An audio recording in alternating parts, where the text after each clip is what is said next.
maybe that is a sign of they want people to feel satisfied with this information that has largely been available for a long time at this point. So, kind of overhyping it to get people all satisfied. So they're not necessarily, super excited to get all the other information out. We have to make sure that we don't just let this go. Say, hey, yeah, this is all we need. No need to look any further. No, we absolutely need to look further. Like as the other guys were saying, there's a lot more information out there and a lot more damning evidence that has yet to be maybe not uncovered, but revealed to the public that we need to continue to push for because there's absolutely a lot of people that will definitely get screwed over. And, that doesn't inspire a lot of confidence in me that will eventually find out that information.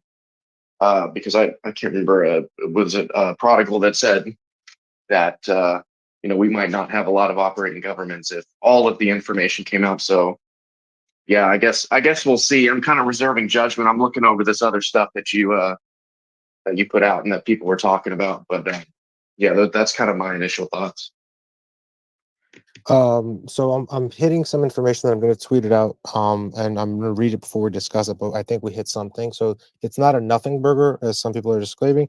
It does open into some insight onto one really big figure that has been mentioned significantly. So just to kind of give like a little teaser, there's something coming out in like 2 minutes. Yeah. So just And just pass for to the you more. audience, If you we could are just yeah, sure. So just for the audience, Nick, Ryan, and the rest of the team in the background are going through the documents as we speak. They're also watching any other account that posts about it, any other news outlet that posts about it. We'll be sharing it here. So it's essentially like breaking news because we're going through the documents as we speak. Brick Suit, can you just give us a bit of an overview, especially for people like myself that've been covering the war, what's been happening with Hezbollah, Israel, and in Gaza and Iran as well? And haven't had time to keep up with what's happening with the Epstein documents. Why was it released today? What is that court order? I know it's going to be released over the next few days. Can you give us a bit more overview of the basics, Brick, as the team goes through everything? Yeah, I think I can do that. Well, obviously, there's a lot of interest, public interest in Epstein, and this is because the American public, and I believe segments of the world public as well, are frankly, this touches on an issue that they are red hot, incandescent about. No pardon, no quarter given. I believe that they want everybody who is associated with the criminality of trafficking minors to be unearthed, uncovered, and punished. And so, what Dylan was saying that this is being overhyped. I don't think this is being overhyped from the government side. I think the hype is coming from the people wanting the information, and it hasn't been hidden. I mean, we can go back. Epstein was going to go on trial. He's in the most secure facility in Manhattan, and somehow he kills himself, and the cameras don't work, and the guards were asleep, and nobody knows anything. This is all happening, in the most secure facility on somebody who you knew the government was having a case on that was tremendously significant, and so miraculously he committed suicide. So, guys, I'm just going to jump in because I just got the tweet out, so I want to jump in here if possible. No I put the tweet in the nest. And Nick, I'm sending you the doc right now as we speak. So in one of the documents, I was honestly randomly clicking into the docs. There's so many; it's literally 1,000 pages, over 1,000 pages. There's some testimony about former President Bill Clinton on the island of Little St. James, the U.S. Virgin Islands, where it's about the girl who made allegations about him being with an underage girl, and it's kind of like I don't know if it's the technical term is a deposition. I'm not a lawyer. It says on one occasion, she adds that Epstein did invite two young brunettes to dinner, which he gave on his Caribbean island for Mr. Clinton shortly after he left office.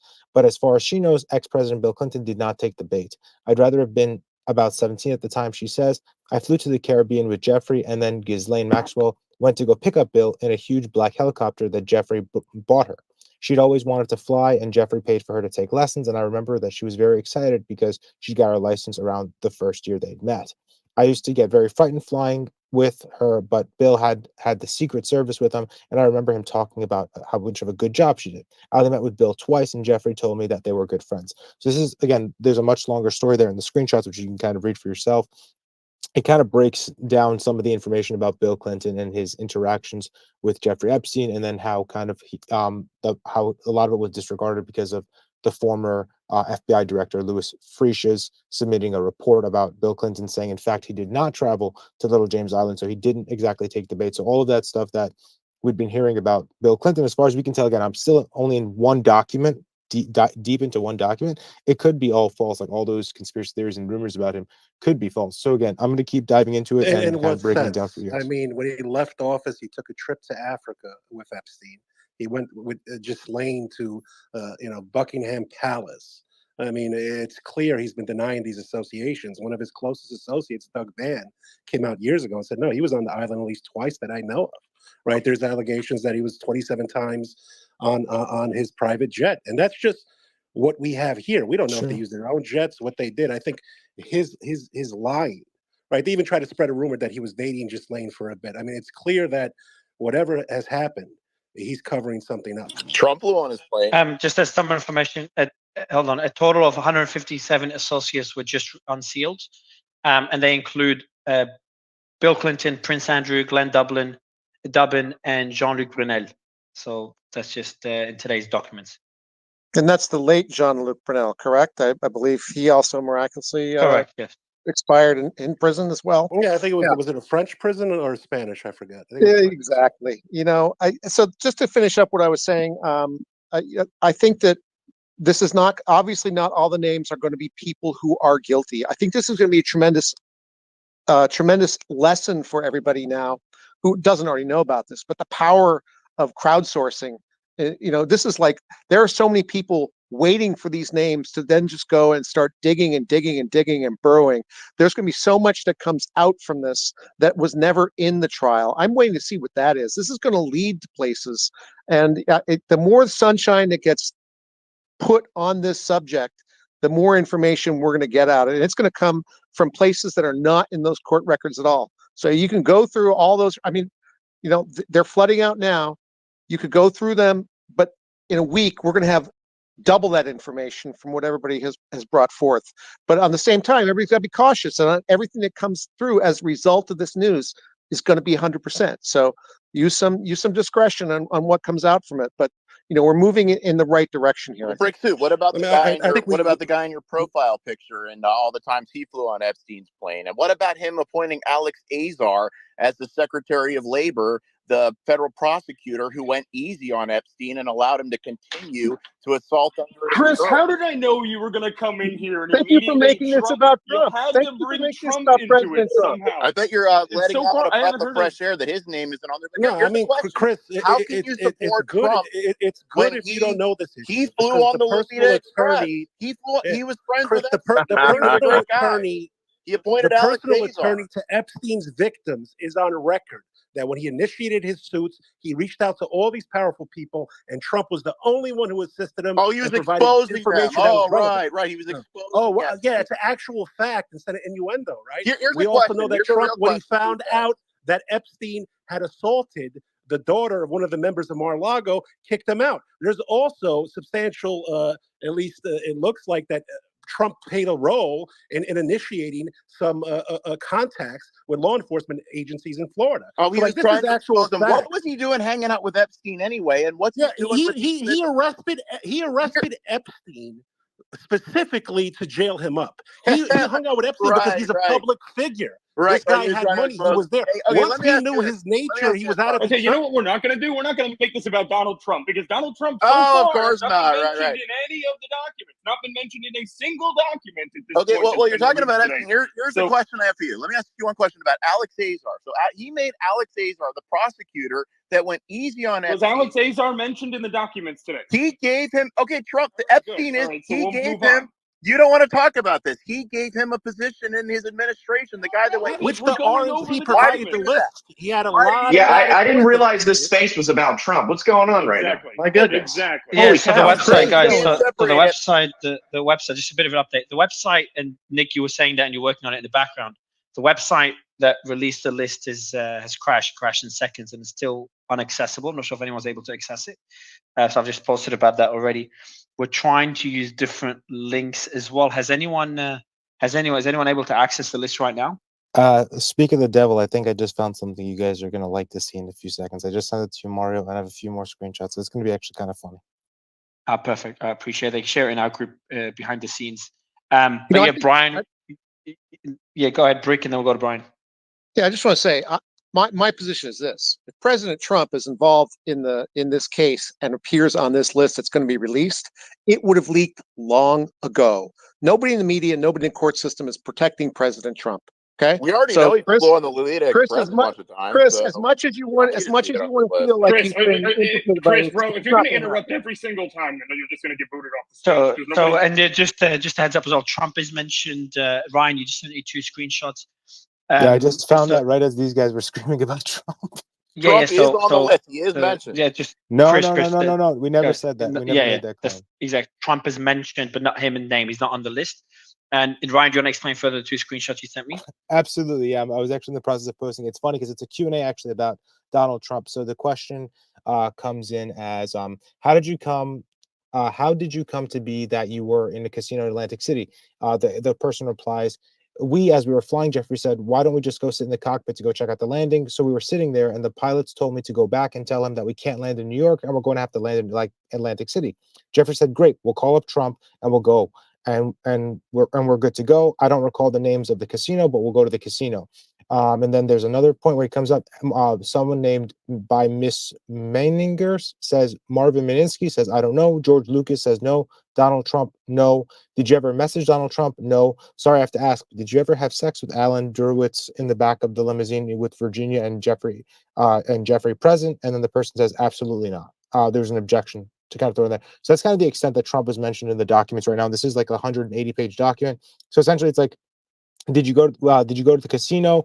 And he says, yes, we were at one of Trump's casinos. Did you actually go inside the casino? Says yes. Do you recall Virginia at the time? And he says yes. So essentially it says, do you recall if she went to the casino? And he says, yeah, she was underage, but I don't know anything about how old she was. So essentially it's more of Trump's casino than Trump himself. So it's like, we haven't had a connection of Trump directly. It's more of his casino. It's like, if I go to your house and it's your house, but has nothing to really do with you. So it's kind of like to the extent of an underage girl went inside of a casino right now is the extent of what we found. Thanks, I'll let you post it out in a tweet. So Ryan and the team are just tweeting out everything we talk about here. Brick, I'd love to give you the mic before Brian.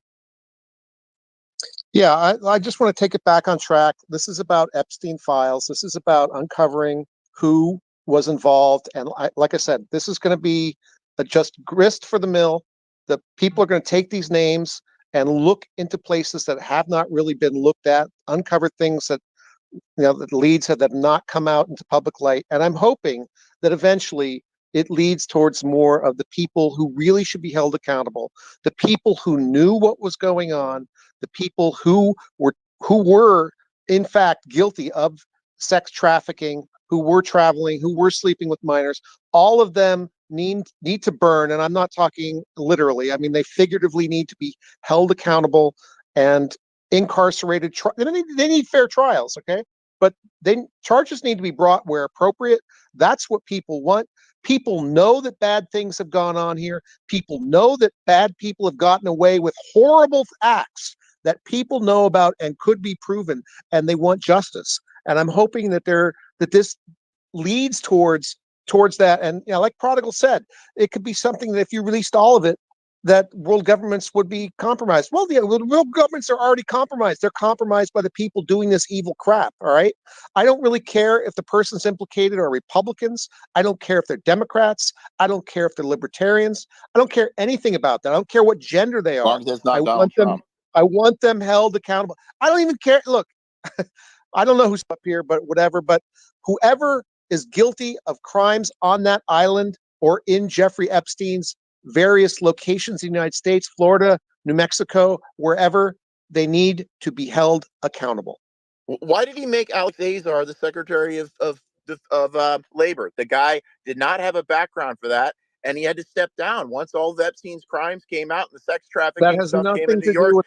He had to step down. Yes, it does. Prosecutor that went easy on Epstein. Your guy Trump that you have in the picture rewarded him with a high up position and allowed. Okay, all right. Let me go back here. Let's go back. Yeah, I do, Chris. Yeah, Chris, do me a favor. Just try to keep it as documents.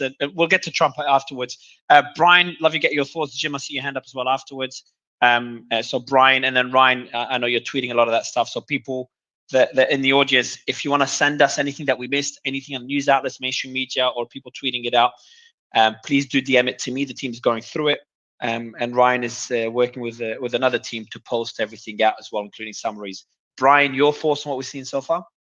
Yeah, I mean, I agree with Brick Suit here. I think that no matter who is implicated in anything, I think that everybody should be held accountable who committed a crime. Now, I have been saying this for a couple of days now. I don't think that any of these documents are really going to lead to much. I think that most of the names appearing in these documents, kind of like how Trump's name appeared, are going to be kind of like pointless. It's not really going to point to much. Some people that maybe were connected with Epstein, whose names were brought up in ways that aren't incriminating to them, I think will be in these lists. But I don't feel that the judge made a mistake here. The judge said that the reason that he didn't want these names released was because he didn't see any crimes committed by the people in these lists. So that's my thoughts. I hope we get more information and we can get down to the bottom of it and figure out others who were implicated, but I don't think this is probably going to be the night. Jim? Thanks, Mario. Yeah, I think when I'm still going to be wading through this, and then obviously there's a lot to play out over time here. But what both Brian and Brick said, I have full agreement with. One of the things I want to point out, though, as we're thinking through the fact that there are people who are just anxious to go after Trump on this, and like with both Brian and Brick, listen, if he's guilty of something, he's guilty of something. It doesn't that is absolutely absurd to let people get by if they have committed crimes. But the one problem that we have here, there are two main problems actually in my mind, is that people are looking for the person they want to go after for political motivation. A system of law and justice is fair and honest about it's blind lady justice, fair and honest about everyone who commits a crime or who's accused of a crime. They're not treated differently because of the political partisanship that people have. They are looked at before the law as written. So that's the first point that we have to keep in mind here. Whoever is guilty of whatever. And we're going to find out if people are willing to go with that system of justice. The second thing is this, and Brick kind of alluded to it, but I wanted to expand upon it. He mentioned, he was in the discussion about governments being compromised. And people are worried about governments being compromised. And some are. And what's interesting is governments actually should be compromised. Like, this is a fundamental thing. One of the big problems with taking this long for this information we're told is going to be so explosive, and I think Brian's right. We may get a dud out of this, we may have something, but the problem with holding this kind of information back is we're worried about government officials or even government structures that are harmed by this kind of information. That is the least concerning thing about any of this. The foundation of freedom is such that governments are compromised when they are doing things that are illegal, corrupt, and harmful to its citizens. The idea of transparency needs to be reasserted when it comes to our government. And it doesn't matter if it's Republicans or Democrats or Libertarians in this country or wherever they are, because if we don't have that kind of transparency, if there is not the threat that governments and government officials will be compromised by certain information that comes out, then those governments and those government officials will act in ways that undermine freedom.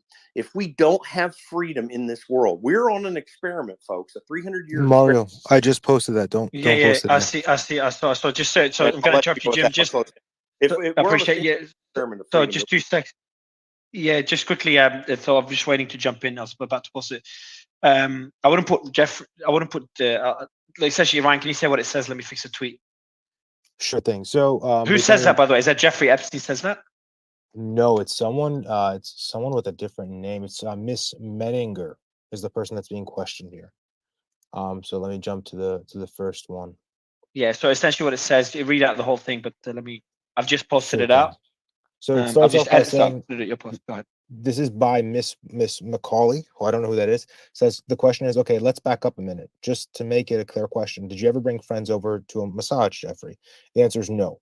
Why did you not bring friends over to massage, Jeffrey? The answer is I was living in secret about what I was doing during the massages, and I did not want my friends to know what I was doing. So I did not want anyone else coming into that. Question: was Bill Clinton a friend of Jeffrey Epstein?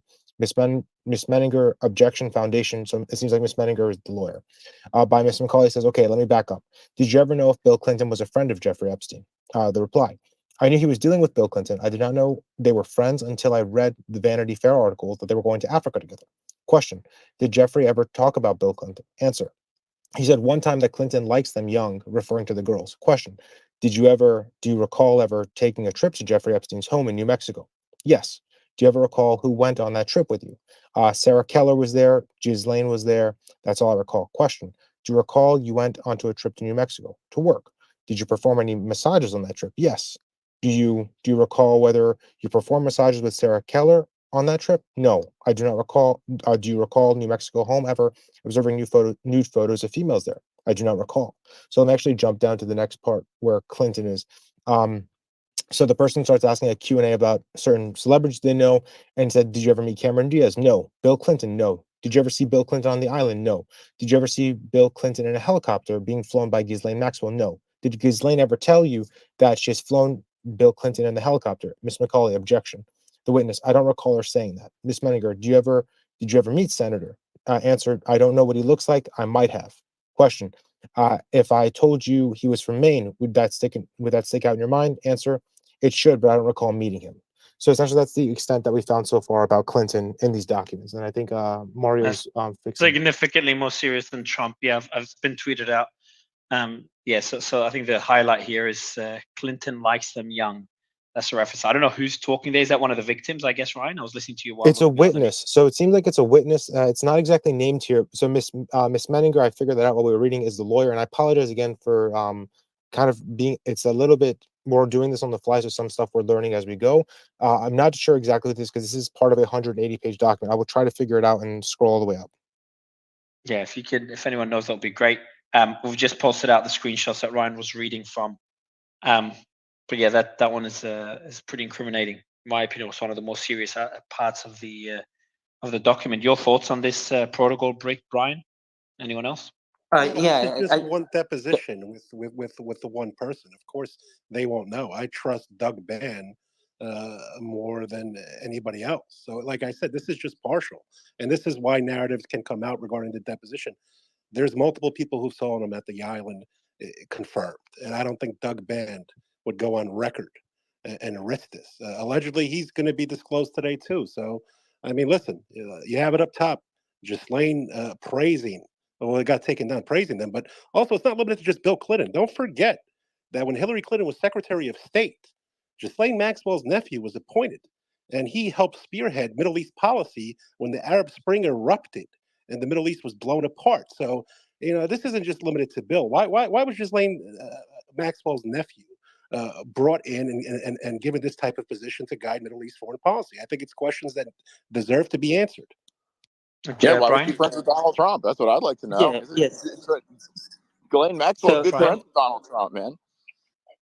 So I wouldn't say that this passage or this document, this filing, is incriminating towards Clinton.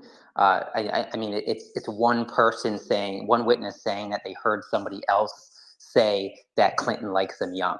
I think if you get a witness saying that they saw Bill Clinton on the island, that's a whole other story, and that's major. But I think this in itself, I don't think it's very much. I mean, that he likes them young. He likes young girls. I mean, we know a lot of people like young girls. It doesn't say anything. Yeah, I don't know. That one at least sounds. Brian. Brian, that's pretty gross. Yeah, I think let's let him clarify. Look at the celebrities who are married to young women. He didn't say he likes. Yeah, young true, not underage. Yeah, so young. Yeah, exactly. Hold on. Young doesn't necessarily mean underage. Could be 18, 19, 20, which obviously ethically you can have your opinion, but from a legal perspective, it's a different story. So maybe that's Is that what you mean, Brian? Yeah. I mean, if he said he likes underage girls, that's a whole other story. No, like when Trump said, "Oh, he likes them young," we know what he was talking about. He was talking about. I mean, we know Jeffrey Epstein. He assaulted underage girls. That's who he preyed on girls right up here, close to where I am, right at West Palm Beach. He was over there on the island, and he would recruit girls and bring them over. It's disgusting. I mean, you got anybody that was associated with this guy is suspect. I mean, he's disgusting. I would say the same thing towards that statement too, though. That Trump might have seen Jeffrey Epstein with a 20-year-old girl. That doesn't mean that he knows that he's molesting little girls, right? It all depends on the evidence. I have a hard time believing that anybody didn't know what Epstein was doing. Yeah, but you thought DeSantis would win the primaries. So, I mean, well, of course, Trump is exposing all these bad actors, right? He had to get close to Epstein just to expose him and spring his trap. Yeah, we know that. Brick? Yeah, I'm surprised. Something I learned just here in this space, and nobody's mentioned it yet, is that Ghislaine Maxwell became a helicopter pilot, and nobody's even mentioned that. I mean, like, that to me is really odd. And I'm trying to think about. She had a submarine license too, Brick. Well, submarine. Too bad she didn't go to the Titanic. Anyways, not that I wish harm on anybody, but maybe one of the operational things about her having a helicopter license from a practical level is she can now go pick people up at an airport, bring them to an island, do that type of transport, and there's just one less link that can be, basically, there's not a pilot who's brought into that who then could be forced to testify about it. So I don't know if that was the motivation, because she doesn't seem to me to be the type of person who wants to be a helicopter pilot. That is just, like, from what I've read about her and seen about her, I'm completely surprised. You just dropped out, Brick. Ryan, is there anything new from your end? While waiting for Brick to come back on? I'm looking into more of these documents. Honestly, it is probably one of the densest. And just to remind, so while the team's going through it as well, just a reminder for the audience: DM me. My team's going through all my DMs. If you've got any information, and I'm sure other journalists are also summarizing the documents. It's about 940 something pages. We'll be posting all pages if we haven't already. Ryan, I'm not sure if you've posted them yet. But if there's anything else, DM me, and the team's going through the DMs. And if you're requesting to speak and you have some information, make sure you also DM me and explain to us what you have so the team can vet it. Ryan, Nick, anything from your end, guys, before we go back to the panel? Eugene and Bill Adrian Clinton is mentioned in so many different documents here, so many of the different attachments, that it's almost like this document was mainly written about Bill Clinton. So I'm trying to go through here and put everything together to kind of get an entire narrative about Bill Clinton, but it's surprising. I haven't found anything about Jimmy Kimmel yet, which is, maybe he's one of the sealed names, but Prodigal, what do you got? Yeah, I mean, just to comment on what Brick was saying, I mean, it doesn't surprise me. If you know Robert Maxwell, her father, he clearly was part of Israeli intelligence, died under mysterious circumstances. And, it's clear that this was an intelligence operation. And whether it was Mossad, the CIA, or British intelligence, or a combination of the three, the public deserves to know, because, we are in one of the most tenuous geopolitical times in decades. And if our actors are compromised, which is an argument I make in regards to Ukraine and the allegations against Biden, then they cannot march us into World War III, because they are blackmailed. This is something that affects everybody, regardless of political affiliation. And back to what Chris says on this: if Trump is guilty and he's on those documents, send him to jail. I don't care, kill him. If hypothetically, I'm saying let's not make him the nominee for president. I mean, this guy's got a lot to actually prove it. I know you're clutching at straws because Haley now is beating DeSantis. Well, you know a person by who Prodigal. Why did you do this? Why do we want to make this guy the nominee? I mean, he hung out with Epstein. He's disgusting. He barged in on 15-year-old girls in his Miss Teen USA pageant. Why are we going to make him the Republican nominee? Well, there's no evidence of any of that. But Chris, come on, man. Let's talk about the documents here, because I do have some questions here about what Prodigal said. Okay, so Prodigal, how did you get to that conclusion based on saying that there was some sort of intelligence agency involved based on these documents? You got to unmute. Not based on these documents. I'm saying in regards to Ghislaine's history. I mean, it's clear to be able to operate, right? The plea deal with Epstein came under the Bush administration. I mean, regardless of how he tries to paint Trump, I doubt he was following blow for blow. We know how many bad cabinet picks and other people he had in his administration, which all came from the Republican Party, which Chris and DeSantis has loved and helped to build. So I don't fault him for that, but I think Who that at who this was point, president when Epstein allegedly killed himself? Who was president? I mean, everybody's making these conspiracies about but we're Epstein back. killing himself. He was in a Yeah, federal you're right. prison, The and Trump intelligence was president. agencies love Trump. It came out later that Russia gave, you trust Well, them he now. wants to build the FBI a new It's building. clear That's why- his entire cabinet and all these alphabet boys and bureaucrats were rogue. But So Man, there I'm is having to use this so mute Ryan, button way more than I want to. So yeah, I will might have to remove speakers. So just a heads up for everyone. If you continue, but Ryan, there's just the team that just posted. You want to read it? You or Nick just tagged you in it, Ryan. References to Prince Andrew. Can you see it, Ryan? Yeah, sure thing. Sorry, I was jumping out of a PDF document and kind of got stuck. So sure thing. Let me read this. So it says, question, what happened to that point when you came up to the living room? Answer. I came up and saw Virginia, Jeffrey, Prince Andrew, and Ghislaine in the room. What? And did you meet Prince Andrew at that time? Yes. What happened next? At that point, Ghislaine told me to come upstairs, and we went into the closet and pulled out the puppet, the caricature of Prince Andrew, and brought it down. And there was a little tag on the puppet that said Prince Andrew on it. And that's when I knew who he was. And, what did the puppet look like? It looked like him. She brought it down and presented it to him. And it was a great joke because apparently it was a production from a show on BBC. And they decided to put a picture with it, and which Virginia and Andrew sat on.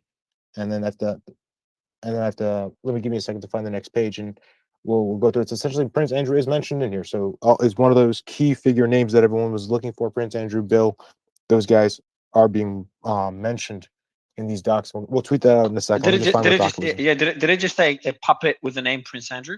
Yeah, it was essentially they had a puppet of them, and they kind of were like, "Hey, take a look at this," and they were kind of like making fun of it. It was from like a BBC production. Maybe it was like something they used on a show in England to like portray him, or maybe a puppet show because like in England they and other countries they use like puppets and marionettes as part of their comedy a lot for some reason. Confluence, Oh, you got on mute. yeah. Sorry about that. I was just gonna say that the relationship with Trump is so tenuous. He's the person who literally spoke out to the FBI and was more likely an informant against Epstein. And obviously, you see 24 years or 3 different terms of administrations that this was allowed to go willy-nilly under. Only did the arrest come under Trump's administration. So, yeah, just facts that get in the way with propaganda out of our buddy Chris here. Yeah, I think everybody wants anybody engaged in human or sex trafficking. Okay, let me just jump in one more time. I'm sorry for interrupting you. So again, Prince Andrew. So that's a keyword that I searched into this document. Thankfully, our team put all the docs together into one. The question was, were you present on the island when Prince Andrew visited? Yes. How many times? I can only remember once. Were there girls under the age of 18 on the island during one visit that you remembered that were not family or friends or the daughters of your friends? Objection, form foundation. There were no girls on the island at all. No girls, no women, other than the staff who worked at the house at the time. Girls meaning, I assume you're asking for underage, but there's nobody female outside of the cooks and the cleaners. Did you, as part of your duties in working for Jeffrey, ever arrange Virginia to have sex with John Luke Burnell? Objection. Just for the record, I never at any time, at any place, or any moment ever asked Virginia Roberts or whoever she is called to have sex with anybody. So Prince Andrew was mentioned. Apparently, the one time that this person that they're discussing with saw him on the island, there was no women on the island at the time aside from the cooks, cleaners, chefs, or whatever. Wasn't that sense? And we'll tweet that out in a second. And they put the puppet's hand on Virginia's breast, and then they put his hand on my breast, and they took a photo. Do we know that photo? Has that been out? And do we know who's saying this? God Ryan, bless Virginia Giuffre. We wouldn't know any of this without I'm not Virginia on Giuffre. that God part bless. of the I'm not on that no, I don't know who that. I haven't been able to honestly figure out who this is yet because I think the name is redacted in this. It's said witnesses, but I'm going to try to figure out. Just give me a few minutes, please. What do we know? This is a brave woman. This is a brave woman, Virginia Giuffre. I mean, I think she should be applauded. None of this would be coming out if it wasn't for her. Epstein would have. None of this would come out. So just want to give a hat tip to Virginia. Yes. Can anyone give us a bit of a brick or Brian or protocol? What do we know about Prince Andrew beyond what we just read now when it comes to the Epstein files? Maybe give us a quick recap for the audience. I mean, he's been spotted multiple times at his townhouse in New York. He denied his allegations. We remember the interview with BBC where he said the picture of him couldn't be him because he doesn't sweat. Meanwhile, there's multiple pictures of him sweating. We know that he arranged for Bill Clinton and Ghislaine Maxwell and Kevin Spacey to fly to England and literally sit on the royal throne. The connections are deep with Prince Andrew. There's a reason why the royal family, has had to back away from them, even though they want to start bringing them back in. It's clear that this is an issue, and the connections are much stronger. And he's been caught in multiple lies. So, we need to see where this goes. Yeah, Well, I agree with Prodigal. I think that Prince Andrew is likely. I would say he's probably the biggest suspect in all of this. Like, there's more evidence against him than anybody else at this point in time. Can you recap some of that evidence before we go to whoever's speaking? Can we go through the evidence before we go to Brick, Brian? What do we have? What do we know? I mean, I could go pull up all the evidence and everything that, like, Prodigal mentioned some of it, how he was connected, how he's caught in lies about Epstein, and just how the British royal family has pretty much hidden him away. I don't think they would have done that if they didn't know something was up. I'd be happy to kind of go through the evidence. Well, there's strong connections to the Clintons, and there's strong connections to the Victoria's Secret head, Alex Wexner. I mean, there's a lot of stuff that doesn't make sense. You don't spend $150 million for tax advice and estate planning, even if you have a top of the line attorney and the associates are billing out at $1,500 and the partner at $510,000. You do not spend $150 million for estate planning. Well, and he was accused of rape, right? Well, he was accused of raping some woman on Epstein Island, I believe. Am I incorrect there? No, you're right. Listen, there's also the former LinkedIn creator. What's his name? Reid Hoffman. I mean, the one thing I do recognize about a number of people who are referenced on the Epstein list is that they all seem to hate Trump for a reason, which is odd, because if they shared this association, I would assume they would keep their mouth shut. But here is Trump. Trump is mentioned in these files here, and I just want to make it clear that point just went over your head. Did you hear what I said? When I said Mario, Trump, if you could check your DM real quick.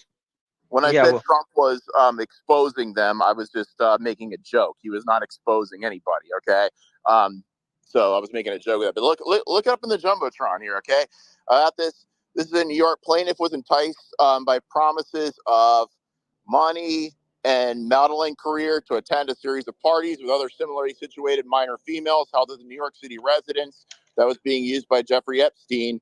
At least 4 of the parties were attended by defendant Trump.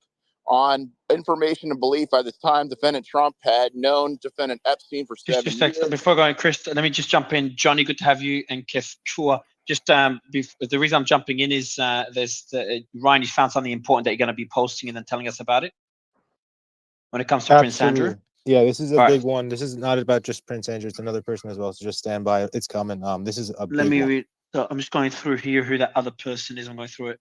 Mario, listen to this. Listen to while this. you're waiting, Guys, please, and Chris, it's about Trump, please. I want to go to Johnny. Johnny, I've just brought you up. Ryan, just jump in as soon as you can summarize what you're about to post. And then we'll give you the mic to summarize it for us. Johnny, your thoughts on what we've seen so far? Excellent. Well, my name is Johnny Vedmore. I hope you can all hear me. Can you hear me? We can, sir, yes. Good. I'm an investigative journalist. I've been working on the Epstein case for many years. I've written many articles, exposed a lot of things. Of course, I'm heavily censored in a lot of my work. I look at the intelligence links. I helped research and write One Nation Under Blackmail Volume 2 with Whitney Webb. And we looked at a lot of the intelligence links that were around. I think a lot of people are missing that at the moment. They understand there's a lot happening behind the scene. But when you're talking about Prince Andrew, during the time when Ghislaine and Epstein were trying to get close to Prince Andrew, he was actually working as an arms dealer for the UK government. So there's lots of reasons why Epstein has lots of relations with foreign intelligence. And I think part of that is that my research has led me to believe that he worked basically as an interlocutor for the CIA. So any other intelligence agency around the world who wanted to work with America or on American soil oil had to come to Jeffrey Epstein or a fixer like him, and he would be able to direct to the right people. But also he was, involved in making money. He was a money man. He was a financial whiz. He was a bit of a genius on how to mix things up. But he was also involved heavily in things that people haven't talked about yet, which includes Pottinger, who was one of the lead lawyers for the Epstein victims, representing Virginia Giuffre. Well, Jeffrey Epstein helped run arms in Iran-Contra with Stanley Pottinger, who was central to creating Iran-Contra and the October surprise. So there's a lot that people don't know about this case. That's intelligence is all over it. I think the first case was taken over by intelligence very quickly, and we all know that. He got open door treatment. People weren't allowed to talk about things. The next case, there is no difference. It was created in 2013, 2014. If you hear the story and how other people like Bowies and Pottinger got involved, it's very suspicious. It seems like it's rife with intelligence links. And, there's a lot more to it. It's not just Jeffrey Epstein's the Mossad, or Jeffrey Epstein's the CIA, or Jeffrey Epstein's this or that or the other. He is basically working with everybody, because everybody works together, my friends. There's no just CIA, no just Mossad, no just MI5 anymore. That's not the way things work. This is an international. We're turning into a globalist system. We're taking a step up. And people like Jeffrey Epstein, Hunter Biden, Stanley Pottinger, they're the main fixers, have been for the CIA for many years. And your thoughts on and Ryan, not sure if you can tell us what you're I'm about ready. to post here. I'm ready if you guys Perfect. are. Ryan, please Okay. do share it, and then Johnny would love your comments on it. Johnny, Brick, Sarah, everyone Okay. else. Go ahead. So we just hit something extremely big. I think this is one of the first big revelations. Jane Doe number 3 was an underage girl who was forced to be sexually trafficked by Jeffrey Epstein. And in this screenshot that we posted above, we can see direct references to, again, I'm going to say the word allegedly just to protect us. Allegedly, Prince Andrew having sexual relations with this underage girl in 3 different locations in London, New York, and Epstein's private island. And then there's also a reference to Jean-Luc Brunel also being with Jane Doe number 3. So that's all in the screenshot and the post that we put above with direct screenshots. I'm going to keep looking for other stuff, but Brian, you guys who was discuss. the first person you mentioned? Who was the first Prince name? Andrew. Prince Andrew. Yeah, from the British royal family. Yep. Can I ask Johnny a question? Do you think? Yeah, just let me just quickly. I'm just going to read it one more time. Sorry, and then we'll go to Johnny's comments and a question you have, Protocol. Jane Doe number 3 was forced to have sexual relations with this prince when she was a minor in 3 separate geographical locations. Epstein forced Jane Doe number 3 to have sexual relations with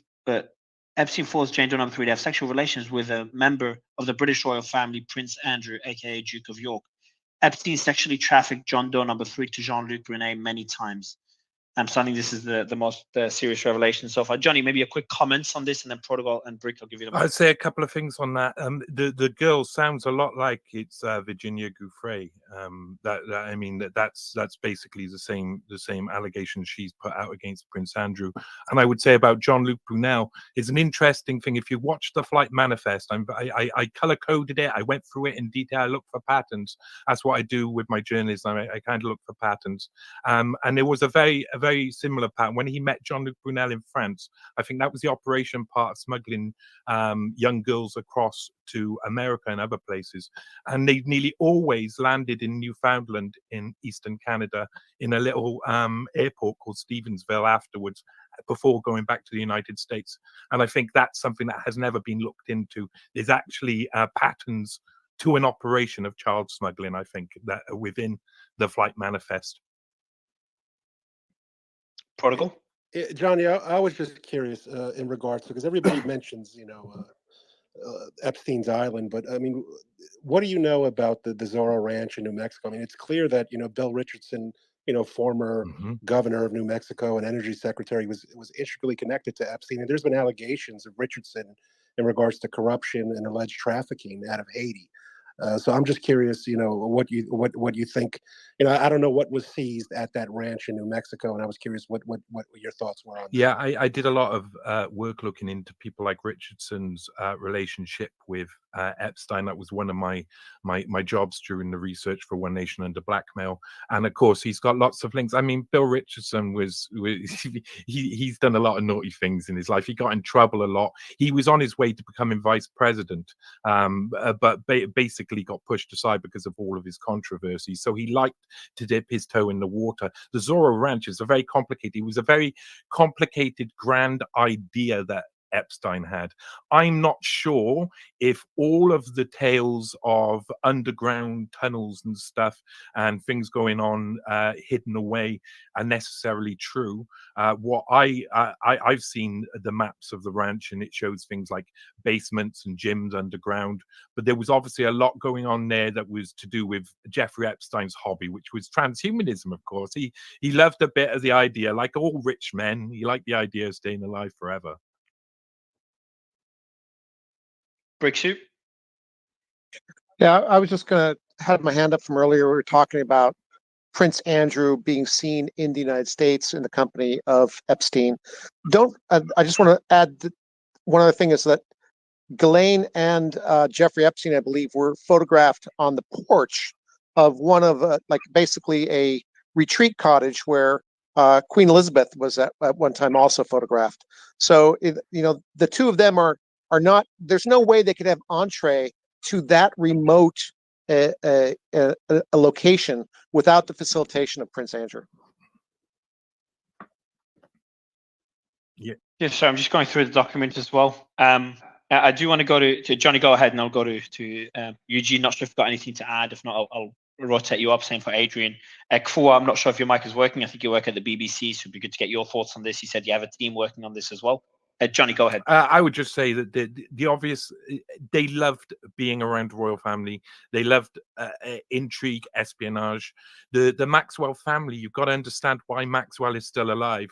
I mean, Epstein, whatever you believe, whether it's conspiracy or not, Epstein's dead and Maxwell isn't. And there's a reason behind that. And that's because you've got lots of brothers and sisters who got their fingers in all of the pies. I mean, Robert Maxwell's history with the Promise software was all about trying to infiltrate systems abroad so that they could basically sift up as much data as possible. That's still going on with the Maxwell family. They're out there. They're doing the stuff. I mean, this is all about espionage, really. So always think about that when you frame anything to do with Epstein. Prodigal, go ahead. Yeah, I wanted to ask Johnny because the New Mexico ranch I don't know as much, but at least I remember some publications did report that the temple replica on Epstein Island was sealed from the outside. It didn't allow you out, and there was reporting that certain underground rooms were filled with concrete. Is that not accurate, that reporting? I'm not sure if it was the Daily Beast. They're not the most reputable. Well, I actually had a bit of a go at Kate Bricolette, who does a lot of the Epstein reporting recently, because they published some of my stuff without crediting it recently. But they do try still. A lot of their stuff still comes out quite well. The Zorro Ranch, not so much. I know that the island, there was a lot of talk about underground facilities maybe in the island. And if you looked when Randy Shackelford was flying the drone over when the FBI first raided it, there was a guy who went by the name Randy Shackelford, and he flew a drone over, and you could see circles in the sand. Now, that's not aliens or spaceships. That's much more how they do ground penetrating radar to look for tunnels. So if you know the FBI are looking for these things, you know that there's probably something real about it, that they do expect to find some underground chamber that it could be used as a place to store children. It could be a place to store guns. It could be just a gym. But these are things that I don't think we'll ever get to the bottom of. Sorry, there's a tunnel pun there, but you won't get to the bottom of it, because the FBI, CIA, and others will make sure that we don't get further than the topsoil. I do want to go to Kfua and Nick. I'll give you the mic in a bit as well. Kfua, are you working on these documents right now with a team? Can you confirm that? I am. I can confirm that right now. Currently in the studio right now, so I have to be a little bit quiet because obviously people are working in the background. But yeah, I've got a bunch of sports stars and mainstream celebrities on these files right now. Anything you share with us? Yeah, You know, hold on, there's a Chris. girl who accused Trump of raping her when she was 13 with Jeffrey Epstein. Did you know that? There was a lawsuit brought. It was dropped. I didn't know this. Did any of you guys know this? No one knows this, That but was no, honestly, somebody just put it in the comments. There was looking a case. There was a case that was brought during I think it was during election time, the last election run, where there was an accusation, and it never went anywhere. I don't think it ever went anywhere. So I heard the whole story about that. It all sounded very dramatic, but it never actually came from a source, and we could never work out where it come from. There's a lot. So we do. It was a lawsuit. It was an actual lawsuit she filed against Trump, saying that with Epstein and that he raped her, and she dropped it later and said she was threatened. I'm just finding out about this now. I'm finding out. Okay, well, I'm going to shift topics here a little bit. Come on, Chris. That's been out for a couple of years. I've never heard it before. I'm going to go to Ryan. Nick, what you've shared in the back channels regarding. Do you want to post it first, Dershowitz, or do you want me to just go over it? You can go over it. Ryan is posting it as we speak, but you can go over it in the meantime. Yeah, so very, very deep inside this document, a couple of 100 pages in, it mentions that one of the powerful individuals that Epstein actually forced Jane Doe number 3, which was an underage girl, to have sex with, is prominent Harvard law professor Alan Dershowitz. And actually, he was accused of being in the documents before, and he said, well, that doesn't mean anything. But it seems like this happened multiple times on multiple occasions while she was a minor, not only in Florida, but on private planes in New York, New Mexico, which is, because we just heard that Bill Richardson, the former governor of New Mexico, was actually involved in this situation as well, in the U.S. Virgin Islands. So this girl was, this is the definition of trafficking right here, of sex trafficking. But Alan Dershowitz is mentioned multiple times here. And Dershowitz later went on to help negotiate a deal to, try to avert formal prosecution against Epstein. And that's big here, because Dershowitz is he's very well known. He was a contributor on multiple networks, very high profile attorney and high profile law professor as well. So that's one of the bigger names that we've seen in this document so far. What was the as well? Out of curiosity. Problems for Dershowitz, man. Jeez. Well, I think he's come out recently and said he wants everything disclosed publicly because he believes that exonerate him. I don't know if I believe it one way or the other, but no. Well, the statement that he made yesterday, I believe, was that that nothing in the document means that it actually happened. That's what he said. And he kept his underwear on when he got the massages, so it's okay. Dude, it's so gross. It's so disgusting to think about this and what they did to these girls. And and just hanging out with this guy. How could you not know that this guy is disgusting? Having this guy in your home and hanging out with him. Didn't they get a feeling about him or anything like that? I just think the whole thing just sickens me. So we have Doug Band, who's we'll be posting that, Nick. I'm just jumping in to mention it. There's Q&A here about Doug Band, who's an aide to Bill Clinton. Do you know who Doug Band is? I do. How do you know him? He used to work or still works for Bill Clinton. Did you ever have a relationship with him? We are talking about adult consensual relationships. It's off the record. I'm not asking what you did with him. I'm asking if you ever had. Where's the rest of it? Damn it. Need the rest of it. Need the rest of it. I hate when the team does this. They send a part of it. So that's about Bill Clinton. Yeah. Bill Clinton is all shout over out to the team, but though. Dershowitz mentioned, they're killing it. I think the guys are leading all the news. Everyone's just using them as a source. So well done for the team and Ryan for posting everything out so quickly. Dershowitz is mentioned 8 times. How many times has Bill Clinton mentioned? About over 100 times. He's all over these 900-page documents. Insane. Yeah, I didn't. Oh, there it is. All the way through the Clinton mentions. So. So I've got the rest of the document here, and Ryan, I'm just going to tag you in them just so you can see it in the group. There's the other one here. I'm just going to read it out. All right. So where are we up to? I'm not asking what you did with him. I'm asking if you ever had a confidential relationship with him. If you understand the term relationship, certainly you can answer that.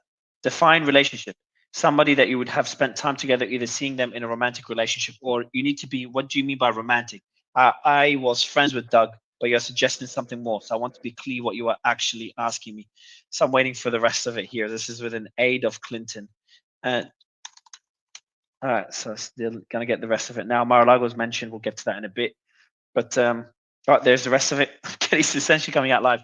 You defined it. You said you were friends with him. If that's what you were, that's all I need to know. While you were on the trip with President Clinton, do you recall where you stayed at these locations? In other words, would you leave the jet and stay overnight at a hotel? Do you have a recollection of this trip? So now we're back to Clinton. I recollect the trip, but if you're asking me where we stayed, you can see it's a very fast-paced trip. It was very tiring. And all right, need the rest of it here. Okay, there it is. And foundation. I don't know why the name is. I'm sorry, I have no idea. Okay, that's not the rest of it. All right, I'm reading it as we get it. Need the rest of this. Ryan, Nick, do you guys have anything else while I continue getting the rest of this? No, Yeah, I mean, it seems like there are a the lot of Dershowitz. actually famous people that are mentioned in this document. We're going through and we're gonna figure out exactly what their role was and how well connected they were to this. I know we just found the team just found Michael Jackson, David Copperfield, the famous magician, and so there are a lot of names in here. We're going through and we're compiling all of the names. That way we can give it to you in one list, and then we'll go through their role in each one of them. So If they're we want working to hard in the make background. a quick funny connection, is Dershowitz was actually just tapped to defend Israel in the ICJ trial. So that's, if you want to connect it to like a modern day event that's going on.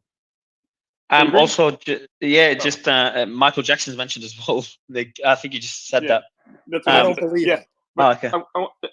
We'll figure out why here in just a second, but I want to remind everybody in the bottom right-hand corner, if you guys are finding stuff, we do have the team going through all those comments. Everybody seems to be, going at full steam here, so we really appreciate any help that you guys can provide down there in the bottom right-hand corner, that purple pill button. Definitely let us know. So the kind Adrian. of help out with the Michael Jackson thing, he's mentioned in a very minor role. It's like, have you met Michael Jackson? Like, oh yeah, at his house in Palm Beach. It's like, have you ever met any famous people? You said Michael Jackson. Yes, that's like to the extent that Michael Jackson's mentioned. Just well, that is the difficult part, guys. Is we don't, we're not trying to accuse anybody without reading the context. That's why we're working through it. That's why I didn't want to mention too much about it. But he is mentioned in there. But Adrian. Yeah, I actually wanted to propose that we do a bit of a room reset as Mara's busy basically scratching together all the files. Could we do a little bit of a summary, a recap, TLDR, as to what has been discovered and what is new about the newest release of files? Also, for anyone who's recently joined in, I do recommend going to the Purple Pill, liking and reposting this space, because this seems to be a very critical thing. And we are seeing the news break here live on X, as it usually does. And I think everything here will be written about in various articles across the board in the mainstream media. And this is the most accurate and newest source, fresh source of information that you can find. So let's get a bit of a TLDR, like and repost the space. Also follow Mari and all the co-hosts. So what's happening? Thanks, Adrian. Nick, maybe, go ahead. Nick and Ryan, do you want to give a quick recap? Yeah, just to give you guys a heads up, all the big stuff that we discussed about, we are posting summaries and briefs with screenshots directly on Mario's page. So I highly suggest you guys check that out too if you're jumping in like halfway or midpoint through the space. Nick, to you. Yeah, it's all posted up in the top of the space right there, Okay, so you can take a look at it. Thanks a lot, Adrian. Appreciate the shout out. So I've got the rest of that part. So the aide. So she's asking him, do you have a relationship with him? And we'll do the recap for you, Adrian, in a bit. Do you have a relationship with him? So if you understand the term relationship, so you can answer that, define. So going back and forth on what a relationship is, you answer with the Bill Clinton aide. You defined it. You said you were friends with him. If that's the case, were you on a trip with President Clinton? If you recall where you stayed. Okay, damn it. That's still not the rest of it. I'm going to kill him. All right, so go ahead, Joe, go ahead. And Julie's got a former prosecutor here on stage as well, Nick, just FYI. Yeah, I just wanted to remind you, people, I was on the stage before when this first came out, and I was saying that the first time I've ever mentioned it in public to anyone was that I was at a party in the Hamptons at a place called the Wilsey Castle, which Sir Ivan, you can look it up, Wilsey Castle, Sir Ivan parties. There was a documentary made called Orgies, Murder, and Sir Ivan, which was then constantly taken down from the internet. And that's where I saw Trump, Epstein, and Sammy Sosa, which was a famous picture at the time.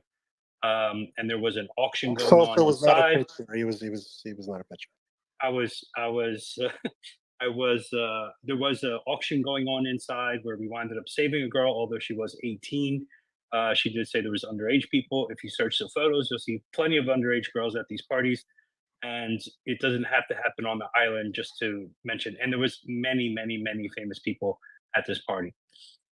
I think it's important. I just want to clear one thing as I saw comments. I'm not advocating for anybody to be executed. I think everybody who's involved should be criminally prosecuted to the extent of the law. And I think people should attack anybody on this list. That way, if people are innocent, they're going to want public disclosure to clear their name. If you're here and you just met them in a picture in certain parties and stuff, everybody named, if they're innocent, should be pushing for full disclosure, because that's the only way you're going to be able to exonerate yourself at this point based on all the shenanigans that's been going on. Well, they're killing off witnesses. The other witness apparently died in October of an accidental overdose. Tira, good to have you as well. Yeah. Hey, just and we'll one. go to Julius afterwards. Well, sorry, I'm driving, so I can't read this. Just one clarification. Dershowitz has not been hired by Israel. They were mulling it over. My suspicion is now they will mull no more, and they will decide not to hire him after these pages have dropped. In terms of the rape allegation against Donald Trump, yes, that was pretty well known. The woman was 13. She filed anonymously, and then her lawyer voluntarily dismissed it. Literally, I don't know, 6 months later, said she was threatened.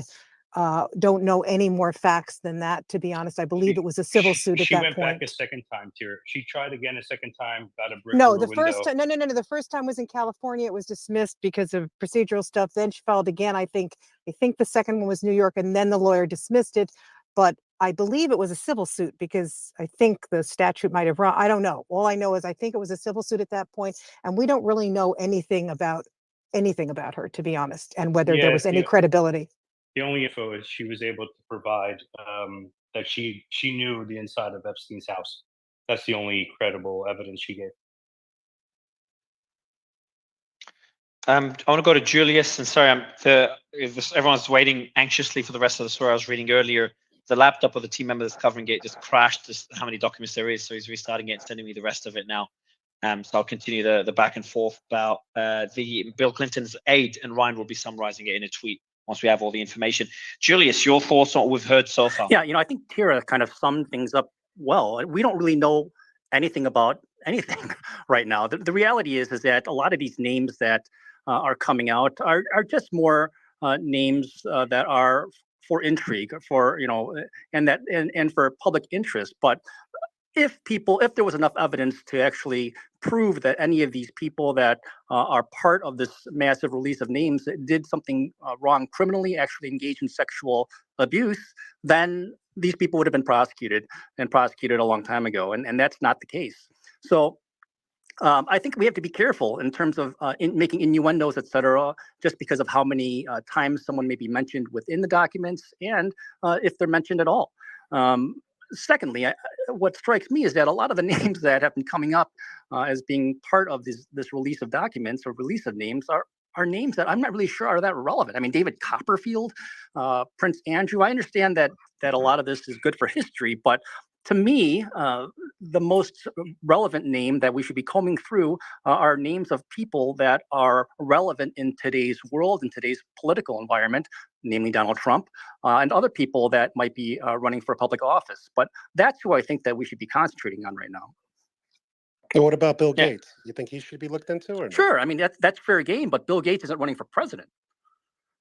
No, he's just guiding our entire education system, our healthcare response, and everything else. His NGOs are one of the most powerful in the world, arguably more powerful than many world governments. But whatever you say, you're there. Well, I mean, I'm not an expert, but I think that Donald Trump has more influence upon what's happening in the United States and the world right now than Bill Gates. Although I'll give granted, Bill Gates does have a tremendous amount of influence.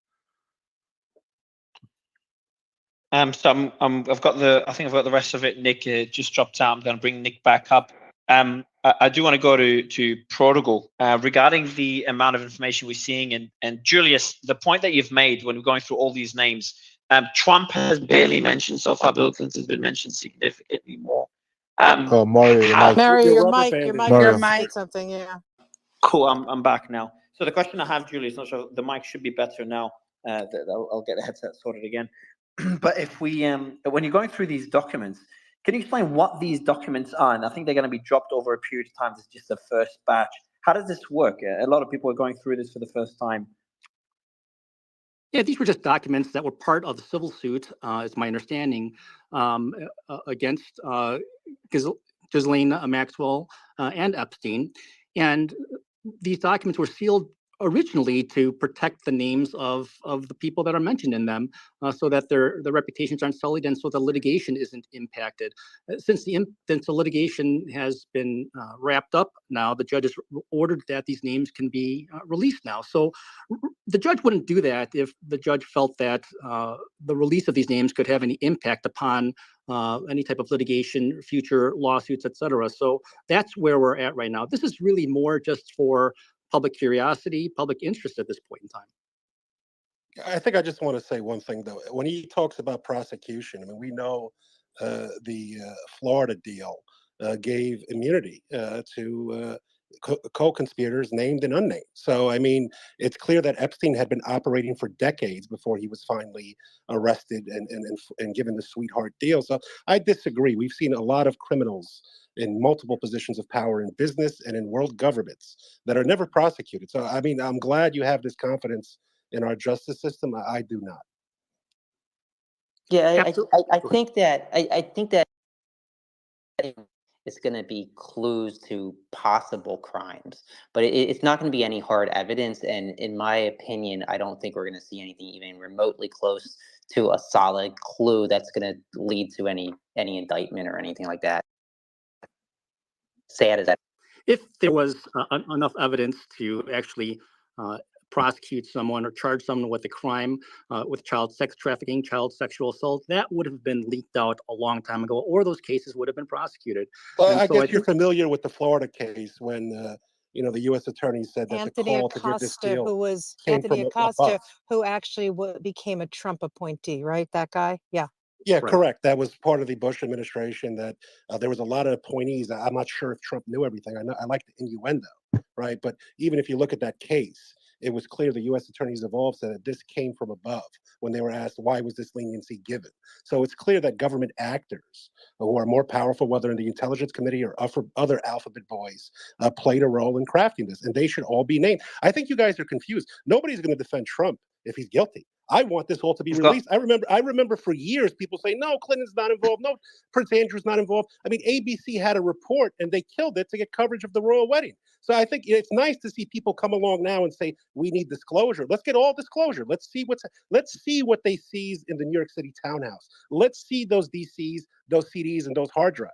I think people are confused. If anybody's guilty, I want them punished to the fullest extent of the law. I'm glad people actually see now that this wasn't a conspiracy. So I've got some more information, Nick. Fu, I'm going to bring you up. Nick, I've sent you the course invite. If you can accept it, so I can bring up Fu, we'll get one more spot perfect. So Fu, Mario, working at the BBC, story, who has a team working on this. I'm going to give you the mic in a bit, Fu, to tell us what you guys have found. I know you dropped out earlier, and I've got something to read. But Ryan, go ahead. Yeah, so the part where your story cuts off the page that you sent me, the next page, it goes from page 138 to page 307. So there's a huge gap in that document that they did not provide us. Ah, shit. But when it comes to the Bill Clinton aid, yeah. So everyone just wondering why the story cut off earlier when we were talking about the Bill Clinton aid. That's because there's just all been redacted. But why are they still redacting? I thought we just get the full release of the documents. This is where Thierry and Julius maybe explain. National security reasons. Is that common for? It may not be redacted. It might have been cut off because some of them were even from PACE were having trouble being downloaded at first. So we might just have to go back and figure out which files they are. But I'll check into it. Yeah, Nick, I want to know what using happened the with doc that Dan put together for us. He combined all of them into one with the 943 PDF one. I'll send it to you just in case you don't have it. Yeah. All right. Let me go through another one here I've got from the team. Where is it at? Just reading it earlier. There it is. So I'm going to tag you guys. I'll put a dot to it, Ryan and Nick, so you can see what I'm talking about. All right. So you testified that you had knowledge that of what Jeffrey was doing behind closed doors with other girls. Was that your testimony? Answer. So I'm guessing one of the witnesses, based on what he told me. Okay, so Jeffrey told you things that he had done with other girls. Yes. You did not observe any of those things. No. You did not talk to any of those girls about what they had done with Jeffrey behind closed doors. Objection. And then she answers, Correct. Correct? And she says, no, correct. The only source of knowledge you have is based on what Jeffrey told you he had done with other girls. Correct. Objection again. You said that these were possibly nude photos among the other photos that you saw on various walls of the Palm Beach house. Correct? Correct. None of them stood out to you? Correct. None of them appeared pornographic? No. You didn't see any fully frontally nude photographs, correct? No, not that I recall. And you don't recall seeing any girls that appeared to be underage, correct? No. You said Ghislaine asked you to take photos of yourself for Jeffrey, correct? Correct. Did she ask you to take a nude photograph of yourself or just a photograph of yourself? A nude photograph of myself. What exactly did she say to you?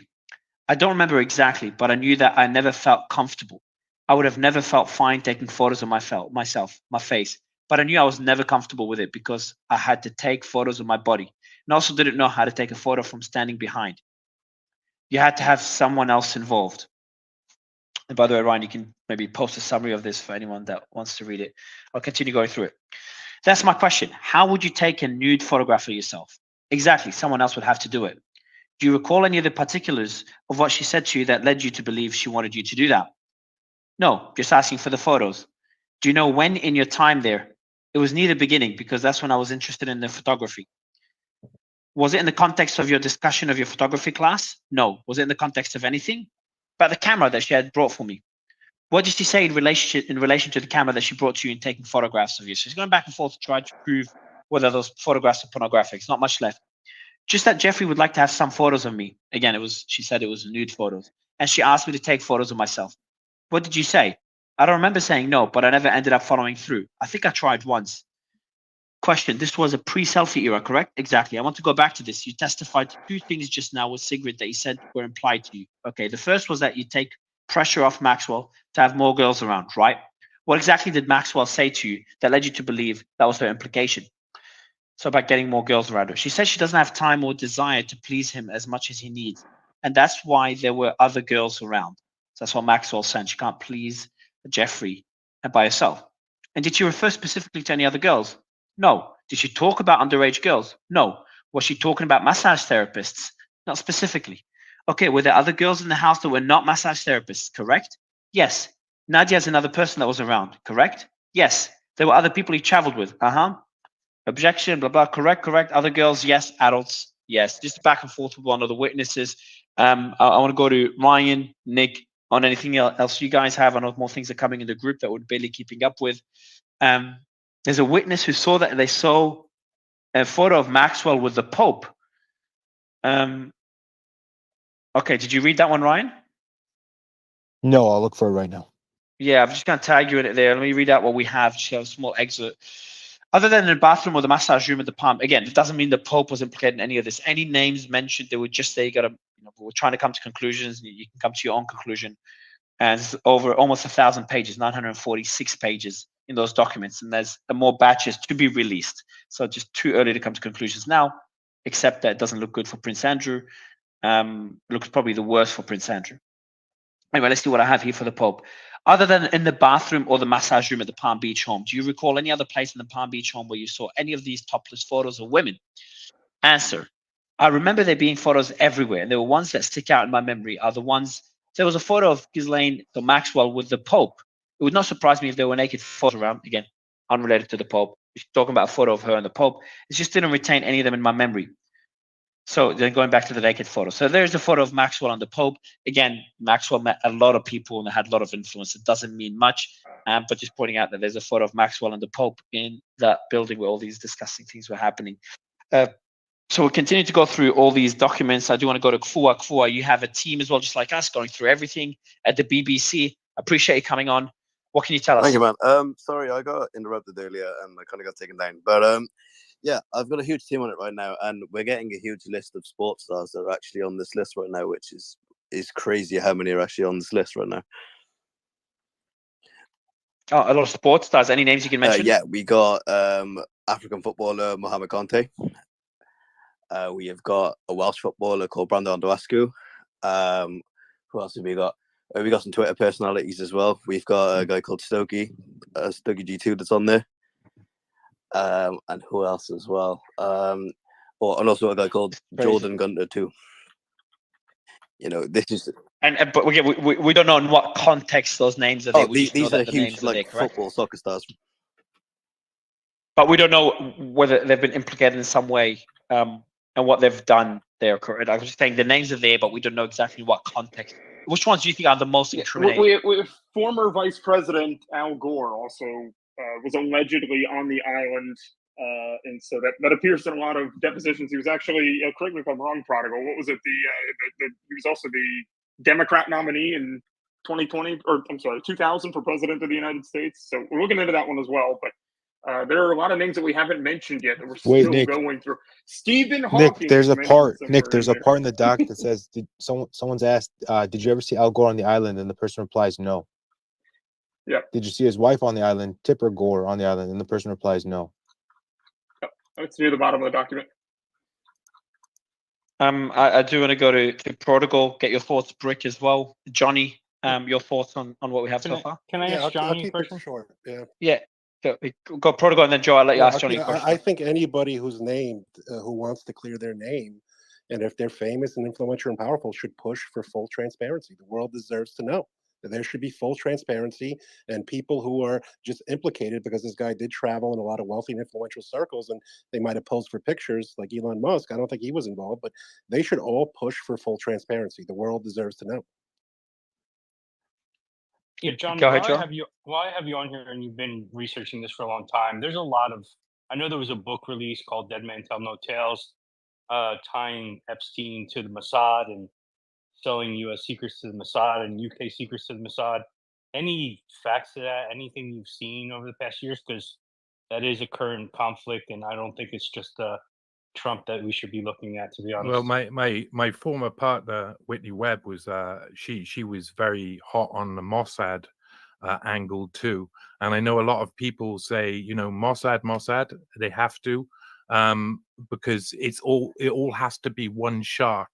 And yes, Robert Maxwell, for instance, I mean, he had obvious links with the Mossad, but he also had obvious links with nearly every single intelligence agency in the world.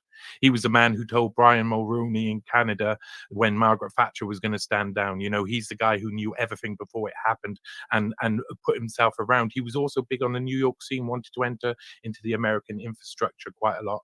When we talk about big names and what was just mentioned there as well about if big names really want disclosure, they should be out. Well, there's a lot of links to Italy within the flight manifest, the documents in general. And I've done a lot of research on one woman in particular called Nicole Junkermann, who must be one of the most intriguing women who was associated with Epstein. On the early flight manifest, she was one of the only ones to travel alone without Jeffrey Epstein's entourage, where they went to a hunting lodge in North Warwickshire that was owned by Leslie Wexner, and met with 2 US senators. And there's a lot of really interesting information. Now she's involved in SpaceX and Revolut now, and many other companies, and she's an extremely interesting woman. And she's tried to cover up and hide her associations with Epstein, even though she was later in a business card by 9/11 with Ehud Barak, Peter Thiel, and Epstein himself. And there's people like that. She's married to Ferdinando Bracetti Peretti, who's head of the API oil family in Italy, and they're Knights of Malta, and all of they're right in there with the crowd.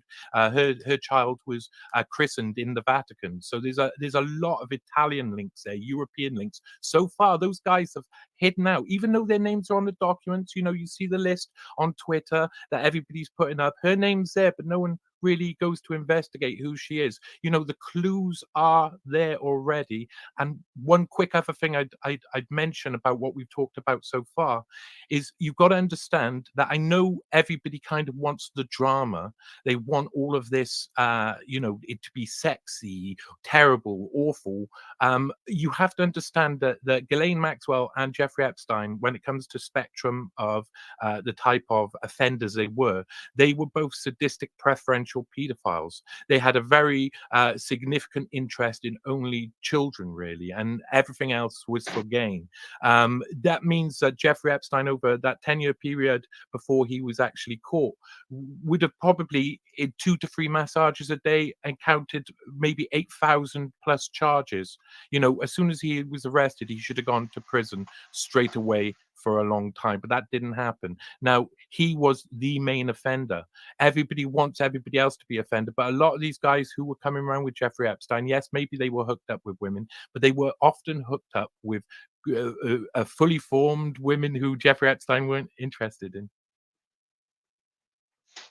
Yeah, so I want to go to Julius real quick, and we're going to go to audience information here in just a few minutes, because you guys have been giving us a lot of information. We really appreciate that. Bottom right-hand corner, that purple kill button. Team's going through that right now as well.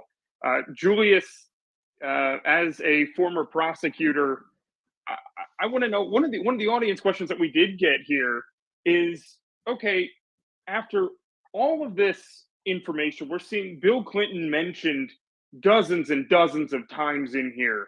He spent a lot of time with Jeffrey Epstein. There are a lot of allegations in here. Would we know if there was any sort of investigation into him? Do we know if there's been any sort of investigation into him? And if so, why wouldn't he be indicted on anything? Well, I think you hit the nail on the head at that. If there was enough information where law enforcement can prove that Bill Clinton actually engaged in sexual assault of a child, of participating in child sex trafficking, then he would have been investigated and he would have been prosecuted, and certainly after the fact, because a lot of these statutes of limitations run long after Bill Clinton was no longer president. So that being the case, if there was enough information to suggest that Bill Clinton, or to actually not suggest, to prove beyond a reasonable doubt that Bill Clinton was involved in sex acts with minors, I think that would have come out by now. Yeah, it's convenient to say while they're withholding all the other evidence they have in their possession. I mean, it's very convenient to be able to take that position.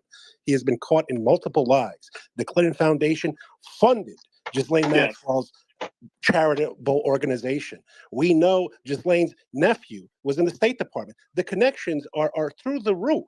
And I agree with everything Johnny's saying about the intelligence community. So, I mean, I guess we'll agree to disagree, but everything they have is not out there.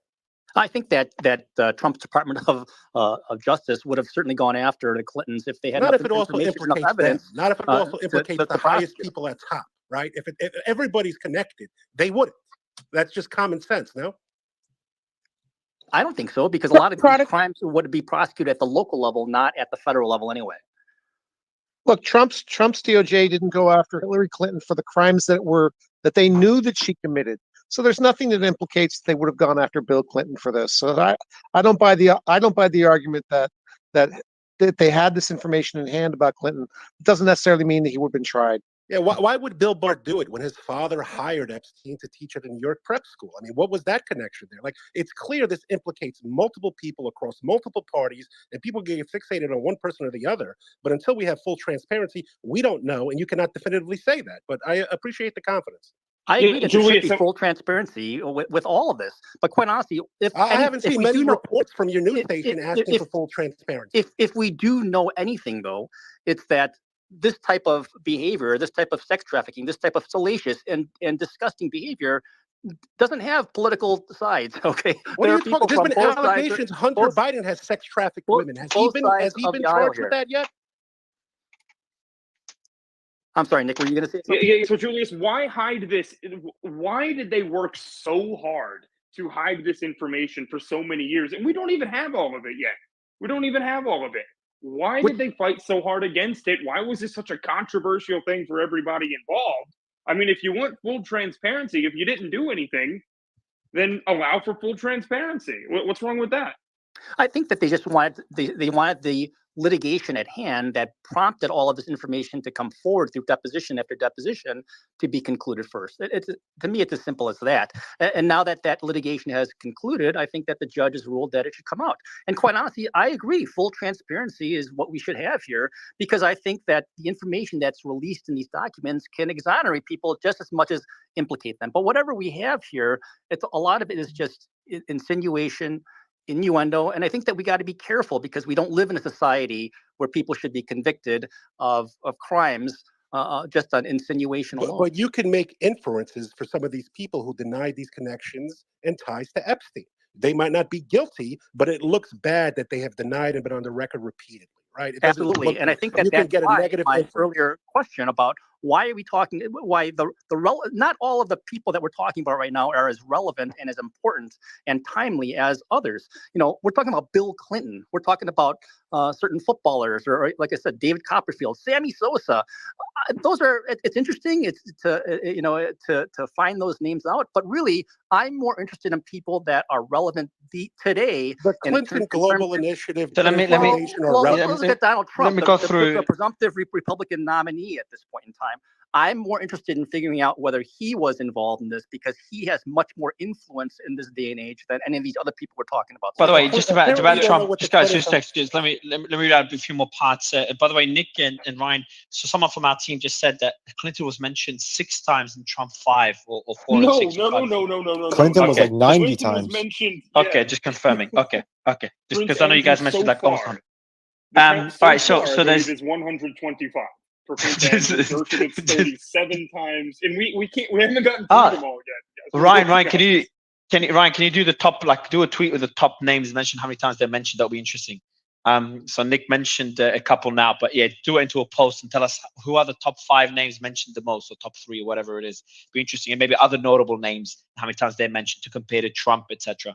But let me read it back and forth for you with one of the witnesses about Andrew and Prince Andrew and who else? So okay, this is referencing Virginia Roberts. Do you have any knowledge about whether Virginia Roberts? Mario, Yeah. Dershowitz made a statement that I think is interesting, and this is what we need to call for. Just now? I hope Epstein made videos. There has been suggestion that Epstein made secret videos of the men who had sex in these houses and planes. I hope he did, and they are all revealed, because they will prove I am not among them. I hereby waive any right of privacy in Epstein videos. So let's do it. Let's get at it. Release it all. Hold on. When was that statement made? He tweeted it. It's up top. I pinned it. When? This was back in July. Like I said earlier, he has switched his position to he wants to be exonerated. He wants full transparency. I don't know if it's true. He might well be guilty, but I agree at least with that position. The professor prodigal? Prodigal, quickly, Virginia had dropped the suit against Alan Dershowitz and had made the statement that she was, quote, very young at the time, very stressful, and in a very stressful and traumatic environment. And Mr. Dershowitz has from the beginning consistently denied the allegations. And I now recognize I may have made a mistake in identifying Mr. Dershowitz. So she has already said that she had made a mistake. Well, I'll give you quickly the mic with Brian, and then I'll read the Actually, no, she said she may have made a mistake, not that she did make a mistake. I think we should really look at the procedural posture here. This was a civil lawsuit brought by Virginia Giuffre against Ghislaine Maxwell, etc. And it was for money. And so what we're looking at are depositions and evidence that was probably never tried, right? Because there was a settlement, at which point she probably agreed not to discuss many of these things. And she then said something about Alan Dershowitz as well. So one of the problems, Prodigal, with what you're saying is because these are sort of one-sided, as it were, they haven't been really tested anywhere. We are in a difficult position to assess them. I'm not saying any of these people are innocent, but it's not enough just to have, you know, if you listen to some of these depositions, like, I don't remember, I don't know, he said this, these are hearsay, etc. It's really difficult, right? So part of me is thinking, like, what does full transparency mean? How do we get to that place? Because once again, you can't just say that these particular depositions do it for you, or maybe you can. Yeah, I'm not saying that. I think that it's clear. It's been reported multiple times that they seized the number of electronic drives and other video evidence from his New York City townhome. We need to know, what exactly was seized, and if it needs to be blurred or censored or redacted, it needs a full transparency is needed. I think at this point, these people are powerful, whether it's in politics, whether it's in charity, whether it's in business, and if these people are guiding the economic and political trajectory of this nation, and they are potentially being blackmailed, it's a problem. So we have Mr. See your name, sir. Derek Bros, who's doing a documentary on Epstein. He's been covering it since 2017. I'm going to go to you, Derek. Let me read a quick excerpt here and then get your thoughts on what we've seen so far, Derek. I've got it written here. It's a back and forth one of the witnesses. I'll just read small bits and pieces here and there. It's not too long. So, do you have any knowledge about whether Virginia Roberts is telling the truth about whether Maxwell directed her to have sex with Prince Andrew? So Andrew is probably implicated the most in these documents. There's an objection. No, only based on what I've read in the media, according to the witness. And Alan Dershowitz, objection again. And the witness says the same.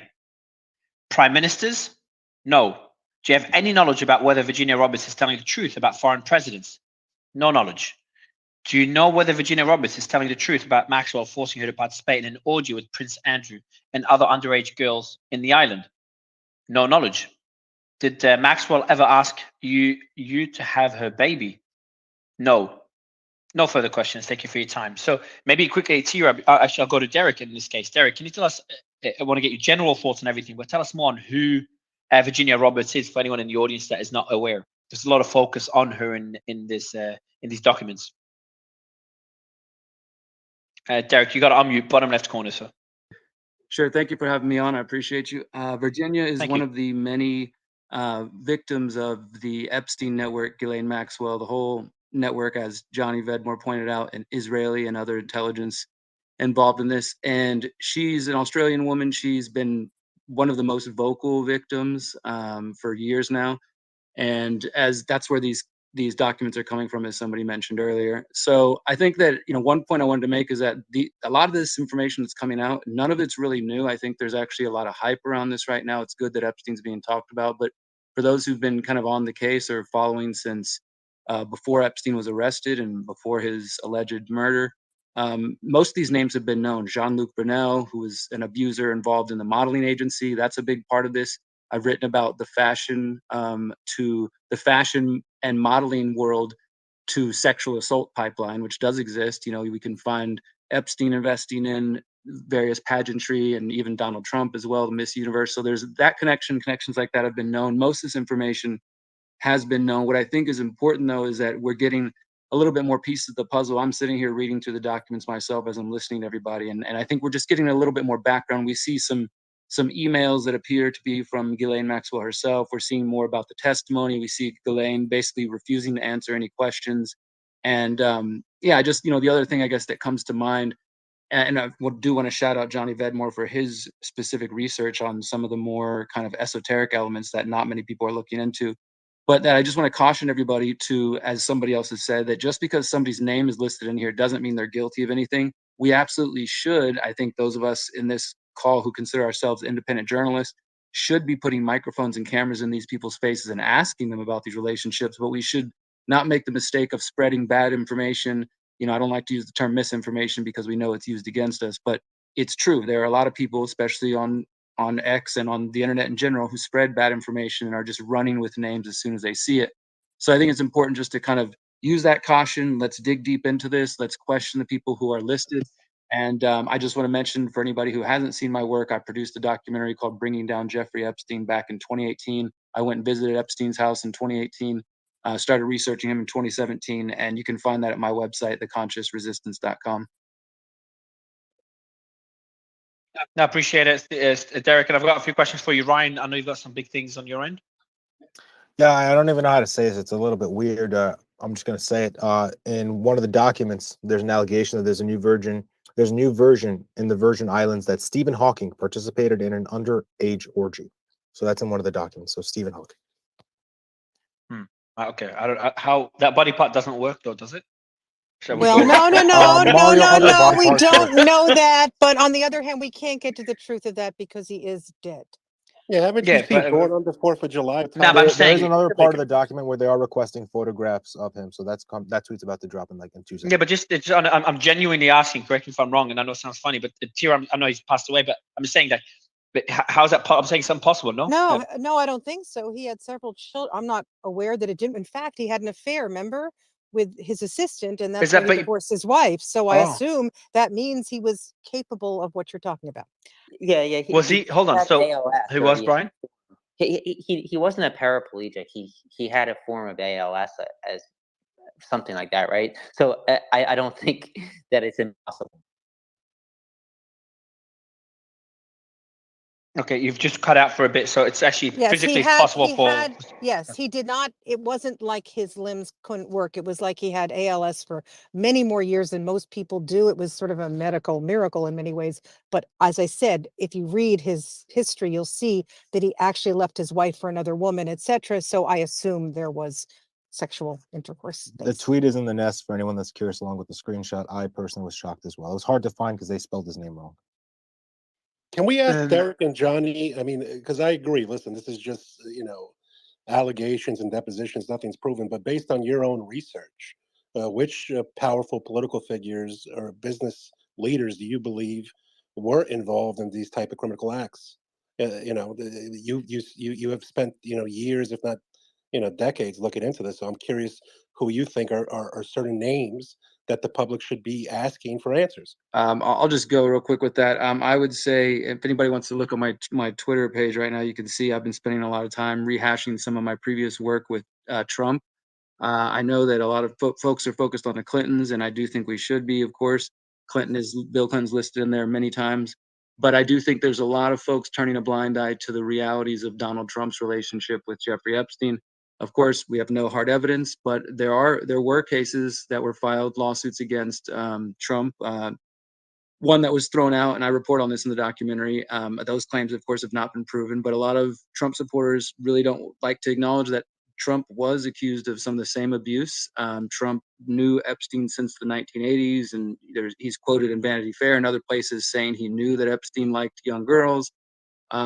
Trump, again, also involved in the pageantry industry, and I don't have any hard evidence to say he was involved in anything specific, but I just think that, Derek, let me just ask you real quick.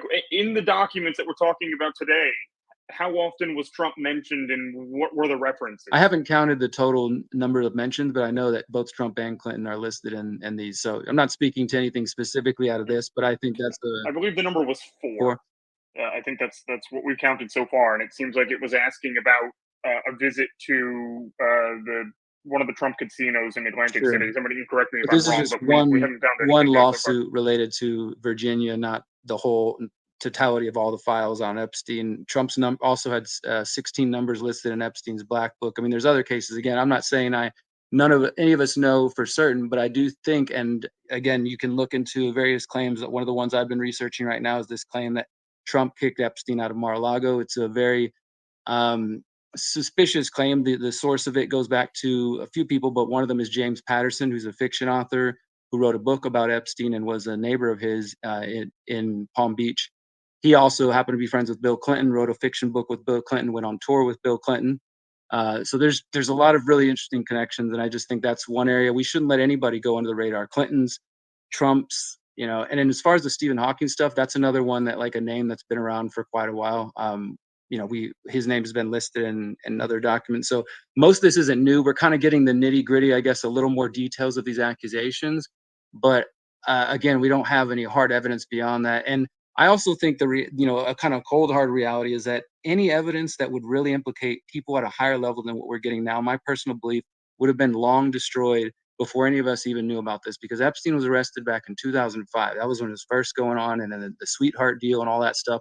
So anybody who was truly at some level where they were afraid of being exposed, like those tapes, for example, we have video of them raiding Epstein's Palm Beach house, and you see a lot of pictures, you see them collecting tapes. Though, it's been a decade plus now. So the idea that we're suddenly going to get these truths, I think, is just, we shouldn't fool ourselves. So Derek, so what do we know? So go ahead, Nick. Yeah, well, no, you're fine. You can go. Thank you, Nick. So I had another question for you, Nick. I give you permission. I have another question for you, Derek. By the way, Ryan just posted as well about 14 minutes ago that Al Gore, maybe you guys mentioned it, Al Gore was, according to these documents, was not seen on the island, because I know he's referenced earlier. And in terms of the Pope, just to be clear for everyone, it was no nude photos with the Pope. It's just a photo with Maxwell and the Pope. It's a publicly available painted photo that was just on the wall. That was part of the testimony. But going back to to what you're saying, Derek, you mentioned something earlier. There's a lot of false information that is being spread by different people. Can you share maybe the top 3 misconceptions or misinformation being shared right now? Sure. I mean, I think that Okay, so for one thing, I tweeted this earlier that there's so many Epstein documents. There's so many cases. We've got the bank, the cases against J.P. Morgan. We got Deutsche Bank. We got the victims' lawsuits. I went to a civil lawsuit when Epstein was still alive back in 2018. And I interviewed Bradley Edwards, the main attorney, years ago. If you guys probably have seen this clip going around, it's taken out of context often. It's from my interview where Bradley Edwards says that I reached out to Donald Trump. He's the only person that picked up the phone, and he was helpful, and this and that. And he said, I'll give you anything you want. So that's what Edwards told me. I asked Edwards again about the claim. Is there any proof that Epstein kicked Trump kicked Epstein out of Mar-a-Lago? And this is the lead attorney who's been investigating these claims for decades. And again, pointing to Johnny Vedmore's work, he's got a lot to say about Edwards. But Edwards himself said he couldn't prove that claim. So I think that there's just a lot of information that needs to be revealed there. But a big one I would. Did he recant in regards to his previous words saying that Trump was helpful? Is that No, really true? he's that's what he claimed, and I'm not trying to discount that. He just couldn't prove the claim that he was kicked out.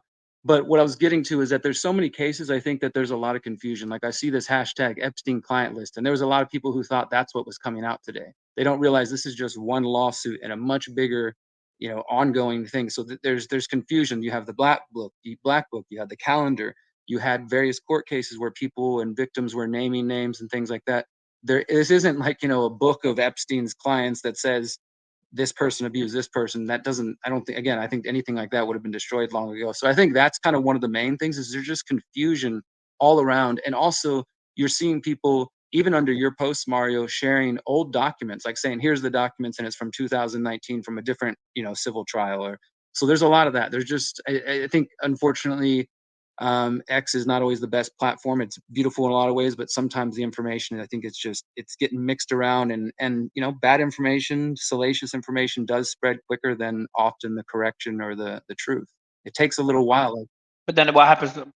Community notes is there to correct that. Whenever someone makes that mistake, they lose their credibility. So we try our best to be as careful as we can. But I'm glad you pointed it out because obviously a lot of people would take things out of context or spread misinformation. There is something here on David Copperfield.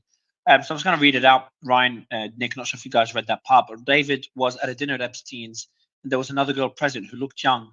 And Joanna asked what school she went to, and Joanna did not recognize the school name as being a college.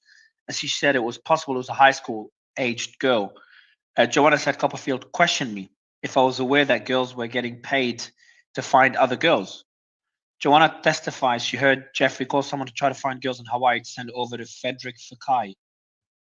So that was the part, that first part was David Copperfield part that I just read out. What else is he? I don't know who Frederick Fakai is. He's a famous hairdresser. Okay, there we go. Joanna testified Jeffrey told her Clinton likes them young, referring to girls, which we read already. Joanna, so by the way, Ryan, I'm going to tag you in this. A lot of nice pieces to quote here, starting with Copperfield. Just going to tag you now. All right, so we got here. Joanna testified that Jeffrey told her Clintons like them young, referring to girls, which Brian pointed out that does not mean they're underage, but they're young. So maybe unethical, but illegal, we don't know because young could be 18, 19, but not below 18. Joanna testifies that she was naked for 25-50% of all massages.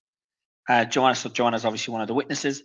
She testified, and victims, you could say. Joanna testified that Jeffrey made her perform sexual acts during massages, including sexual toys, and she had intercourse with him.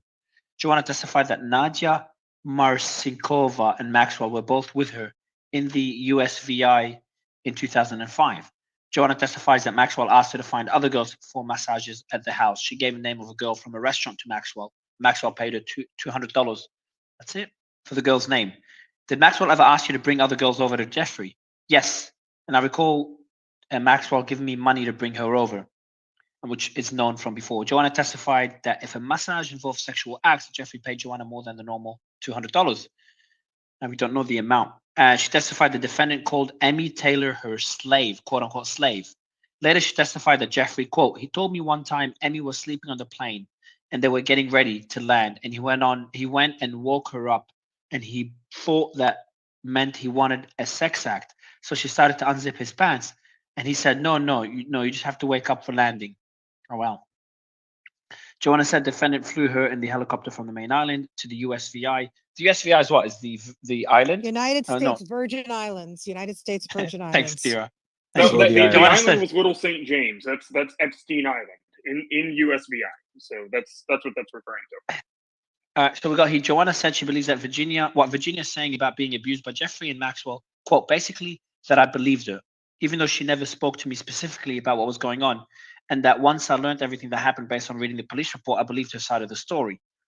Question: and what experience in the house helped you form your opinion that what Virginia is saying is true? Answer: by the witness. Jeffrey being open with me about what other girls did for him, and doesn't continue there. We'll get the rest of it. But yeah, so Ryan is working on a few posts there to summarize what we just read. We'll be out in 2 seconds. Cool. Is the David Copperfield part out? No, it's going out together. It's one. They're one shot right here. I'll do one just for David Copperfield separate, and then do the rest. It's one big one, I think. But yeah, that's just another name implicated. It's just crazy the amount of names. Derek, like the list continues to expand. Yeah. Your thoughts? Well, who do you think is who concerns you the most? Is it Prince Andrew by the looks of it? Do you think he'd be implicated the most by all this? Is it Dershowitz? Is it Clinton? I definitely is it, think that Trump? the Prince Andrew angle is one that, I mean, it's disturbing, and for those who've researched this broader topic, not just the Epstein network, but the fact that we live in a world where there are pedophiles in high up religious positions, political positions, government, etc. This goes back to the fact that the royal family themselves have been accused of similar things, with Prince Andrew's brother Charles, now King Charles, being friends with the longtime pedophile over in the UK, Jimmy Savile, and other accusations related to the crown themselves, including people accusing the Queen. I'm not even going to really get into any of that, not saying it's all backed up by strong evidence, but absolutely King Charles spent time and lived and said he was his best buddy with Jimmy Savile. So Prince Andrew and the whole royal family has some experience in this world. So I think that's definitely a strong connection. It's one that unfortunately I think our world just cannot allow to come to the surface. The Queen is gone. Prince Andrew has basically been allowed to walk free, other than some undisclosed sum for Virginia, lawsuits related to the accusations against him. And we're never going to fully know the truth. I mean, he went on national mainstream TV and claimed that he doesn't sweat. He can't sweat. So, the story that Virginia claimed about him being very sweaty while he was abusing her could have never happened. And we just all sort of accepted. I mean, I think it's kind of one of the big things that really frustrates me about this whole thing is that even Jeffrey Epstein didn't kill himself. It's all basically become a meme that we just sort of laugh at. It turned into a joke on Saturday Night Live. It's a hashtag. It's something that we put on T-shirts or whatever. But at the end of the day, these people run free. And I wanted to mention, in case folks didn't catch this today, this was reported by the New York Post just today. Mark Epstein, Jeffrey Epstein's brother, told the New York Post in an interview that Jeffrey Epstein told him before he died, that he said, "What I know about both candidates in the 2016 election, meaning Hillary Clinton and Donald Trump, if it was to come out, he said the election would have had to be canceled." So that was quoted from Mark Epstein, Jeffrey Epstein's brother, in the New York Post today.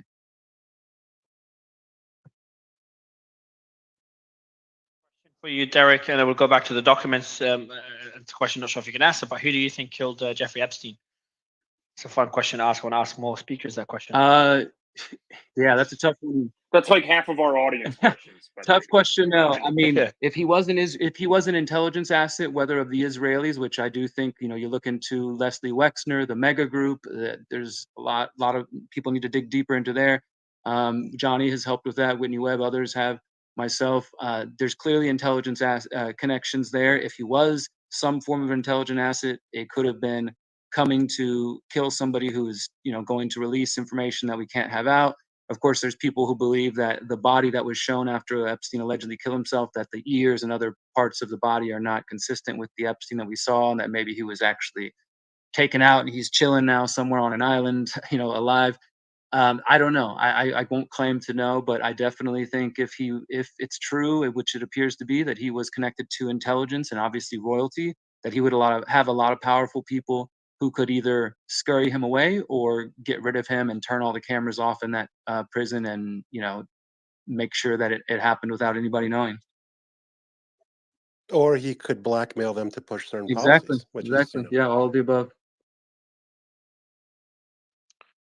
I'm just Derek, going let, through. let, Go let ahead, me Nick. ask let me ask you one more question, Derek. And we definitely appreciate your time here, but how much more would you expect out of, because this is apparently the statement that was released today was that this was going to be a rolling release of documents.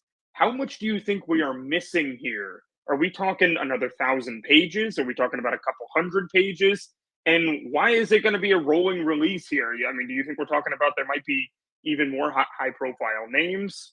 What are your thoughts? Well, there's, as I mentioned, there's so many different victims that are still being, that are, I guess, still coming forward. I saw even in the mainstream, I think it was Business Insider did a report on Epstein a week or two ago where they went and tracked down a Polish model. They didn't reveal her name, but, she was connected and she's in a bunch of pictures with Epstein and stuff.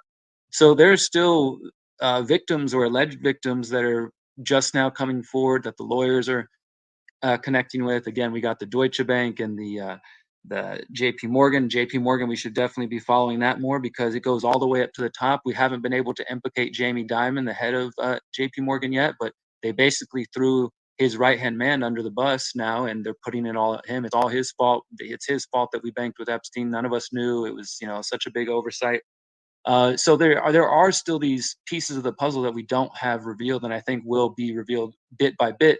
But unfortunately, for those who are in the U.S. and know, just like with the JFK files, but we're 60 years past that now, and I think that this could be a situation like that where this is just a slow drip over time, and maybe hoping people lose interest, or by the time that the full truth is, we can put all the pieces together, there's nobody around to be held accountable. Everybody's died, or the statute of limitations, et cetera, have all passed. So I don't have high expectations, but I do think we're going to keep seeing things like this where, okay, here's a new little bit of Epstein information and a little bit more of Epstein information, but I don't think there's going to be any bombshell Epstein client list, or maybe even we've got as much as we're going to get in terms of being able to prove it, and instead we're going to have to live in a world where we have names of celebrities and politicians and powerful people. We knew that they know this guy.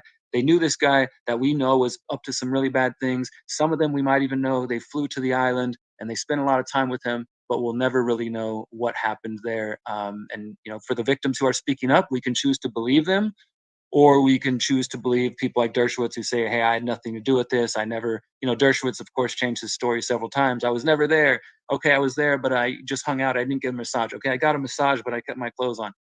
So it's up to us, I guess, to decide that, because these are mainly civil trials too. So it's not like these people are being charged with criminal charges. It's more like the victims are trying to get what they can, and if that means money for damages and things like that, they're going after them in civil courts. So we're not going to see anybody go to prison over this. There's a video we're going to be posting about Dershowitz shortly, and you could all make your own opinion from it. Ryan will be posting that. Ryan, I'm going to give you a mic in a bit. Just two things for the audience. Can you check that comment button if it's working on the bottom right corner? And I actually mean it, because I know a lot of people are mentioning it's glitching. Just give us a quick comment if it's working for you. And again, I'm not trying to trick you into commenting here.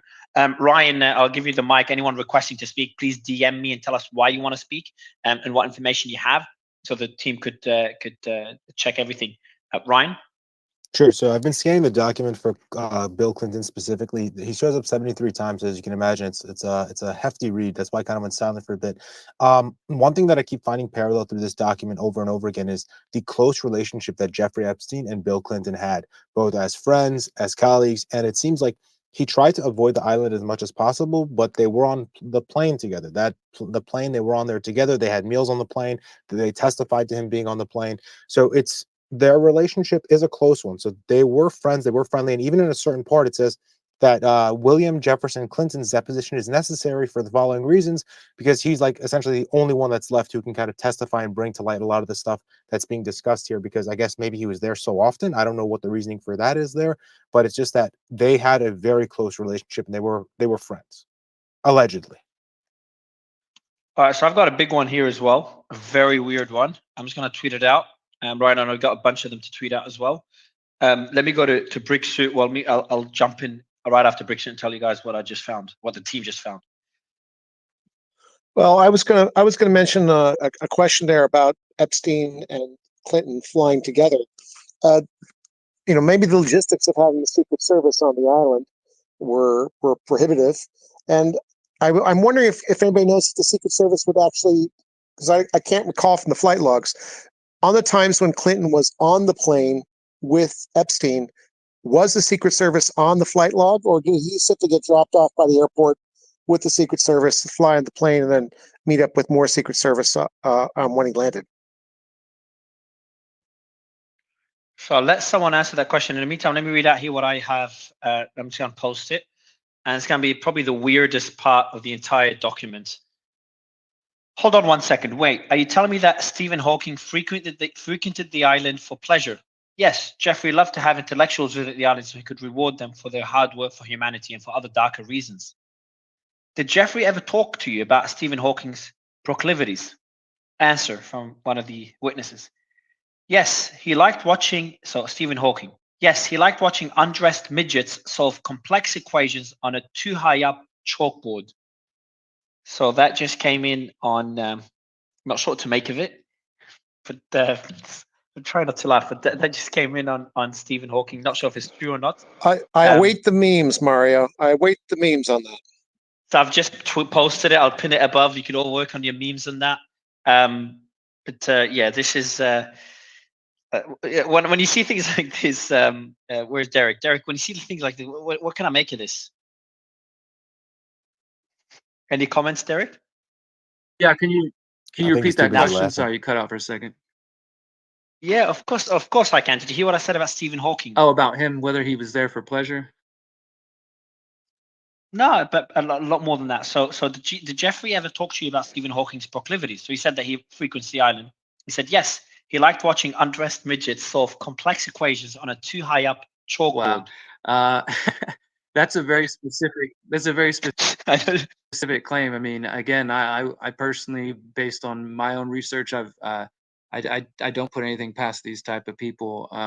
Yeah, and I mentioned earlier that the Stephen Hawking name has been in the rotation for a while, since some of the early cases. So we've known that he was accused of certain things, but this is the first time myself personally that I've heard this midget claim. And I don't know. I mean, the thing is that we, again, are dealing with people who portray themselves as one way in front of the cameras, whether that's good, upstanding Christians or law-abiding citizens, tax-paying, all this sort of stuff, but behind closed doors live completely different lives. And many of these same people are, besides potential intelligence connections, are also in secret societies that do have rituals of various kinds. And maybe that's something, for another conversation, but I think we can't put it past these folks that are involved in this, again, with also understanding that we shouldn't just run with the idea that anybody's name listed in this automatically is guilty of sexual abuse or something like that, and knowing that it's basically the alleged victim's word versus Stephen Hawking, who's not even around to defend himself, but I imagine he would claim he didn't do that. So we just have to sometimes settle on that we can believe Virginia if we want, or we can choose to deny that. And I think, unfortunately, sometimes that's going to depend on our individual biases, because as noted in this conversation, if you bring up the Clintons, some people like that. If you bring up Trump, some people don't like that. And I'm getting some lovely messages just since this conversation started for mentioning the potential of Trump's connection to Epstein, just as an example. So I think it's all going to come down to our own biases if we want to believe these claims or not. So do we know anything about Derek, do you know anything about the apparent senator from Maine that for whatever reason his name has been redacted in this document? A what from Maine? What was that?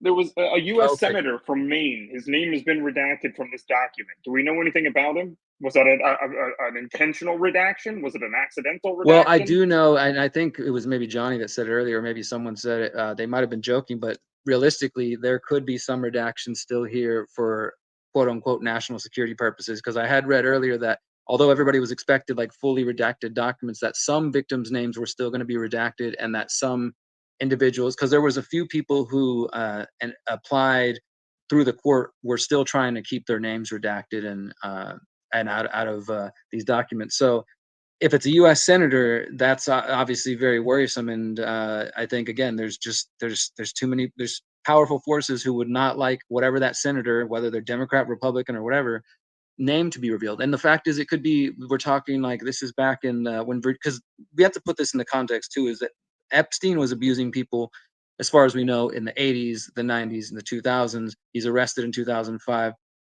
And, we end up learning more after that. But so this abuse between Virginia and others was happening in the 90s, the late 90s, 2000s and stuff. So this isn't like current. I think sometimes people think of it more currently. This is stuff that he was being, obviously he continued even after he got arrested in 2005, and even after the sweetheart deal, he was still up to this stuff. But most of the abuse that we're hearing about is stuff that happened more than a decade ago. So it might be a senator that's not even around anymore that could have been involved in something. And hopefully we can, through maybe more court cases, or I don't know if they would protect a senator in the court and prevent the victims from finding out, or if Virginia herself would be willing to say the name out loud, because if it's in this documents and redacted, obviously Virginia would know who it is. But did she get a big payout? Was it like 20, 30 million? I'm assuming she had an NDA. She might not. She might the be prince? legally bound from saying so. Yeah. I'm curious because I haven't had a chance to look at them. Has Steven Pinker or Kenneth Starr been named in any of these documents? I haven't seen myself.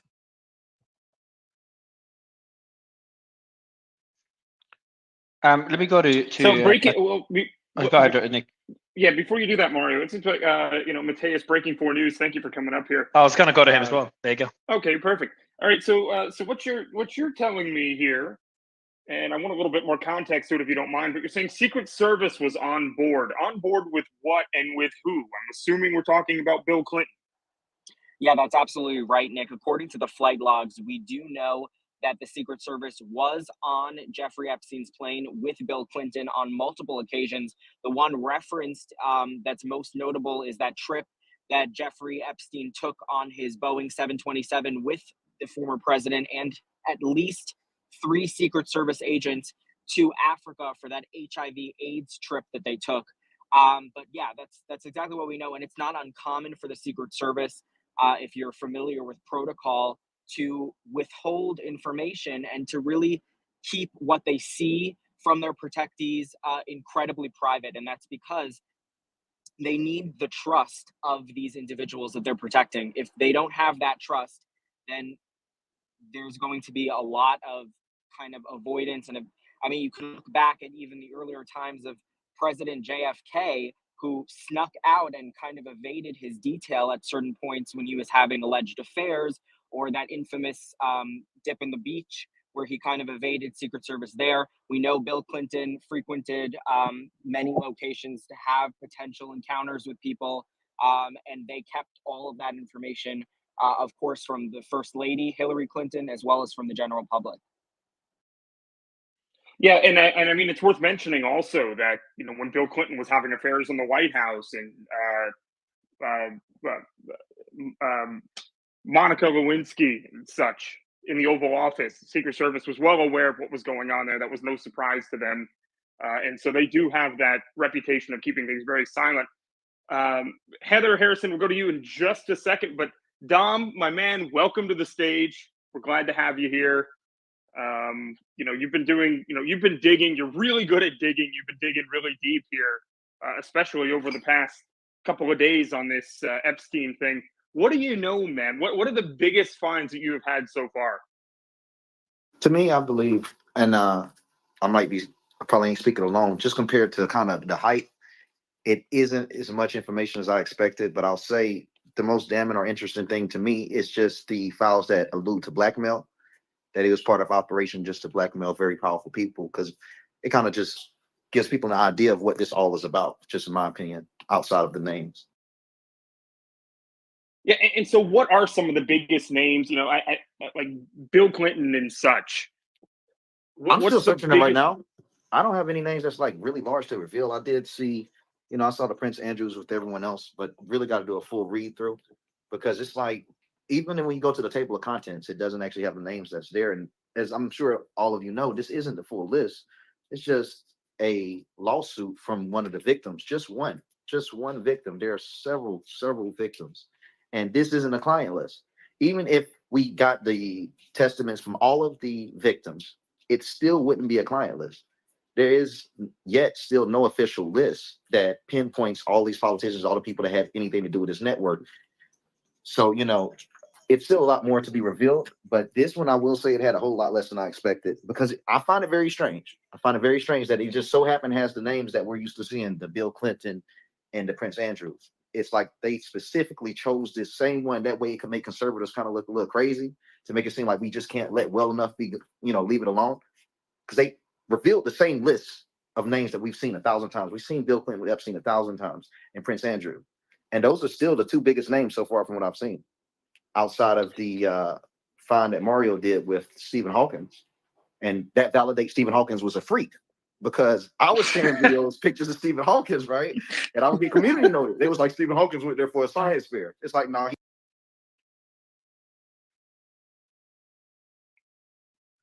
I think you just cut out. Yeah, you cut out a little bit. But I can add on to that a little bit, Nick. Yeah, do it, Heather. So do you guys remember when like the whole Balenciaga thing came out, and they like had the pedophile paperwork and the campaign ad from that court decision, and they had the little kids wearing the bondage crap and all that other stuff? Well, the parent company for Balenciaga is the Kering company, like Kering. And the owner of that, it's a French name, like Francois or France. I don't know if it's Francis, and it's just spelled weird. But his wife, Salma, actually won the Global Clinton Citizen Award back in 2010. So like the Clintons gave his wife their annual prestigious citizen award. So it's really interesting that the Clintons, being so connected with Epstein, and then the founder of basically Balenciaga that was pushing child porn, models and documents and stuff like that. So I would not be shocked in the least bit if he were actually one of Epstein's clients. So I just wanted to make that little connection. So you have the Balenciaga founder connected to the Clintons, and the Clintons connected to Epstein. So it's a trifecta of like perverts. The person that Heather's referring to is Francois-Henri Pinault. His wife is a very well-known actress, Salma Hayek, just to clarify. Yeah, and it seems like there are a lot of connections to also the modeling agencies and Victoria's Secret. I know that, he's not mentioned actually too much in this document. I think he was mentioned one or two times, but one of Epstein's biggest clients, at least in the financial world, was Lex Wexner, who was the founder of Victoria's Secret. And then one of the executives of Victoria's Secret, which I have to get back to, John-Luc Brunel, who mysteriously died at one point, is heavily implicated in this document, apparently watching minors have sex, having sex with minors and such. And so it seems like there, a lot of, related to something like Balenciaga and stuff. Just quickly. So it seems a lot of people are posting the Stephen Hawking thing. So the Stephen Hawking one seems fake, unless someone can find it in the documents. So Mario, the first one was real. The one where the orgy one is real. That's in the doc. The midget second one is not true. No, Yeah. So someone in the group that wasn't going through the document sent it through from other sources, but not from the document directly. Thanks for the weird, funny thing about Stephen Hawking was not right. So I'm just going to remove that now. And I know a lot of big accounts posted it as well. So it's giving you a heads up. You can do as you wish, but just check the document. Unless someone else has checked the document and found it, let's give it a couple of minutes. Has anyone else seen in the document about the midgets solving equations on a too high up chalkboard?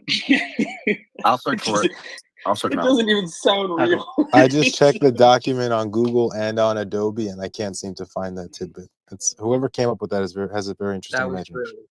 Yeah, so I'll I'll try to fugate this thing with that and discredit everybody's information just by showing something ridiculous like the midget chalkboard. Yes, I'll remove that and I'll wait for you, Ryan, to verify these things. I thought that group only had things from the document. Mario. So the only post I do in the last. Yeah, go ahead. I'll give you the mic. The Ryan, I'll kind of delete that for now.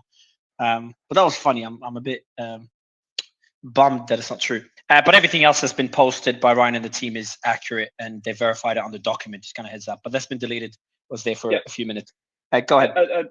Well, Matthias, I know you had your hand up, and you usually have something pretty good to jump in with. Have you found something for us? No, just that you were mentioning Les Wexner and their relationship, as you mentioned, is broad and very detailed. And Les actually allowed Epstein to use one of his properties in Ohio, New Albany, Ohio. And that's where Epstein allegedly, along with Ghislaine Maxwell, abused one of the Farmer sisters who filed that complaint originally in the late 1990s. And they weren't revisited by the FBI until 2006. So when you kind of untangle this web, it's clear that there's incredible connections. Additionally, in the Netflix documentary that was published just a few years ago, excuse me, it's a docu-series. They go into detail, including providing video footage of one of the interrogations of Jeffrey Epstein, and they ask him straight out if his relationship with Les Wexner went beyond professional, indicating that they may have had some romantic relationships. And Epstein vehemently denies those allegations, and his lawyer, who's present in that conversation, quickly shut that down. I don't know if there's anything more to dig up about that, but it's really interesting the way that these things are playing out and how you see the connections kind of detangling. People assume that when we're talking about Jeffrey Epstein, we're talking about everything that occurred 2019 and on, when really this involves cases throughout the 1990s as well. Yeah, if I could, I'd Yeah, like thank to you for that pick up context. from Wexner right there. Yeah.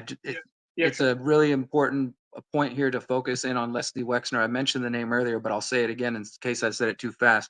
But the mega group, I've done some work on this at theconsciousresistance.com. Whitney Webb has, as well as some others. Look into the mega group. There's only a couple of mentions in the mainstream news that you can find from more than a decade ago, but they describe them, and this is their words, not mine, but as a powerful group of Jewish millionaires and billionaires who get together and meet to discuss Israeli policy and this and that. And Les Wexner was a part of that. And Les Wexner is the one who sold his New York home to Epstein for $1. So there's definitely some powerful things and some more insights to glean from that. The other thing I want to mention before I have to go, first of all, thanks everybody here for all your knowledge and contributing here. But I want to, and somebody else mentioned this as well, but key in on Jean-Luc Brunel as well. For those who don't know, Jean-Luc Brunel, he's a French modeling agent who was connected to Jeffrey Epstein. It was his M2 modeling agency that was part of the way that Epstein and other people in the network were bringing in these young girls through the modeling agency, and then eventually they would be funneled to people like Epstein for abuse. Well, Jean-Luc Brunel was arrested in 2020 as part of the Epstein investigation in Paris. He was arrested and held, but then just like Epstein, in 2022, he's found dead in his prison cell. So for those who don't know, Jean-Luc Brunel, M2 modeling agency, dig into there. Again, if you're interested, you can find more of my work on theconsciousresistance.com under our Epstein section. Look up Jean-Luc Brunel, Peter Nygard, of course, and the mega group and the that whole connection. And I know Johnny Vedmore has more to add to that. I would love to hear from you, Johnny. But thank you, Mario, and everybody for letting me contribute tonight. Yeah, absolutely. And we're going to go deeper into these. We're compiling right now the Jean-Luc Brunel, again, one of the executives from Victoria's Secret, which I think is very important. There are a lot of allegations that have been mentioned a hell of a lot of times in just these documents. And so there might be some new information there. We'll go through them. But in the meantime, Dom, jump in. Something I thought that was really interesting to add into this is just the mindset of him. Epstein was actually renting out a lot of women. So you guys asked something that I found that I thought interesting, that he rented them out. He sent some of these people away from his homes or any of his properties and sent some of these people abroad.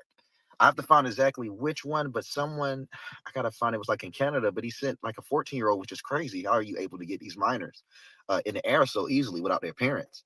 But they send them out there and rent them to these billionaires and millionaires, which is very, very interesting to me because it's not like they just automatically come to the island for a service.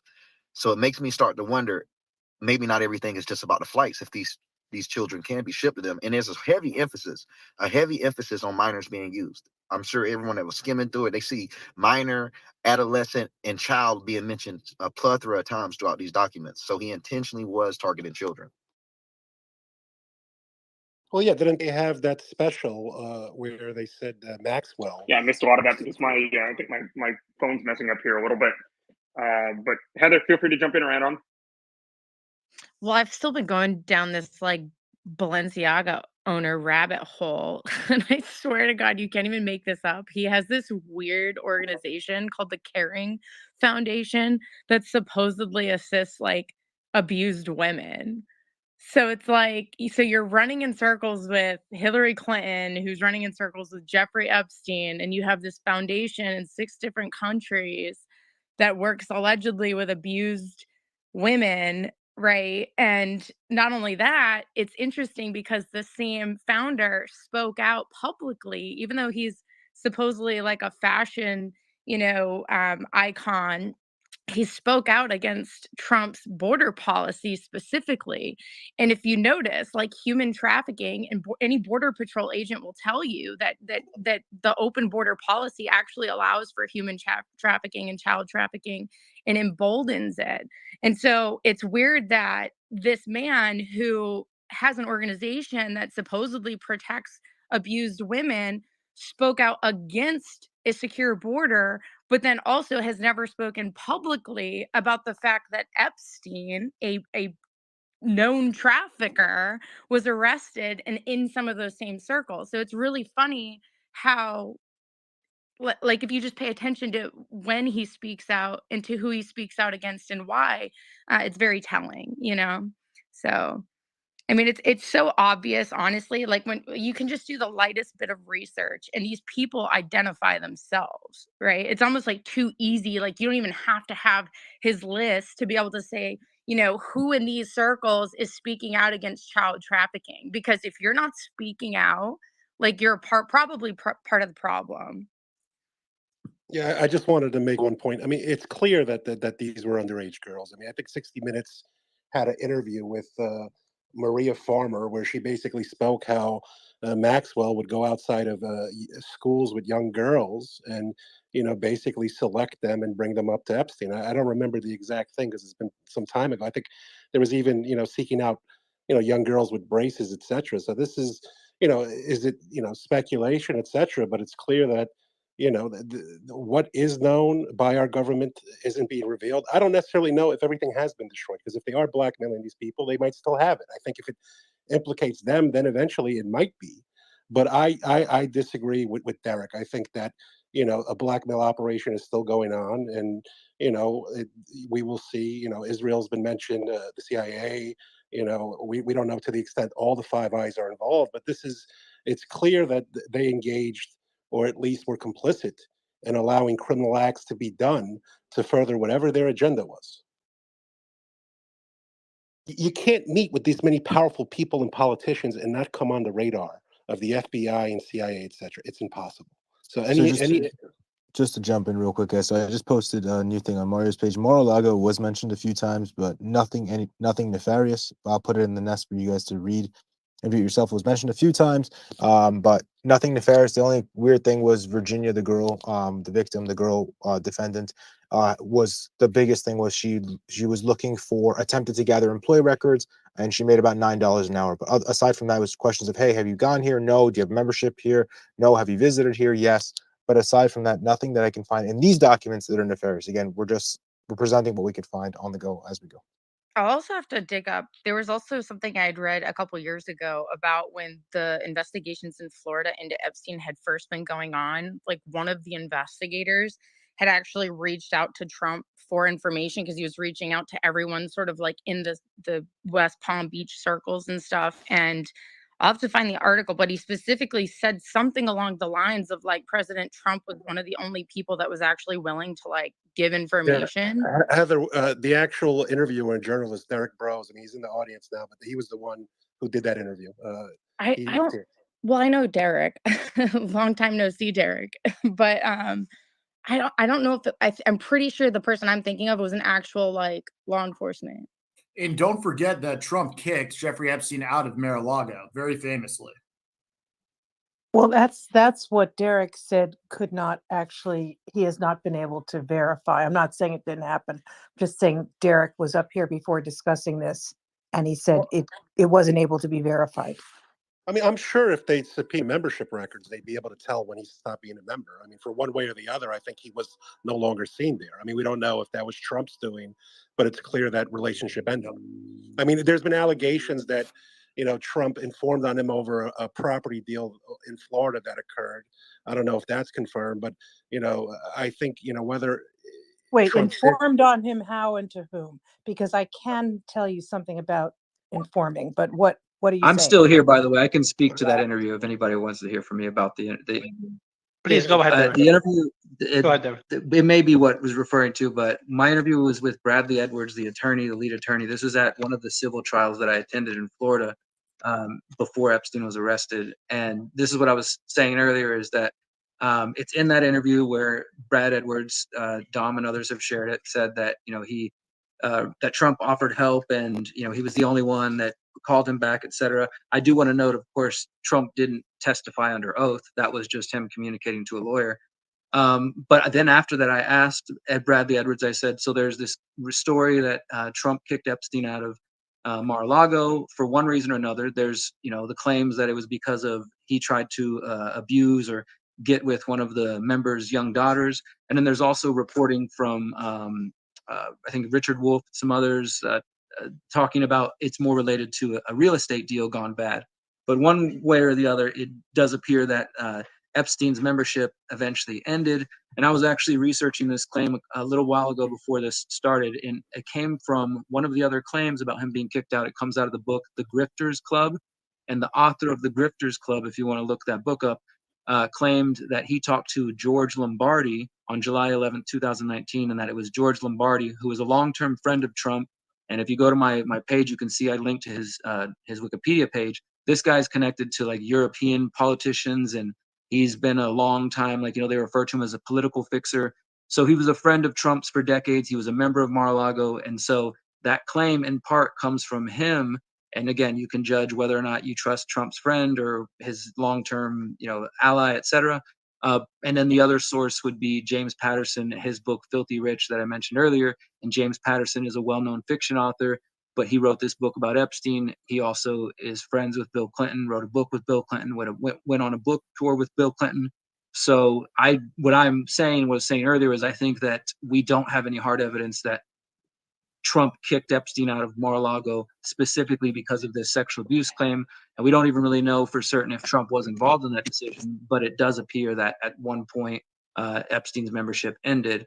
But it should be noted, of course, that didn't end Trump and Epstein's relationship. They still knew each other after that outside of the club. He still was in communication with him. As I mentioned earlier, Epstein had 16 of Trump's numbers in his black book. His personal driver, just a number of different people in his family and stuff. So we can't say for sure that whatever happened at the club was the end of their relationship. My belief is that, like many people, whether Trump was involved in abuse or not, but like many people, once it became clear that Epstein was going down with the 2005 arrest and then the sweetheart deal, people started dropping him, like they got off him as quick as they could because they realized, oh my God, this guy's being exposed. And then, of course, I mean, that didn't happen with Bill Gates. Yeah, That Bill didn't Gates and happen with others, Hillary they Clinton. tried to kind of be quiet about it. But of course, by the time Epstein got arrested in 2019, it was all out in the open. But some folks, I think the Clintons, Trump and others, who were maybe just more aware or just wanted to put their distance for whatever reason, I can't speak for them. They put distance early, but most people, as time went on and it became clear Epstein was going to be exposed and in his arrest, then all of a sudden you get all these statements. Bill Gates, of course, has continued to lie. Whitney Webb has done some great reporting going back and finding now deleted articles that prove that Bill Gates' relationship with Epstein went way back further than what he claims. Okay, yes, but I just want to be very clear here. There's nothing to implicate Donald Trump in any nefarious activity. I think the only thing that we've seen so far, besides like a mention that of somebody being at a Trump casino at one point in Atlantic City, it doesn't seem like there's anything to even implicate Trump in anything. I know the only other mention that I have seen was Trump on a flight log from Palm Beach, where he owns a home, to Teterboro in New Jersey, where he owns another home, with his wife and daughter.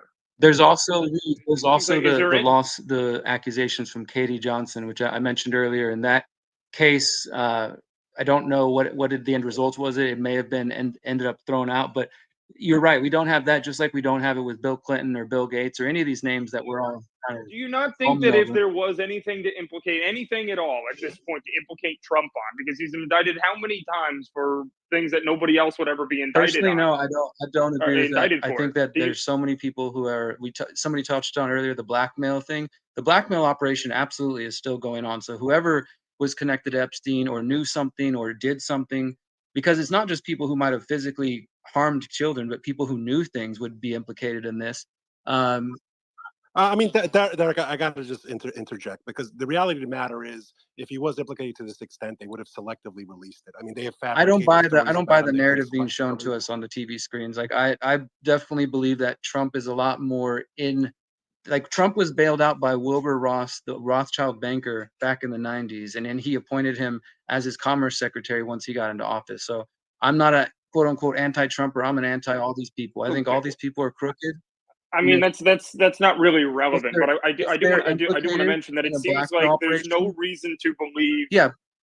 It seems like there's no reason to believe that Donald Trump had any sort of relationship with Jeffrey Epstein after he was literally kicked out of No, Mar-a-Lago we in definitely know that 2007. they did. They But still I did want have a to. relationship. They still knew each other, and we're still in communication. That definitely is a fact. Now we don't know what that means, but also, I mean, we should also say, if you want to say that, Well, if you can send me that, if you can send me that information, yeah, that'd be awesome. we, But what I want to say that is, just we could based say on the him same having thing about Bill numbers, or? Clinton. We could say the same thing that we don't know. So it's important to just like, let's play both sides. Like, we don't know the truth about. Obviously, Bill Clinton flew a lot of times on there, and that probably hints at something more. But the fact is, we don't have that evidence either for any of these people that we're talking about. So ultimately, what we have is the victim statements in court, and then we have our own speculation. I mean, because none of us were there, none of us. There's no, we don't know exactly what Prince Andrew was involved in, but we know Virginia accused him of stuff. It's very difficult to compare in this situation Prince Andrew to Donald Trump, and I think Prince Andrew has been so far mentioned 127 times as far as I'm we not can comparing count. them. I'm just saying Donald as Trump was terms of accusations. the name Trump was mentioned 4 times. It's not even referring to just Donald Trump. Again, we're talking about a In Trump one court casino case. that somebody In one visited at court one point. case. I have to get to One Dom, single though. victim. Have to get to Dom. Thank you, Derek. Dom, jump in. Hey, brother, I was still investigating. I had to drop off. I didn't want to drop off without thanking you guys for having me to come on, and thanks for the platform and the great conversation. If I find something Thank new, you, I'll send sir. you guys. Love having you. Yeah, if I have some Hope more to have info, you I'll back send soon. you guys some DMs. If I have some exclusive or something I find, I'll be skimming through. But thank you. Perfect. Thanks, man. So there's also there's who. So thank you so much, Dom. Appreciate it. So there's a well-known prime minister. I'm about to post it now. But there's a well-known prime minister. Epstein trafficked young girls, Barack, or underage who are girls. we talking about? Ehud Barak? We don't know. It just says a well-known prime minister. I mean, we haven't mentioned Ehud Barak. I mean, his connections to Epstein are very, very interesting. He's actually asked about in the document. I'm about to post something listing all the big people that were asked about. He was asked about in this document, but there's no direct connection in this document. Again, remember, this is a subset of documents that we're getting tonight. We can get a bigger set of documents that undoes everything that we talked about tonight. So just obviously keep that in mind, guys. There's obviously some weird, shady stuff happening on that island. Yeah, I've just posted about the unknown prime minister, well-known prime minister. It's been redacted. The name's been redacted.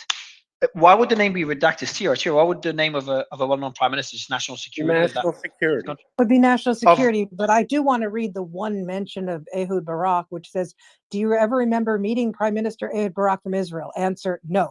So yeah, but there's that's the multiple mention that we photos have it out of these documents. I'm not saying there Yeah. isn't more to come. But remember, this is they're asking one person, and there's multiple victims. So again, we have to keep in mind that this is a subset of docs. Yeah, I just want to break in. I just had a message from somebody that Fox News also reported the Stephen Hawking naked midget chalkboard information. So, multiple. It's going to be out there. God. I haven't seen it myself, but this is a gentleman I trust implicitly. Did they get so it I'm from sure that he Mario? saw it. That's the question. Did they get it from here? Nah, I'd be surprised because we deleted it. We deleted it within minutes and then posted a I got to say one thing though, but everyone posted it. But this is yeah, go ahead. reported in the Times of Israel, right? Ehud Barak met with Epstein 30 times between 2013 and 2017 that they know of. And this is after he had already been convicted. So even though he's not mentioned here, it's clear the connections exist. And you have to ask yourself why the former leader of Israel would be meeting with Epstein. I'm sorry, you can point to, like everybody said, this thing is not conclusive, but what you can draw from this are inferences of people who have lied regarding their associations and connections. So they've been caught in lies. And that in itself adds fuel to the fire, right? They don't, so I'll leave it at that. Hey, I want to mention, I go through here again one time about the Trump thing, just to add some context to the argument. The only other mention of Donald Trump in this document, because I keep hearing about it on the stage here, I keep hearing about it down there in the comments section, which is fine. It means I'm reading them. But anyway, the only thing that I'm hearing at this point was when one of the witnesses was asked, did you ever meet Donald Trump? No. Did you ever massage Donald Trump? No. That's it. That's what you get. And then at one point, it's mentioned that somebody visited his casino. That's it. You can search the entire document, and you're not going to get anything like that. You're not going to get anything nefarious at all. I'm just seeing who people are guessing on who that prime minister is. I'm just going to pin the tweet there, and I'll go through guesses. So we have one of the. So Doc points the finger at Tony Blair. Let's see what else people are saying that is. Let's see if anyone's saying Netanyahu. Trudeau's mentioned. Who do we have? Who do you think it is? Trudeau, Blair, Bill Clinton, but Bill Clinton was the president, not a prime minister. DM me Jimmy Imran Kimmel Khan. has been mentioned now. It says Marissa Hanson posted. Ehud Barak is another one. Sorry, what was that protocol? Ehud Barak, Justin Trudeau, and Tony Jimmy Blair. Kimmel, who made a big fuss against Aaron Rodgers from the deposition. Did you ever meet Jimmy Kimmel? Yes, twice. Where was this? At Jeffrey Epstein's house in Palm Beach. Did you ever give him a massage? Yes, both times. And did you engage with sex with him? I did. The second time I met him.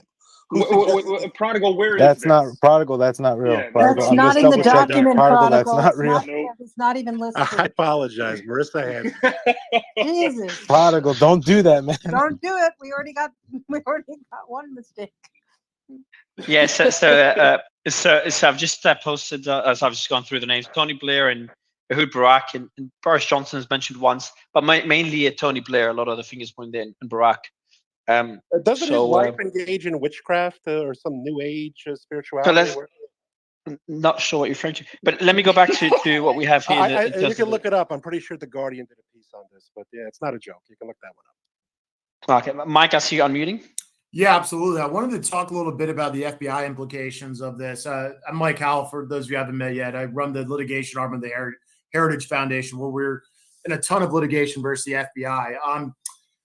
I think what happens next is largely dependent on whether the right questions are asked or not of the FBI. And the first question I would ask them, to get at the most targeted, lowest, sphere of documents would be if they provided any defensive briefings. We know that these practice for the FBI to do it in such incidents like this, where there's a high level of exposure for, politically well-connected and powerful people. My guess is several such briefings were offered. One needs to look no further than, the abuse of the defensive briefings when they were offered to, Grassley and Ron Johnson as ways to, thereby leak the information from the defensive brief, drummed up the whole Russiagate influence into the Hunter Biden laptop narrative. So I highly suspect here that throughout the course of this, and there's documents that are out there that the FBI, had in writing in their case files going back to at least 2008, and I suspect before, Jeffrey Epstein and his associations in there. So I suspect that over the course of these years and even going into current day, the FBI has been in constant contact with some of the people whose names are obviously redacted, and then other high-profile individuals on there. And so if I was advising Congress as to exactly what to ask, don't ask for every document that mentions Jeffrey Epstein. You'll get nothing. They're not going to respond to you. But simply ask for the records on all the defensive briefings provided. They're, by course, logged into FBI systems. And I think that gets you to where you need to go, because my sense is a lot were given over the years as really important people pulled their political strings to get a sense as to what their exposure was here from the FBI. This is the same pattern of practice we're seeing that plays out against all the political controversies of the day. They all boil down to essentially the FBI acting in one way for politically connected people and in a different way for others. Best example, and I'll end here, is obviously how every little lead they had, they ginned into a national controversy as related to President Trump. Whereas what we're going to see play out in the Hunter Biden, investigation and the potential impeachment of President Trump, or Biden, I'm sorry, is the story will be the FBI simply just did not run with the leads that they were provided and instead acted to, help the politically exposed person. I mean, look at the Secret Service being tipped off when Hunter was about to be served. So I think now's the moment in American history people will understand this, and that's why that question needs to be asked. And I'll stop there. Mike, let me just jump in. I appreciate. I only wanted to interrupt you just because we do have, I won't mention the name, but we do have one of the victims of Jeffrey Epstein in the audience. I've just sent you through an invite. It will be a pleasure to have you on stage. Don't want to mention you or put you on the spot, but I could see you on the stage. So if you want in the audience, so if you want to come up, it would be a pleasure to have you speak. But I do want to go to, in the meantime, I want to go to Derek. Derek, I saw you on mute as well. Derek, can you hear me? Sorry, Derek and Johnny. Derek, go ahead. Sorry, you cut out before. I didn't hear the. No, I saw it on mute. I thought you wanted to comment on this before going to Johnny. Johnny can go ahead. Go ahead, Johnny. Take it from here. I've said enough. Yeah. Well, talking about what you were just talking about earlier with the FBI, listen, if you want to understand what's been going on in the Epstein case, it changes American history. You don't even understand what has happened. If you want to know what's going on in the Epstein case, you look at John Stanley Pottinger and what he's been involved in before being on the prosecution team alongside Bradley Edwards. And it was mentioned Bradley Edwards by Derek Brose. And you look at those people who are on the it's a very interesting team. Now, you go back in history, he was very central in signing off the reports for Watergate.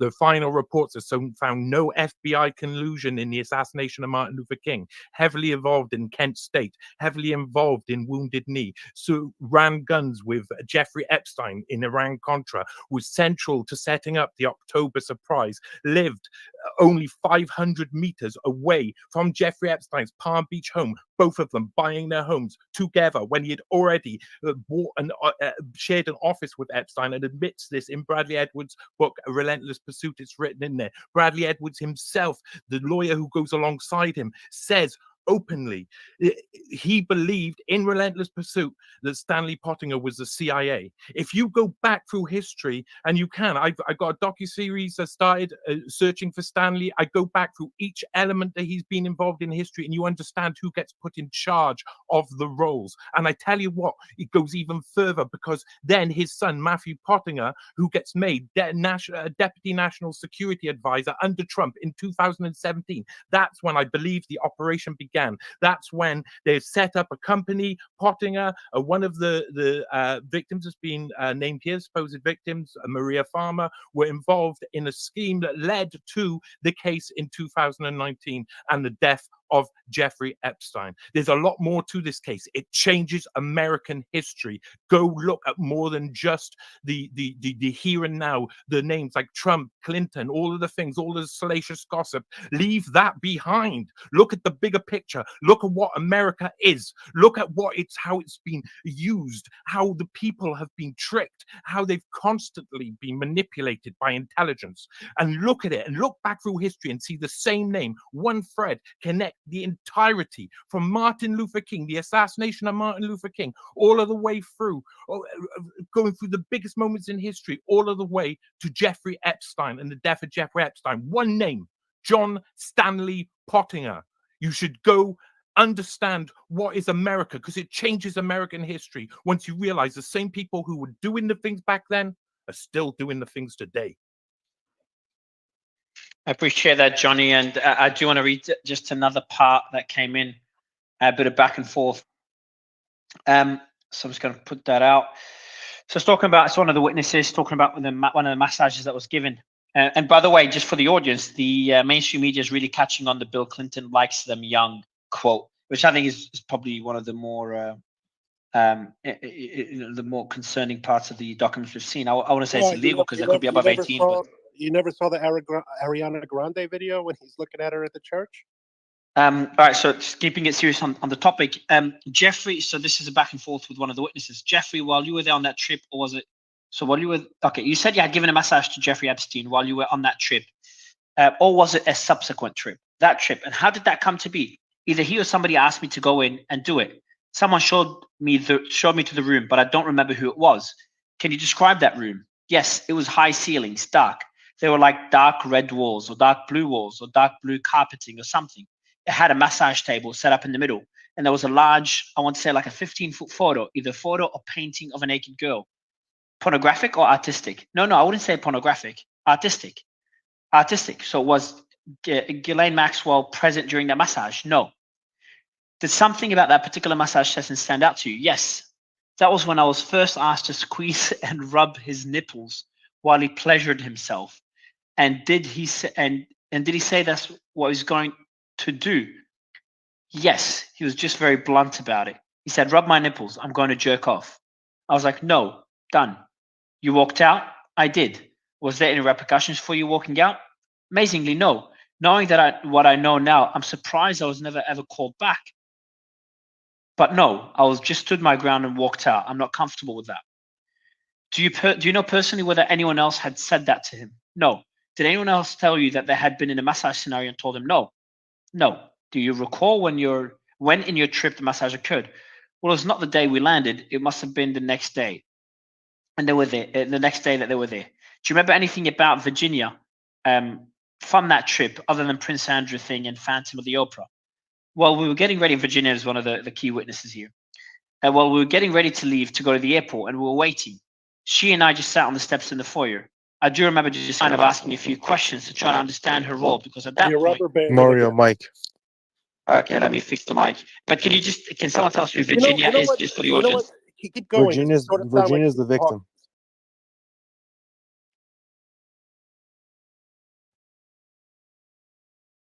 So just out of curiosity, if anyone's while Mario fixes his mic, I'm back. I think it should be working now. Yeah, it's Okay, good now. perfect. Can you hear me? Yeah. So, Loud yeah, and cool. clear. So you said who Virginia is for the audience before I continue? She's the one. She's the victim, I The believe. victim. I think is she the one that implicated Prince Andrew? Does anyone know? I'm just not keeping up with the names anymore. Let me double check. Derek and Johnny would know, I think. Derek, Johnny, Virginia. Can you tell us quickly, or tell the audience who Virginia is? Derek, I can Johnny, tell you that. Please, Johnny. Virginia entered into the case. I mean, she was assistant, hired at Mar-a-Lago, made lots of accusations afterwards during the case in 2013. It started in 2013 in the sense because she got interviewed by the FBI in Australia, and then she came back in 2014, got together with Bradley Edwards and eventually with Bowie Pottinger to form basically the base of the victims who were against Jeffrey Epstein. She was very. Did she implicate Prince Andrew, Johnny? Yes, she did. Yes, she did. Perfect. Right, cool. Pictured in the actual the picture of her with Prince Andrew is one of the most famous pictures around. Yeah, a lot of the witnesses were asked about it. Well, we're getting ready to leave to go to the airport, and we were waiting. She and I, so that's a witness in Virginia, sat on the steps of the foyer. I do remember just kind of asking a few questions to try to understand her role, because at that point now, I knew that he wanted what he wanted from me. But she did not make it clear to me that she was participating in that. So I was prodding gently to see if there was anything happening that shouldn't have been, because I was getting the impression that she was. She told me she was 17, so underage. She told you she was 17. How did that come up? I asked her, was anyone present during this conversation? No. You mentioned in your earlier testimony that she seemed orphan-like. Yes, but you said that was something you had said that Miss Coley, correct? Said to Miss Macaulay, correct? Correct. That was not said at the time? Right. No, at the time I was getting an impression that she did not have a family, or she had walked away from a family. And it seemed to me, that I just sort of adopted her. Not as a child, but they would take care of her. Did you observe anyone speaking to her as a child? Like, make up your bed? No. Did you observe whether she was using drugs during that trip? No. So it's just a back and forth here with one of the witnesses. Times of Israel put out a story. Is that just now? Hold on. Okay, Ehud Barak is really getting implicated, and Nick, you shared that in the group.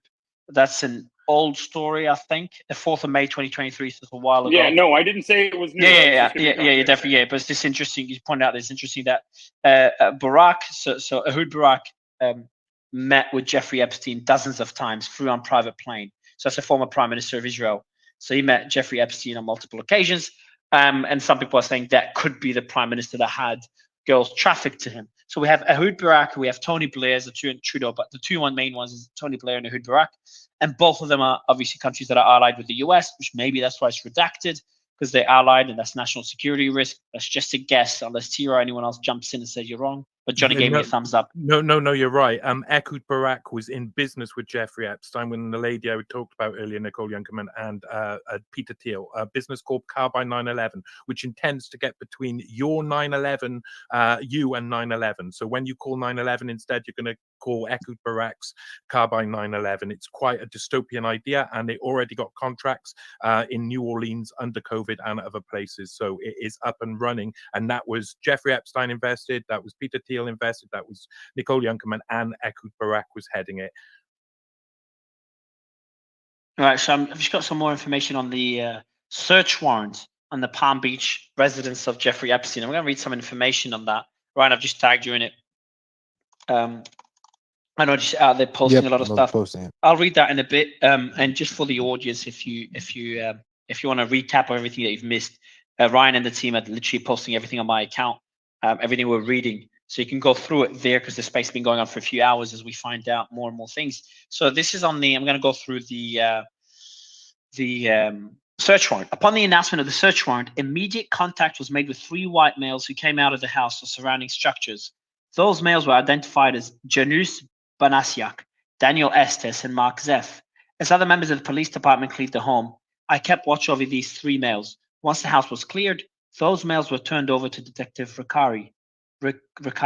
Detective Dix and I were assigned to assist in the search warrant of the main house, the cabana, and the servants' quarters. We started in the garage. All areas of the garage were searched to include 4 vehicles. These vehicles were 3 black Mercedes-Benz cars registered to Jeffrey Epstein. The 4th vehicle was a Harley-Davidson motorcycle, green in color, registered to Jeffrey Epstein. Nothing was recovered from the garage. A towel closet and pantry located off the kitchen were searched and yielded negative results. The kitchen was searched and taken into evidence was a phone message book that was located near a house phone. Is that the black book? Is that a completely new thing now, Derek, Johnny, or anyone? I think they want to enter in new things, but really most of it is about the black book, is about the stuff that's already out there. Really, the Flight Manifest black book. Those are the things that are usually referred to. I appreciate it. North of the kitchen was an office room which contained a computer. The room had a closet that contained a locked gun locker. The combination was entered by Banasiak in the presence of Sergeant Frick, and the safe was opened. Items were taken from the room. See the complete property receipt for a detailed list. Ryan, do we have the complete property receipt? That'd be cool to see the list of what they took. I'm gonna look for it right now. I appreciate it. I'll post out the search warrant. I'll post that out, Ryan. No, don't worry. I'm about to click send. I got it. Cool. Yeah, a green bathroom located on the 1st floor was searched and nothing was taken. A closet located just west of the green bathroom was searched. 2 massage tables were located in the closet, along with a photo of a nude. Okay, don't post it. It's the rest of it. Where's the rest? Oh, there it is. There's 2 parts. No, I got the rest of it. I'm taking nude female from the waist up. See the property receipt for details. I searched 2 bedrooms and their adjoining bathrooms, which were located on the 2nd floor on the east side of the house. It's a massive house. In the northeast bedroom, as soon as you start using north, south, east, west in the house, it's a freaking big house. In the northeast bedroom closet, I found adult sex toys called twin torpedoes. Ryan, didn't we find? Well, I don't know if we posted it yet, but wasn't there information already posted about the Israeli the creepy soap? Was it the Israeli special agents and sex toys, or different? No, it was just it was weird soap shaped like man and female genitalia as well as sex toys. Cool. That sounds like cool soap. But just was there anything about Israeli agents? And because I saw that being shared. Not yet. I did search for that keyword. I did not find anything, but I will look again. Yeah, you can message the source. We both know who that is, and hopefully I can share it with you. I searched the pool cabana located on the south side of the pool. Photos were taken from the wall. See the property receipt. I assisted in the search of Banasiak's living quarters.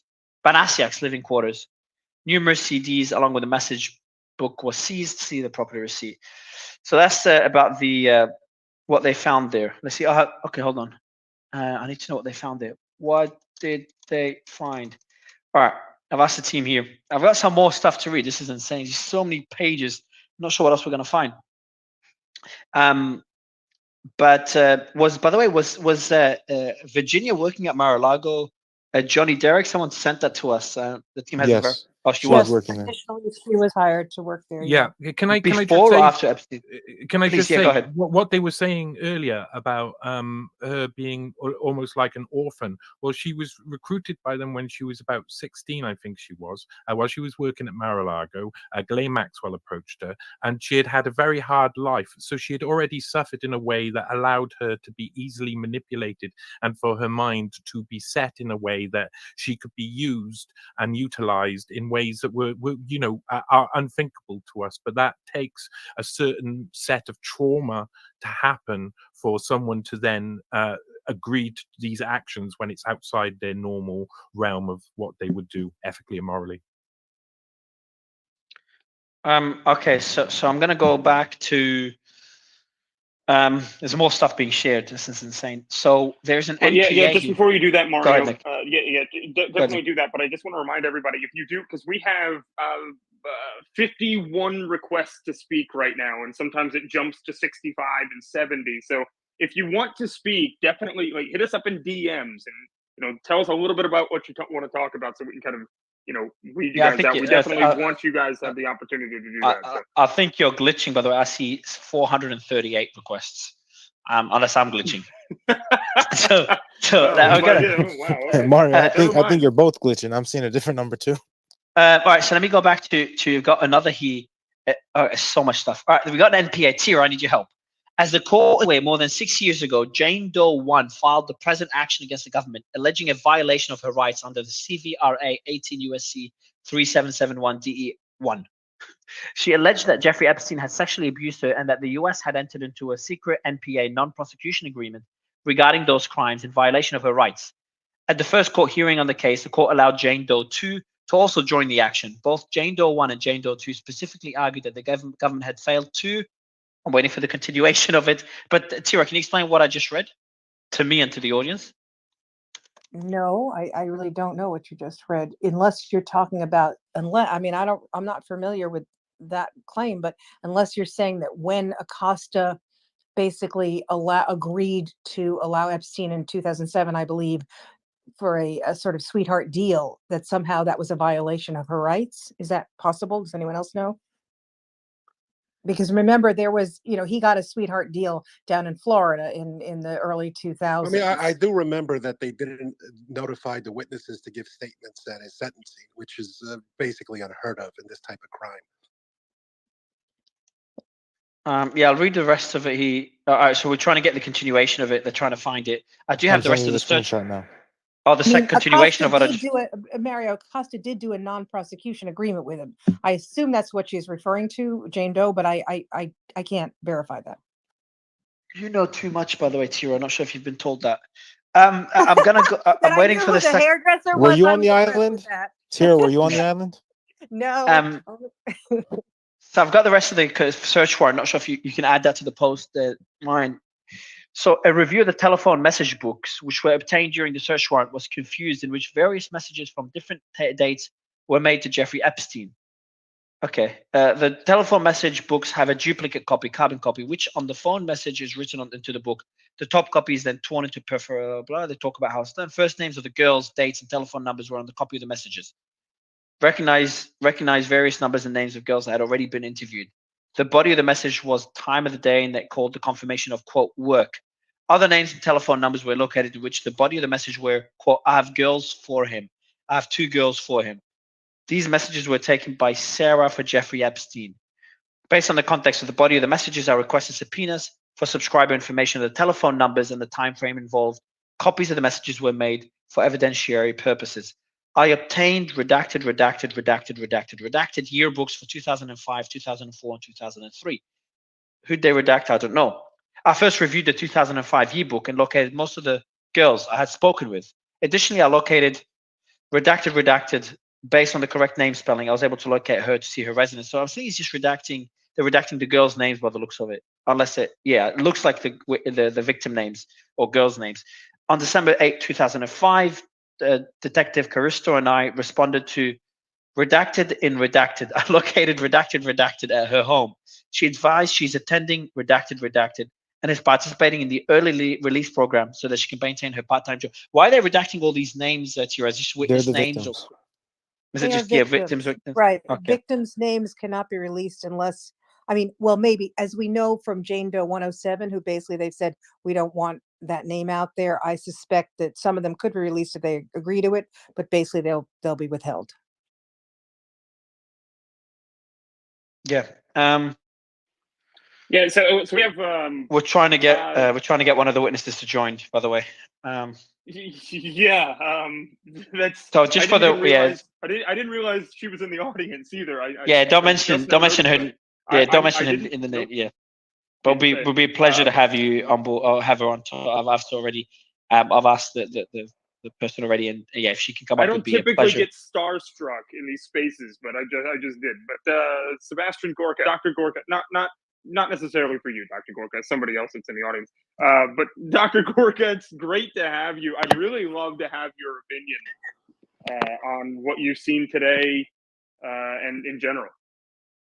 I've literally walked in the door from a nice night out with my wife and catching a movie, but I'm really disappointed that you're not starstruck at me, Nick. So I'm just going to turn off my mic and sulk now. No, I mean, I just literally just saw the invitation came on. Thank you. The only thing I can say right now on literally 90 seconds of looking at Twitter is everything they said about President Trump was a lie. And let the cards fall as they may. And I'm shocked to see, sadly, it looks as if some of the accusations against Alan Dershowitz have been confirmed. But I'm happy to comment, but let me just listen a bit first and do a little bit more research. Yes, there's one, the one that's gaining the most traction, Dr. Gorka, and the team has posted everything on my account, so you can go through it. Small bits and pieces that were posted that are worth reading, because there's like 946 pages. Bill Clinton and Prince Andrew's obviously mentioned the most. The quote that's getting the most attention right now is Bill Clinton, the following. And I'll read it out for the audience, anyone that wasn't there. I was living in secret about, so that's the victim. I was living in secret about what I was doing during the massages. I did not want my friends to know what I was doing. So I did not want anyone else coming into that. Question: was Bill Clinton a friend to Jeffrey Epstein? Let me back up. Do you know if Bill Clinton was a friend of Jeffrey Epstein? Answer: I knew he had dealings with Bill Clinton. I did not know they were friends until I read the Vanity Fair article about them going to Africa together. Question: did Jeffrey Epstein ever talk to you about Bill Clinton? Answer: he said one time that Clinton likes them young, referring to girls.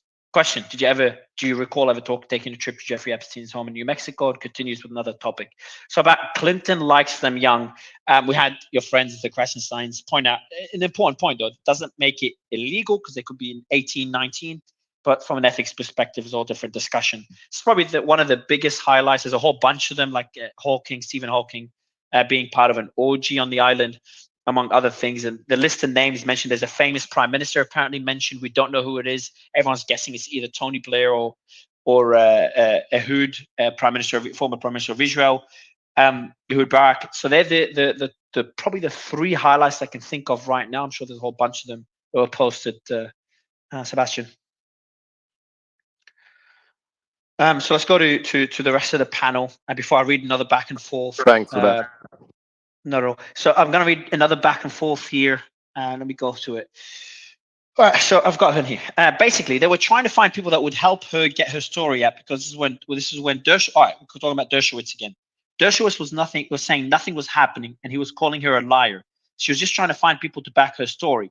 I think this is a witness talking about her experience with Dershowitz. I just chose a random thing that the team sent in the group. So that's an interesting one.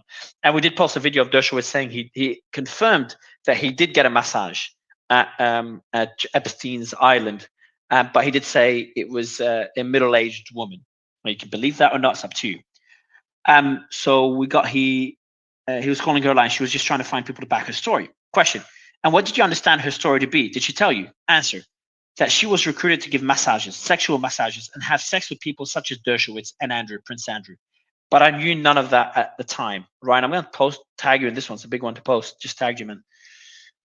What did you say during this meeting with Virginia and her investigator? For Virginia is one of the main witnesses when it comes to Prince Andrew, especially when it comes to Prince Andrew, among other things. Answer: basically that I believed her, even though she never spoke to me specifically about what was going on. That once I learned everything that happened based on reading the police report, I believed her side of the story. Did she tell you what her side of the story was? Just that she wasn't a liar. That, she was there to have sex with men that Jeffrey wanted her to sleep with. Question. Did she tell you that in the meeting who she had sex with? Answer, no. Question. Did she name any of the famous people? Answer. Only Dershowitz came up. Question. Did you talk about the incident in New York with the puppet? Oh, yes. So there was a puppet. Wasn't it a puppet with, was it Dershowitz? Prince name? Andrew. It was No, Prince it was Prince Andrew. Andrew. Prince Andrew. Tara knows too much. Yeah, a puppet with Prince Andrew's name on it. Answer. I don't recall. Question. And you formed this opinion about whether she was a liar based on things that you've read in the police report. I formed my opinion based on my experience in the house as a witness. That implicates Dershowitz. Ryan will be posting that out with the team shortly. So that's another bit here that I think is worth pointing out. I'll read another one in a bit. I just want to get the thoughts of the panel. I brought Doc up. I see Heather still there. Joe is there. Johnny and Mike and Brick. Want to get your thoughts, Doc, on what you've seen so far. Doc, are you there? Yeah, just came up. Hi, Mario. Thanks, guys. Hey, man. Question. Thoughts on that, what we've heard so far? Thoughts? Well, I think people that know me know that I've long suspected that this was as bad as we're seeing it is, and maybe even worse. I think this is a very narrow release. Probably, I'm talking about the whole 150 pages in terms of what new information those of us who've been crawling. So 100. So Doc, I think it's 946 pages. Oh, unless I'm okay. Correct. I was actually skiing today. I began my life vacation up in the Sierra Nevada, so missed a little bit. Yeah, this really, I don't think it's going to become a criminal matter, but it's certainly one of the biggest political upheavals, at least in American history, if not Israeli history. And the gentleman who was speaking earlier, Johnny, I think he nailed it. This is an historical event that has a much broader scope than the revealing story of elitist pedophilia that we see not only in America but around the world. Very disappointing, but glad to see that some of the truth is coming out. I want to ask you and Tira a question. How does this work? So we've seen a big bunch of it released today. It's going to be a gradual release over what period of time, Nick? Was it 20-day period? Yeah, so January 20th is supposed to be the day that I believe it was what was it? It's Jane Doe 107. Basically, 107. she wanted her name redacted. The court, Loretta Presco's the judge, is considering her request, but I don't know if that. I honestly don't know if that means there are hundreds of pages left. I don't know what that means. Yeah, and so it seems like nobody knows that at the moment. And there was another Doe that has not been mentioned as well, but will be apparently, unless there is a good reason. So they're having that legal team has a time to release or argue in front of the judge as to whether or not, or to give a good reason as to why that name should not be released. So those are the two main names that we're sort of waiting on here. And there's also a third that has for some reason been redacted. Yeah, on the note of one question, don't really know much about. Sorry, on the note of redactions, I got a question one for you all that question I've been trying to piece together here. You know, in my experience, looking over thousands and thousands of pages of redacted documents. Hey, Mike, can I just comment? Hey, Mike, can I just quickly comment on what was just said, and then Absolutely. happy to release the mic to you. You know, as I understood it, I thought this request to redact some information by a party was not a potential victim, but was a potential perpetrator. I'm glad to hear that it's different, but 30 days to have a motion heard and ruled on is pretty standard. So I think it was January 22nd is the day that the response is due, either in opposition or support to the request to have that name redacted. Thanks. So I just want to also give a shout out to the witnesses that have come up and speak. Obviously, Virginia being the most notable one. So massive respect. Takes a lot of courage to speak in such circumstances. And so hats off to them. If any of the witnesses want to come up, please request to speak. It will be our pleasure to host them on stage. Also for the audience, make sure you give us your thoughts in comments in the bottom right corner in that purple circle. We go through them. The team goes through them, especially if we've missed something. And also for the witness in the audience, I've just sent you through a request to speak. I know I've mentioned it already, but just in case you missed it, you're welcome to accept it if you'd like to share the stage with us. I do want to go to whoever was speaking. I think it was you, Mike, and then we'll go back to reading bits and pieces. Yeah, from on the topic of redactions, I think this is critically important because, people have posited here that a reason for some of the redactions are due to national security. I think that's a pretty good guess, but it doesn't explain the convention as applied. You see some of the most prominent names in there not redacted, to include Bill Clinton and other big politicals, Prince Andrew and whatnot. Yet there remain other redactions for people that have been speculated to be other prominent political officials. And so I do not believe the answer to be merely that some people applied or petitioned the court for redactions, but that certain people were chosen and not others to have their names redacted. And so that's one thing I'm looking at now in reviewing this document, to see what we can figure out of a connecting theme between all of the redactions. And so I'm going to throw that out there to the folks who are talking about redactions, see if they have any thoughts on that. Yeah, I'm just gonna, in the meantime, I'm gonna post, there's a photo posted by Censored Men. I'm gonna post it as well. Let me tag Censored Men in there. But it's a photo of former Prime Minister of Israel, Ehud Barak, entering this is crazy stuff we see in movies, entering the villa, Jeffrey Epstein's Manhattan mansion, hiding his face with a scarf. It's just crazy stuff. I swear. Let me go to the rest of the panel. And Tira, can you just comment maybe more on the releases that we'll see over the next few days and weeks? Mario, how that works. Mario, before you post that, Yeah, that's sure. actually as he's entering Epstein's New York City townhouse, not the villa, not the island. Yeah, sorry, the Manhattan mansion. Yeah, so the island villa. So two things I wanted to say. First off, if you go to the court documents, you'll see there's a document which actually the judge, once again, Judge Preska, ruled on whether certain things should be redacted or not. I'm looking at it now. For example, Jane Doe 15. Doe's 15's name shall remain redacted in the document at docket 3637, the unsealing of Doe's. So there are some, we are given information, at least in certain cases, about why things have been kept redacted or sealed. Does that make sense? And you can go, if you go to court listener, it was filed on 12/18/23 if anybody wants to look at it. I'm sorry, Mario, what was your actual question? Just forgot. I've just posted, in the meantime, I just posted that image of a prime minister of one of the most powerful militaries in the world, entering the mansion, entering Jeffrey Epstein's mansion. So again, I've posted, I got it from Censored Men. I've just posted, let me pin it at the top. Also, Ryan, if you want to go through the pinned tweets, and once you go through them, just clear it up. But I've just posted, I've just pinned it. But just everyone, check it out. Like, genuinely, check out that photo, and tell me, like, this isn't hard to believe that we're not watching a movie. Like, you got the prime minister hiding his face and entering just a random mansion, just walking around New York.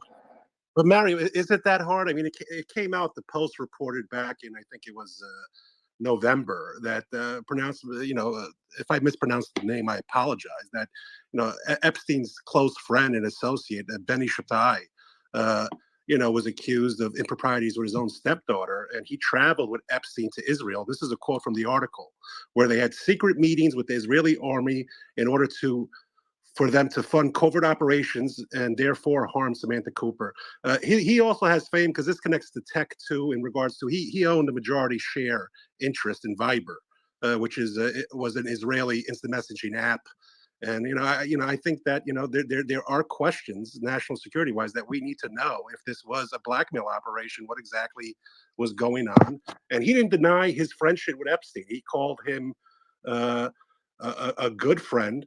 And they traveled to Israel after he pleaded guilty to, the underage solicitation back. They traveled in April of 2008. So, I mean, you look at the connections to Gates, big tech. You look at the connections to, one of the majority shareholders of Viber, et cetera. And this is stuff that impacts, American and Western, national security interests that, sadly, if our own intelligence communities are implicated, then we need to know. Yes, I'm gonna go out there and say my guess on we posted about it earlier, the well-known prime minister that Epstein trafficked underage girls for. My guess is I'm gonna go with Ehud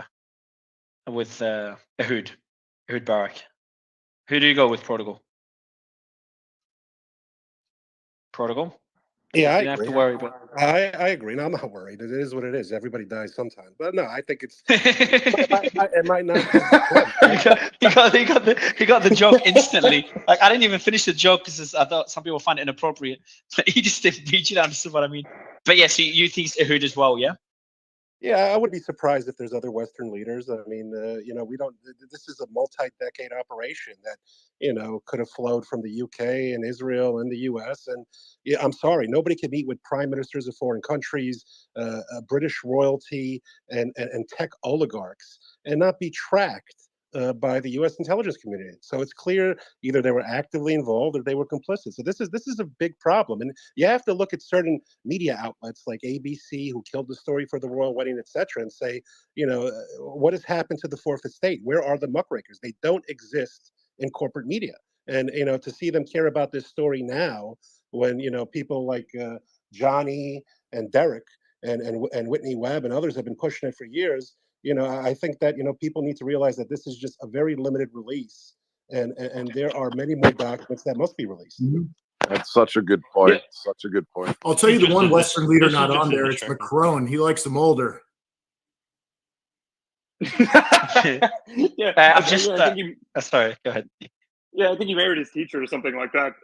Which he's not implicated in the documents, guys. But I want to ask, Dr. Gorka, you were a very high-ranking official in the Trump administration, and a lot of people have sort of labeled the Epstein operation as more of a blackmail operation, because they do have these government officials coming in and supposedly doing, wildly inappropriate things with underage kids. Does that stuff actually happen? Do you believe that this could possibly be an operation like that, or could have been? Look, we have to be super careful because we know this. You don't want to get Epstein, do you? All right. No, I carry heat wherever I go. I got a permit to carry in DC. I can carry in half the states of the nation. So bring it. Look, the Epstein phenomena is real, right? But we can't jump to the which some have done on the conservative side, that there is this global mafia and they're killing children to sell this. What is it? What do they call it? This hormone that you can actually buy on Adrenochrome. Amazon. Yeah, adrenochrome. Yeah, which you can actually adrenochrome. buy. You can actually buy for $26 on Amazon right now. So there's some wacky QAnon remnants out there that are pushing this stuff, which undermines the truth of real cases of trafficking like Epstein. So I've yet to see the evidence of the global connection that is run as a quasi quango government entity. But if you look, the most, in addition to everybody that we have evidence of right now, from Prince Andrew to Dershowitz and everybody else, the point at which it really starts to stink to high heaven is how Epstein got a walk. When he originally was found to have been doing this stuff, there was a deal by the DOJ and the state government in Florida where he was put in like this super plush, minimal security prison for what was it? If somebody knows the details who's on the call right now, I mean, he basically got a slap on the wrist. He got work release daily. He didn't have to pay like it. a work release. Right. And that deal that he got after actually committing felonies, that was just this sweetheart deal between the DOJ and the Florida prosecutors. That's where you go, okay, there's something more to this than just a guy who's hanging around with rich people. When you make the connections to Bill Barr's dad, who gave Epstein his first job teaching in an academy where he had zero qualifications to teach maths at that incredibly elite educational academy, you don't have enough dots to connect to this uber global master plot.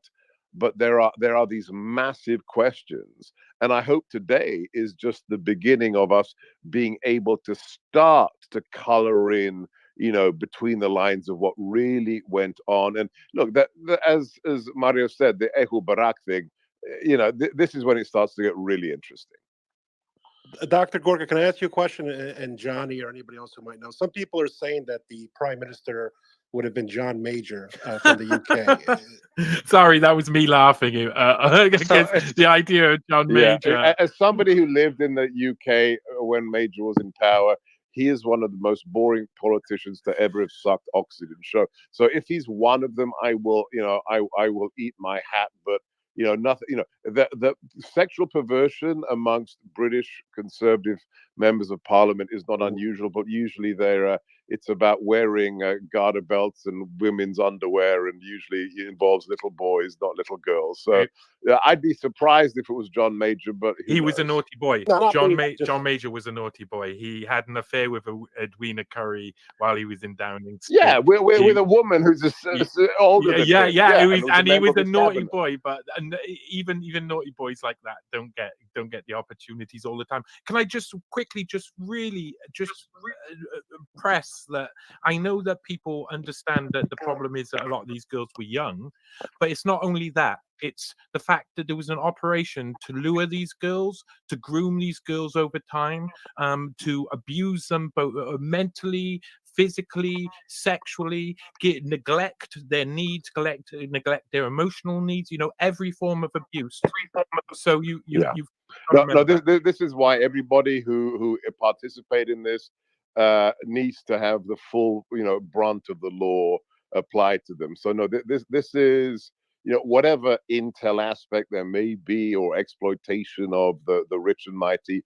These were girls who were targeted, exploited, and trafficked, and that's why dozens of men need to go away for a very long time. So, Dr. Gorka, if the Secret Service were to be aware of a situation like this, say that they were going with Bill Clinton out to Epstein Island and stuff, how much, number one, would they be aware of, and number two, would they ever say anything about it?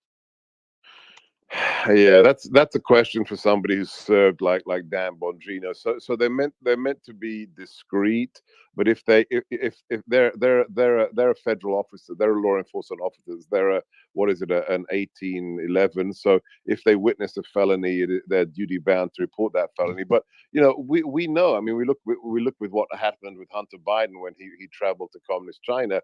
The principals can dismiss their security details. That's what Hunter Biden did when he landed in with Air Force 2 in China. He dismissed his security detail. He said, I don't want you coming to my meetings.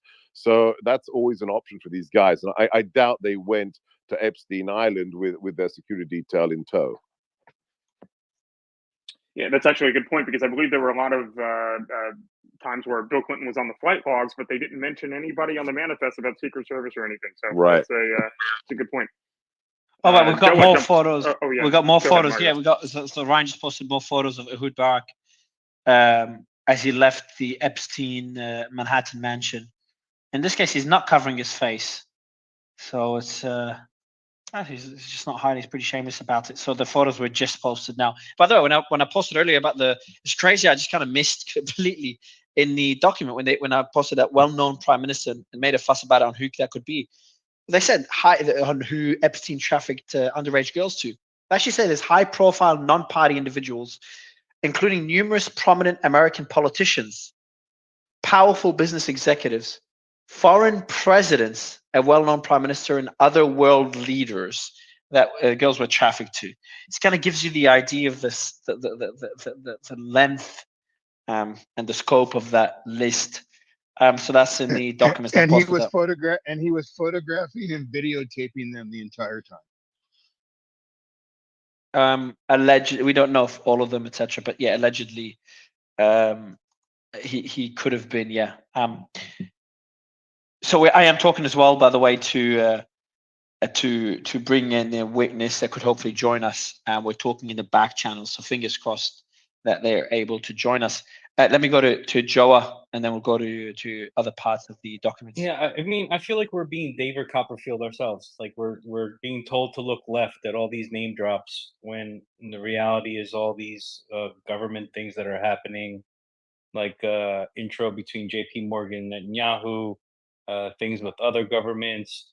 And Sebastian said there's no proof of some global connection and things like that. But I'd like Johnny to, if possible, to reply to that, because from what I've been following, there's plenty connections between these people, like even to like America's head uh, uh, molecular biologist being given resumes from people from Jeffrey Epstein. It's like the connections are insane, insane. And I don't know how someone has these kind of connections, which are completely different industries. Like I could understand in the financial industry or political or something, but not so many different industries. Can you speak to that, Johnny, a bit? Yeah, he's an interlocutor between lots of different really powerful people, Epstein. So he's always working in loads of different types of way. But this case isn't as simple as people put it. It's all not just down to abuse. It is so much more involved. Um, I think that if you want to find out where the globalist part of this comes into, which is definitely there, then you need to look back at Harvard and the connection. You need to go back as far as 1950 to the creation of Kissinger's International Seminar, which was once called William Yandell Elliott's International Seminar, and how that was a precursor to what is the World Economic Forum's Young Global Leader program. And you need to be able to understand that the people who took Schwab out of that program were CIA related. John Kenneth Galbraith, Herman Kahn, with the backing of Kissinger, were the first people to help open up the first ever World Economic Forum and go and convince the Europeans to be involved in what was the European Management Symposium back then. That led on to a load of globalism, a load of trying to introduce a global establishment. And, you know, these people are all in bed together. It all comes from Harvard. And guess what? Where the World Economic Forum is part based as well as it being in Davos, is within Harvard. Whereas Wexner was for years, that's starting to end now. But Wexner based himself in Harvard. There's a center, a globalist center in Harvard that is definitely real, has been going on for a long time, and has been structured to train future global leaders. Has been doing that for a long time, and Epstein is on the periphery of that. He's not involved in that. He's just hanging around, getting financed by the people who are doing the same things. People are creating leaders over here, but they need the bad guys to do bad things, and bad guys who do bad things is what Epstein is amazing at. And what do bad guys love the most? They love young women. That's it, young women. So I've got a bit of back and forth as well here from the documents. Let me read that. All right. So recall Maxwell giving me money to bring her. I recall Maxwell giving me money to bring her over. So bring another girl over. However, they never called her to come. Question. And then I believe you mentioned that one of your physical fitness instructors, you brought a physical fitness instructor. Was that correct? Correct. And did she do? She gave him like a training session. So that's Epstein. Twice.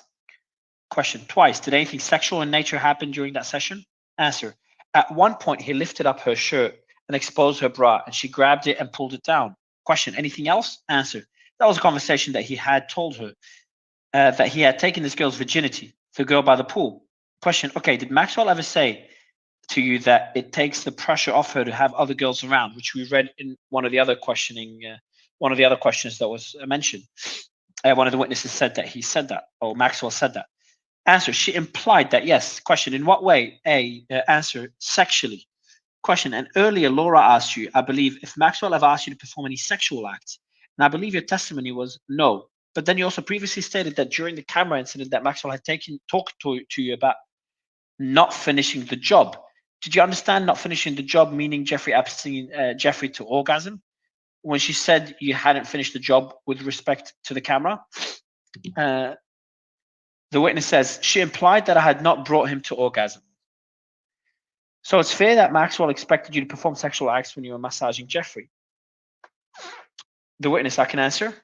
Yes, I took the conversation to mean that it was expected from me. And we were talking about the Palm Beach house. And when we were talking about the Palm Beach house, and you were describing an area where there were just a lot of photographs, is it fair to say that there could have been a nude photograph among those photos that you saw? Answer, yes. Question. And earlier you testified that you don't have knowledge of what happens behind closed doors, but you also said that Jeffrey told you what other girls did for him and that he wanted you to do those things for him. Is it fair to say that you knew that other girls were performing sexual acts? Witness says, yes. and I know you mentioned previously that your relationship and the interaction with him progressed over time. Did there come a time when you were expected to have sexual intercourse with Jeffrey? Answer is yes. And when was that? 2005. And then the lawyer says, "That's it. I just don't want to." So, the lawyer asking the questions. The prosecutor, "That's it. I just don't want to also put on the record that we're designating the testimony as confidential under the protective order." So that's a testimony by one of the witnesses. And she talked about the fitness instructor that gave Epstein a training session. So let me go back to the panel. It's just another back and forth here. I want to go to go ahead, Ryan. Mario, interestingly enough, if I'm working on that thing, Dershowitz shows up the most out of everyone, 137 times. Really? Yeah, it's insane. Is there any record of Epstein keeping a middle-aged female masseuse on staff at any time? I think there is. I'm sure that he had middle-aged. I don't know. Has anyone heard? We'll go to the people that He's work on this. joking about the video, Mark. No, yeah, he's joking No, about the video, but I actually want to take it seriously. Yeah. No, I'm not Is there joking. any? Because I'm I know. serious, Yeah, in one of the documents they do talk about all the girls working there were young girls. Johnny, maybe you're the best person to answer this Well, question. most of the girls, anyone middle aged? most of the girls there were young girls, but there were also girls who were, when people went in, a lot of the time they went in with their wife. You remember Robert F. Kennedy flew on the planes. Robert F. Kennedy Jr. He flew on the plane with his wife. Dershowitz turned up many times with his wife. These people had to remain looking like it could have been an innocent operation. You have to leave an element of doubt. It can't be going around like it's a Playboy party with 16 and 17-year-old girls, or you blow your cover straight away. So there had to be an air of sophistication about it, and it had to be covered. I mean, this is really an intelligence operation, isn't it? So they knew what they needed to present, and that's why the girls were carefully selected, carefully groomed, and carefully manipulated in all different types of ways to create that vibe, so that someone's wife could come in and not notice anything was wrong. But the wives would still say, it's on record, "Oh, this is all a bit strange. Look at the cameras up everywhere." You've got little mentions of it. The women are always in the background. Yeah, I'm just reading some more revelation. This is pretty mental. So some of the things that are being mentioned, just for the record, these are things that were known. Others were relations. For example, did Maxwell ever ask you to bring other girls over for Jeffrey? And the girl says yes. So this is already known. There's some aspects of it known, but the big thing here is a lot of the names that were mentioned. So we're going to be posting shortly the top 3 names that were mentioned. Already, is that what you sent me a screenshot? Is that did you post this, Ryan, already? No, it's a draft. I wanted you to approve it. Oh, let me see. Top names mentioned in Epstein docs. There it is. Post it out and then we'll mention it. Great post, by the way. Really nicely done. All right. So who would you guess? Let's see what everyone would guess. Actually, did you post it already? You told me to hit post. I post. Yeah. All good. Let me get the panel. Don't look at it. Don't look at it for the panel. I want to ask Ryan. Sorry, Nick. Nick, who do you think the name that was mentioned the most is? Don't look at the. I'm not gonna look. It's gotta be Prince Andrew.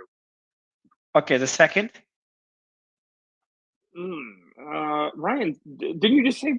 Fuck, what was the second? I know Alan Dershowitz pretty high up there. Yep. Bill. No, it's Bill Clinton. Bill Clinton's the second one for sure. And then I'm gonna guess Alan Dershowitz. Close. Alan Dershowitz is the. I probably should ask you. Actually, Dershowitz will be first if he's 137. But I would have said Virginia Giuffre is, of course, the name probably mentioned the most, right? If you're being technical. No, we're talking about. It's Epstein if we're going to be technical. I'm just being technical. So the person. Fucking attorneys. Go ahead. So Let's kill all the lawyers. That's number one, guys. So let me tell the audience. So the audience probably saw the post by Ryan. Ryan, you can pin it at the top. Number one is Dershowitz, 137 times, almost double Clinton, who's at 73, who's almost double Prince Andrew at 38. So you've got Prince Andrew at 38, Clinton at 73, and Alan Dershowitz at 137 times. Well, he is a Harvard professor. They haven't been having a great year. Well, he was a Harvard professor. But that was prior to this year, so it doesn't count. I shouldn't be laughing. Yeah, so All right, so we've got another part here I about think one one of of the these. biggest questions here is, Mark. Well, no, you can go ahead and finish. Go And ahead. I'll, No, I'm reading a part and I'll read it right after you speak. I'm reading a part okay. that was sent to me now.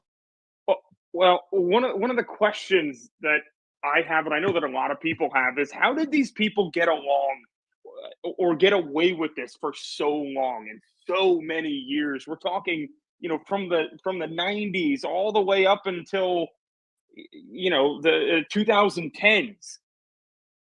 Happen, and that's one of the biggest questions that we're even getting down there in the audience. And if you guys have questions, bottom right hand corner, give us those That's questions. impossible because the MSNBC reporter said that they would have brought charges. I'm confused. All these powerful peoples in government and And business. CNN confirmed that report as well. So 2 sources.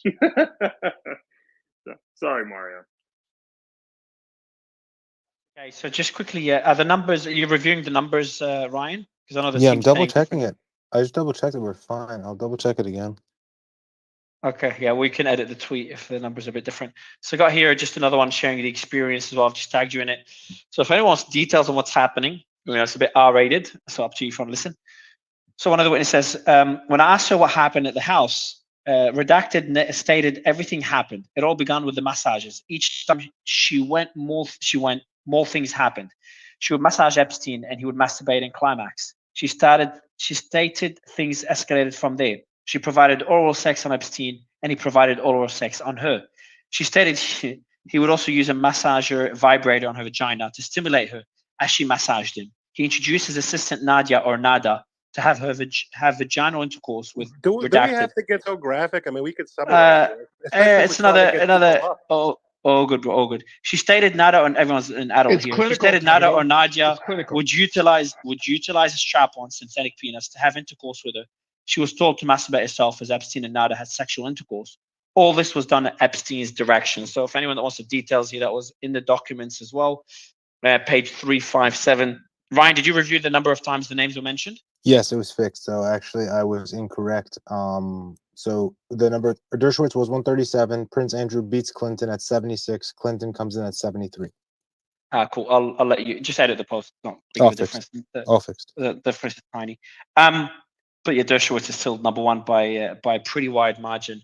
Are you surprised? Yes. Are you surprised, Johnny? Are you surprised by the? Did you know Dershowitz was implicated more, at least in these documents, was going to be implicated more than Prince Andrew? Yeah, and Bill 100%, Clinton? 100%. I mean, he's one of Epstein's closest aides. He's also his lawyer. There's big efforts to try and get him off the case because he's such a good lawyer. I mean, he knows the law inside and out. But Epstein also did other things. When you look at the flight manifest, there were things that were different with his relationship with Alan Dershowitz. He used to send the plane to get Alan Dershowitz on his own. So Alan Dershowitz would often use Epstein's plane as his own and would fly backwards and forwards to various of his properties because they were very close friends. I mean, Epstein would not have been able to manage most of the situations without Alan Dershowitz constantly guiding him so that he did not expose himself too early. There's no pun meant there either. But this operation had to fall eventually, and he wanted one of the best lawyers in the country to be by his side. So that relationship is a strong one, a really strong one. I'm just going through other parts of the document, but yeah, I'm surprised. So Dershowitz, someone read a tweet from Dershowitz? If you could read it again for the audience, he did respond to all this, where he said, I hope there's videos because it shows I was not, some people are saying there's videos. I hope that they find them or they release them so everyone knows I was not involved. Something along those lines. That was a few months ago, a tweet by Dershowitz on. It was back in 2020. It was July of 2020. He tweeted, and I can put it up if you want. I hope Epstein made videos. There have been suggestions that Epstein made secret videos of all the men who had sex in his houses and planes. I hope he did, and they are all revealed because they will prove I am not among them. I hereby waive any right of privacy in Epstein videos. And the houses that were raided, like we said before, they have found intricate, camera systems in every room. You can look, I think the Post had pictures when they did an article back in the day, intricately labeled black books, black binders, CDs, hard drives. So this is all in the government's possession. It's just like I've got a pretty big bombshell here. I will not mention it yet. I'm asking for permission. but one of the witnesses is talking to me in the background, and they've sent me something really interesting. So I'm just asking for permission if I can share it. I think I should allow me to share it, but I'm just asking for permission. And one comment on Dershowitz's 2020 statement is he said that at a time, basically daring whoever to release those videos at a time when he was confident, should have been confident that they would not be released. I wonder why Mario, he hasn't check said your the DM. same thing today. Yeah, I saw it. Yeah, I saw your DM, Ryan. So I'm just getting permission, Ryan. I'll let you know first before mentioning it. But this is really interesting. This is a question that we've been asking throughout the entire space, and that's about the prime minister, the famous prime minister that was mentioned. I got a hint on who that could be, and you can all, I think, it will make it easier to find out who that is. It's a really interesting hint, but I'll wait for permission to share it. Sorry to tease everyone, but I'm just really excited to be able to share this as soon as I get permission. So that's on that point. But let me go back to actually, Johnny. Who do you think that famous prime minister is? Yeah, nearly definitely the 10th Prime Minister of Israel, Ehud Barak, but there's a possibility it's Tony Blair. Tony Blair is really good at keeping his name out of things, but other than that, we're all kind of like, we're all hounds hoping that it's the person that we want to be nefarious to, and usually these are already nefarious people, so then we reach the conclusions that settle us as like, oh, that makes me feel better now that I know that horrible person is actually a horrible person. So I think there's going to be a lot of that in this. Yeah, I'll be sharing it as soon as I can. But I'll be by the way, I'll say a joke, Ryan. No joke, I promise you.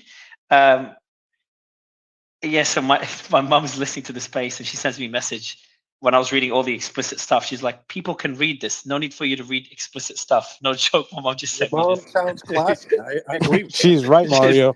I was blushing as you read that. Yeah. Yeah, this is a Twitter space. It's not I Skinamax. have an adorable mother.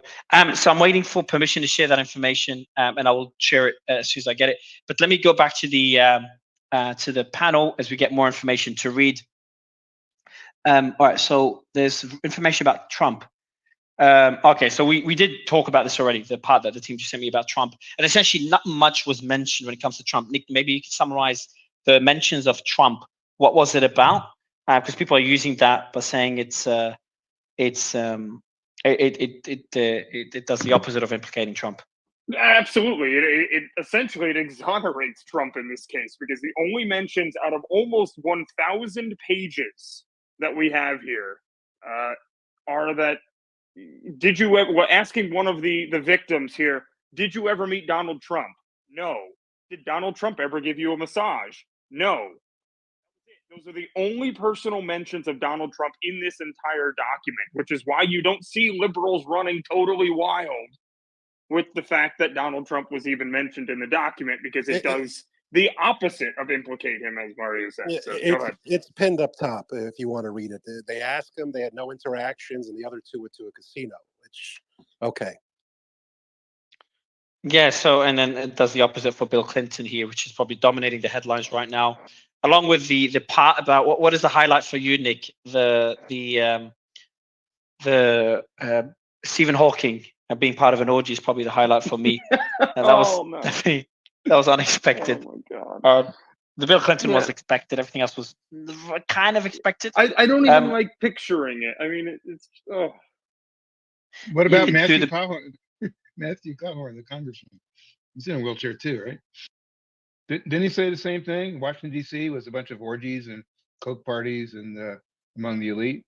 I mean, this really isn't a secret, You're guys. talking about Is this news the ex-North Carolina congressman. Yeah. Yeah. And they blackmailed him out of. Yeah, they out of- buried him. Cawthorn? Madison Cawthorn? Yeah, Madison Cawthorn. Yeah. They buried him. So yeah, he's no longer a congressman after saying that. They should elect him because he was telling the truth. Let's bring him back. All right, so we have here. I'm just gonna read it out. We talked about. Yeah.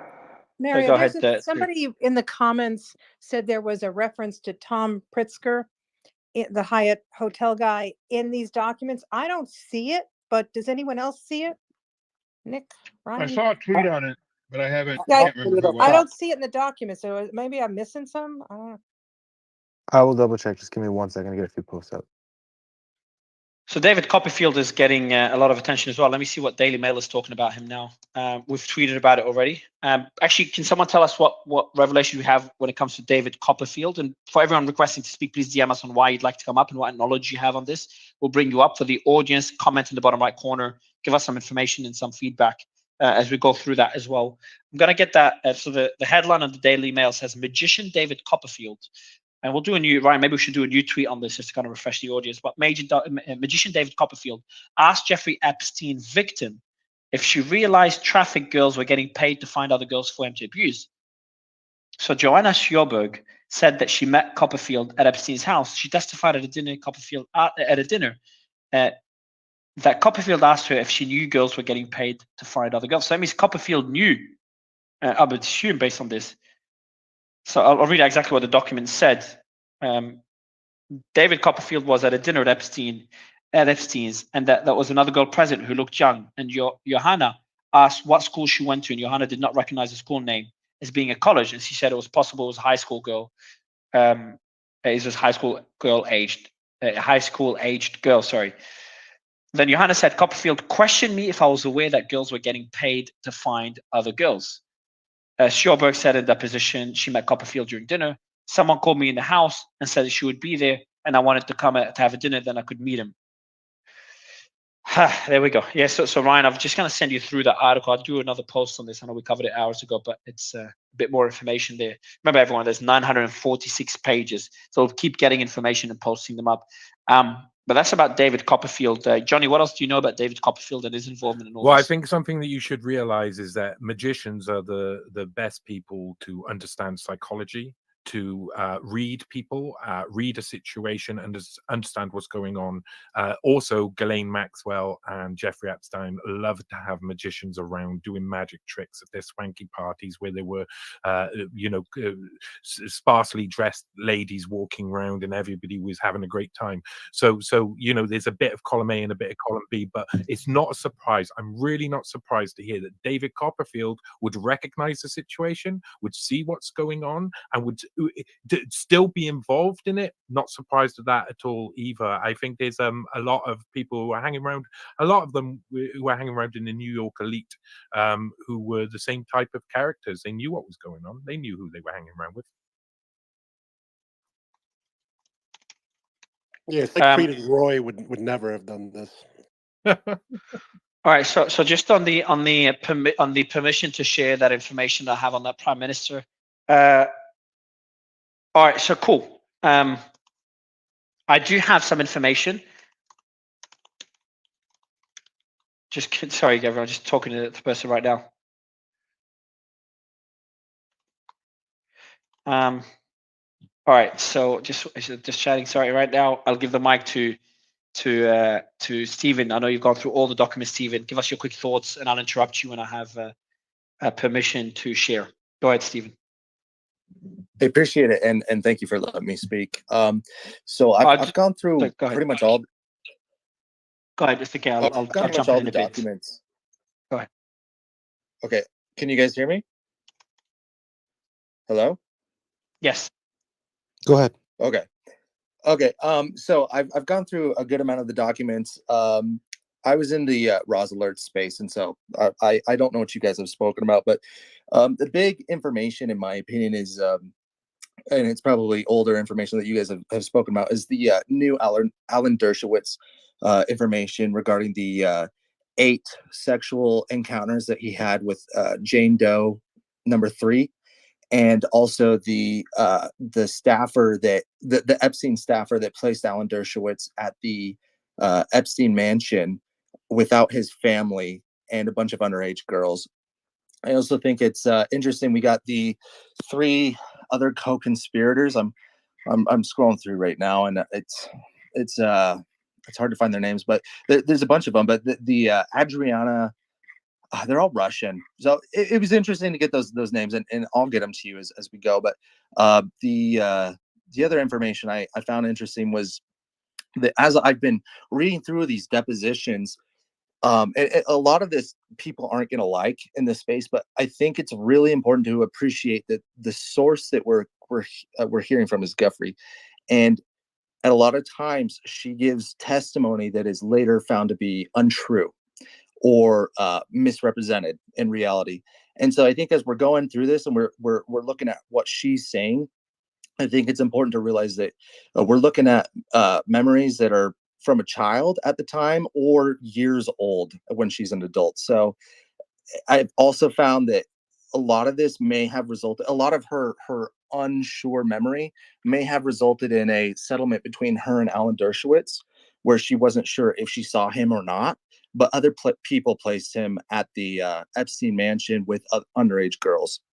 So that's my biggest takeaway, is that she just doesn't have the most sure memory, and a lot of this is kind of like, it's all good and it's all new information that we have, but I think we should take it with a grain of salt, is my biggest takeaway.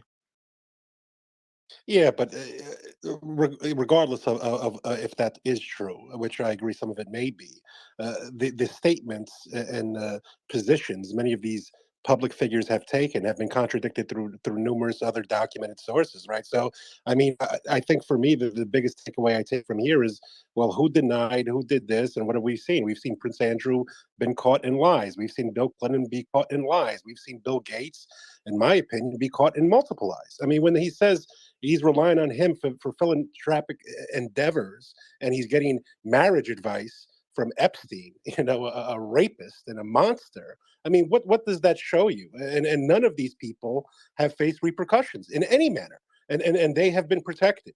It's clear that certain agencies did not want to delve into this. So, she might just be one source, but I think there's enough evidence of misstatements and outright lies told by these people that it begs the question: what else are they lying about? Because they've been caught already. All right, so Yeah, I'm no, gonna just I don't tell want you, to take I'm away. gonna just tell people just I'll give you the mic. Sorry, you're doing great. Oh, okay, hold on. Yeah, Mario, your mic is I'll fix consistently it. worse than I'll mine. fix it now, and I'm Okay. gonna be sharing something pretty major. I'm just preparing the post. I did get permission. Can't mention the name of the person. Next few seconds. Mario, you're cutting in No, and out. I've just connected to my Bluetooth. That's why. So you can hear me now. I'll be sharing that in the next, I'd say, Yes. a minute, maximum two. I'll be posting it and then sharing it in the space. But let me get Stephen to. I know Stephen, you're speaking. I'll let you finish off, and then I'll share the information. Take your time, Stephen. Yeah, no, so I agree with what Prodigal's saying. Like, we definitely have found, like, exactly like Maxwell has been caught lying in many of these depositions. And in fact, there's been different court documents listed in this drop that have shown that she has lied multiple times. And so I don't want to say like these people are innocent. I just want to take the information for what it is. I'm a disciple of truth. And I want to look at the sources for what they are. They're from people that went through extremely traumatic events. But I do think that the biggest takeaway are the three co-conspirators, and I'm I'm racing through the pages right now to see if I can find them. But if I do find them, I'll raise my hand. But that is what I wanted to share. And I'm sure you guys have spoken about the co-conspirators in here already. Can I just comment?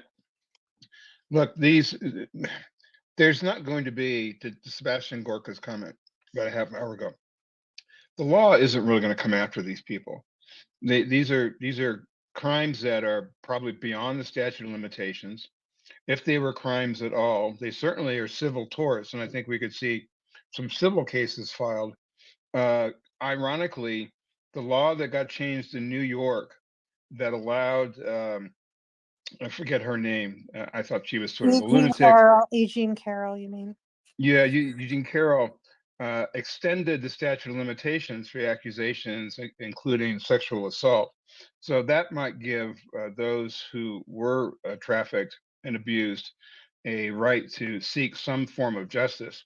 But I don't see the quote unquote the law, I the thought that government coming for expired. them. Didn't they have to file it? It's done. I thought that Yeah, that it just happened. did expire, but I do think we do have to understand that Virginia Giuffre did get a settlement, and also in the J.P. Morgan case about Jess Stanley and J.P. Morgan and Jeffrey Epstein and sort of facilitating Jeffrey Epstein's activities. I think there was a settlement of $75 million made to some of the women. I don't know who was Yeah, involved. J.P. Morgan. Well, I think it was with the islands. I know J.P. Morgan settled with the island. I know Deutsche Bank settled with the island. There's been a number of them who have settled and paid vast amounts to not have discovery go further.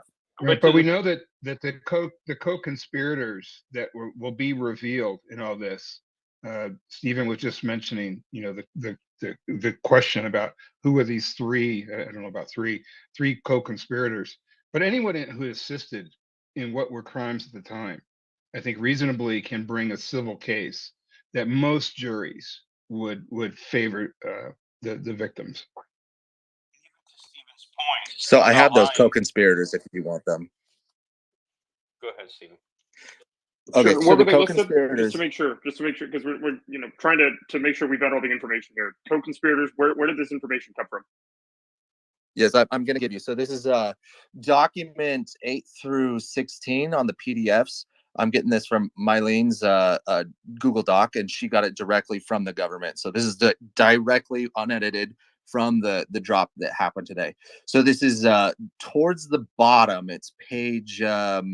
So it's case 115, document 1320-18, page 10 of 40 and 11 of 40. So it's talking about Alan Dershowitz and his sexual relation with Jane Doe number 3. But on the top of page 11 of 40, it says, it gives 3 different points about what's going on here. It says that Alfredo Rodriguez saw Dershowitz at Epstein's home alone without his family in the presence of young girls. But then the second point with the co-conspirators is, I'm going to read it to you. It says, and before you read it, just sorry to interrupt quickly, Nick. I was about to post a tweet with the revelation. Yep, if you could review it, and get your okay as well. And Ryan, thanks for checking it. Go ahead, Nick. Go ahead. Sorry, Stephen. I will be interrupting you as soon as I make that post, Stephen, because it's a pretty important one. Yeah, feel free. Okay, so I'm going to read what the document says. Okay, it says invocations of Fifth Amendment rights to remain silent by 3 of Epstein's identified co-conspirators, in parentheses, Sarah Kellen, Nadia Markinikova, and Adriana Makinska. And that closes the parentheses. When asked questions about whether Dershowitz had been involved with massages by young girls. So these are listed in the deposition. I'm sorry, this is not the deposition, but this is the, I can't find the title of what this is, but this is document 1320-18, page 11 of 40, where it names those 3 co-conspirators as being co-conspirators with Epstein and Maxwell. Yeah, I mean, another issue that exists is when the Florida case, when they reached their, settlement agreement or whatever, all named and unnamed co-conspirators were granted basically immunity. I mean, if they were not involved in Epstein shenanigans after the fact, I don't know how easy it's going to be to break up that plea deal. Sadly, I mean, this is something where we've seen both political parties engage in a complete travesty of the law. And in fact, one of the co-conspirators, according to the documents claim, is Alan Dershowitz, who negotiated that agreement, which is really interesting. I mean, I posted up top, Leon Black, of Apollo. I mean, this is a man accused of raping a 16-year-old autistic child. I mean, these are people who were celebrated in the American business and political community. I mean, this is something that, if you believe in justice and you believe in truth, this has to offend you, that people looked up to these monsters for years, and many of them have kept their fortunes and even their reputation. So I think, transparency is key. Absolutely. Go ahead, Ryan. I'm just No, gonna, just gonna pass it check to you. one last thing before. Yeah, I'm just gonna check one more thing. Sure. Joel, what do you think about all this? I know you had you were messaging me back and forth. Yeah, Stephen said something about lying, about Ghislaine Maxwell lying. I mean, even Jess Stanley, who was at J.P. Morgan at the time, said I had nothing to do with him. We broke off relationships. Never did anything with him. And there's email communication going back and forth between those two, where then right after he had a call and asked if he wanted to have fun, he then paid $3,000 to some ballerina in France for a trip. You know what I mean? So like It all these gets worse people are than lying. that. I mean, this is a Fortune article.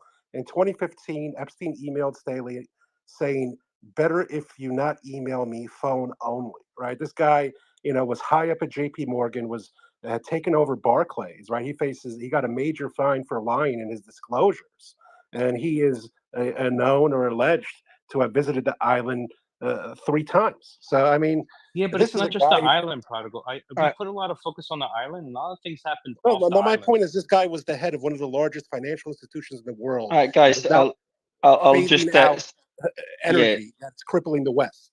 So They're the Ryan, ones if you that won't could, budge. Ryan, if you could remove all the pinned tweets, I think you're already doing that. That was quick. Yep. So yeah, perfect. Just I've been only that one. So I'm just gonna post it now. It's the information. We're trying to figure out who that famous prime minister is, and I got a hint from one of the major victims, major Epstein victims. I've just posted the tweet, everyone. I've gone. Who It is took me a involved while in the to. case?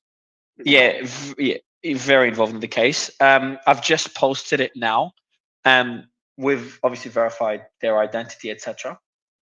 And they didn't want their name shared. You can see my correspondence with them for obvious reasons, for safety. That's talking about a well-known prime minister. And she says the following: "Between us, though, I will hint at the prime minister who has captured the attention of the public." And then she puts the image of a camel. Is all I can say without saying anything. So you can connect the dots. I can on who that is, but it's an image of a camel. You can see the correspondence you just shared at the top, and you come to your own conclusions. But would love to get the thoughts first of the audience. Who you think the witness, the victim is referring to? Does the camel have one hump or two? Just want to ask that first. It's an emoji, so the emoji just has one, but maybe it has two. Why do you ask, Doc? Are you joking or serious? I am joking a little bit. Maybe it's inappropriate, but I'm happy to have this stuff come out. Honestly, as difficult as it might be to hear for some people.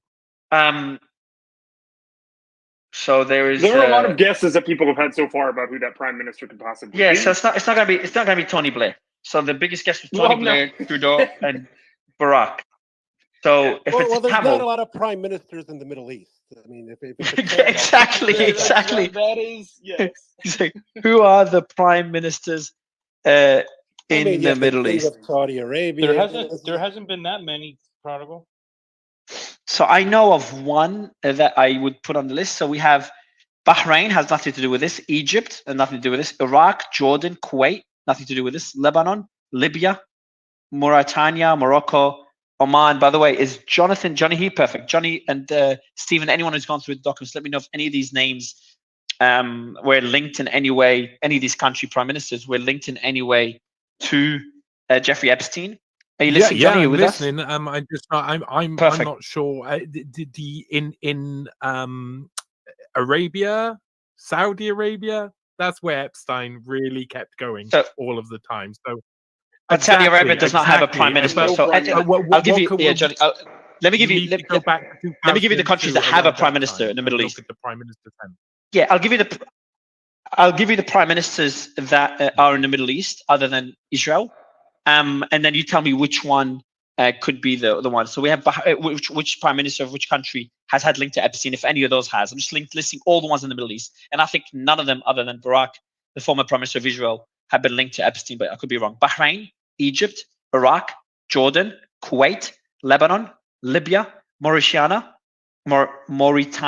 Morocco, Oman, Palestine, Qatar, Saudi. Oh, Saudi's not a prime minister. There might be a prime minister. The king might actually. No, they put the bin Salam and so they put MBS. But like I said, Sudan, you Syria, have to go back Turkey, to UAE, 2002 and Yemen. That time, UAE is and not a find prime out who was in charge at those times, and that will really give you. Yeah, but none of these have been the prime ministers of these countries, none of them, and they said one prime minister in the document, and that's only Barack. So I would say based on this. But Netanyahu was also mentioned, and he's not mentioned in. Yes, there are ties to Netanyahu, and he's not mentioned in the Completely. document. So if it was someone that's not mentioned in the document, which is more than probable, because why wouldn't they just say Barack if that was the case? National security. one Yeah, of the but one of the key Netanyahu. witnesses, Sarah Ransom, has openly pointed at Benjamin Netanyahu and said that he was possible. involved in the trafficking with Epstein in some way. So Sarah Ransom herself has tweeted that out publicly.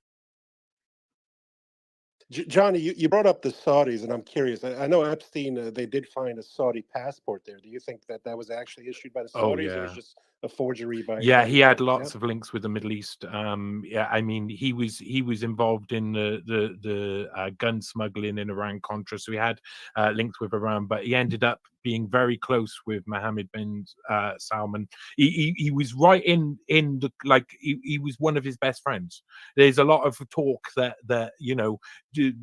MBS looked at Epstein as basically the kingmaker, and so he wanted to be the king so badly. And then you can see how that would happen. And that there was also some rumor that he was involved in why MBS turned against Bezos at one point, and Bezos got a little bit worried. So there might be loads of rumors there. There's going to be loads more truth coming out about Saudi Arabia and Epstein's link.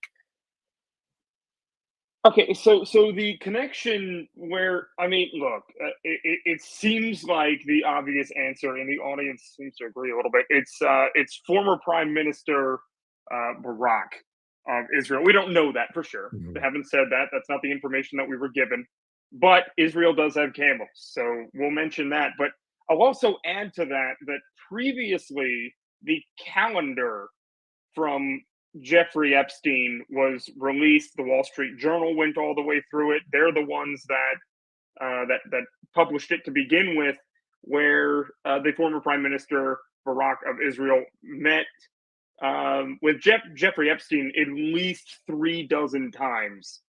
So, I picked it up top. I mean, that's not the only one. I mean, you had CIA Chief William Burns meeting with him. Obama's White House camels. Well, no, I thought you said the calendar that they reported some of the contacts. I mean, No, sure. I'm we're just trying to we're trying to go through, who they could possibly be talking about, and based on previous reporting, that seems to make a lot of sense.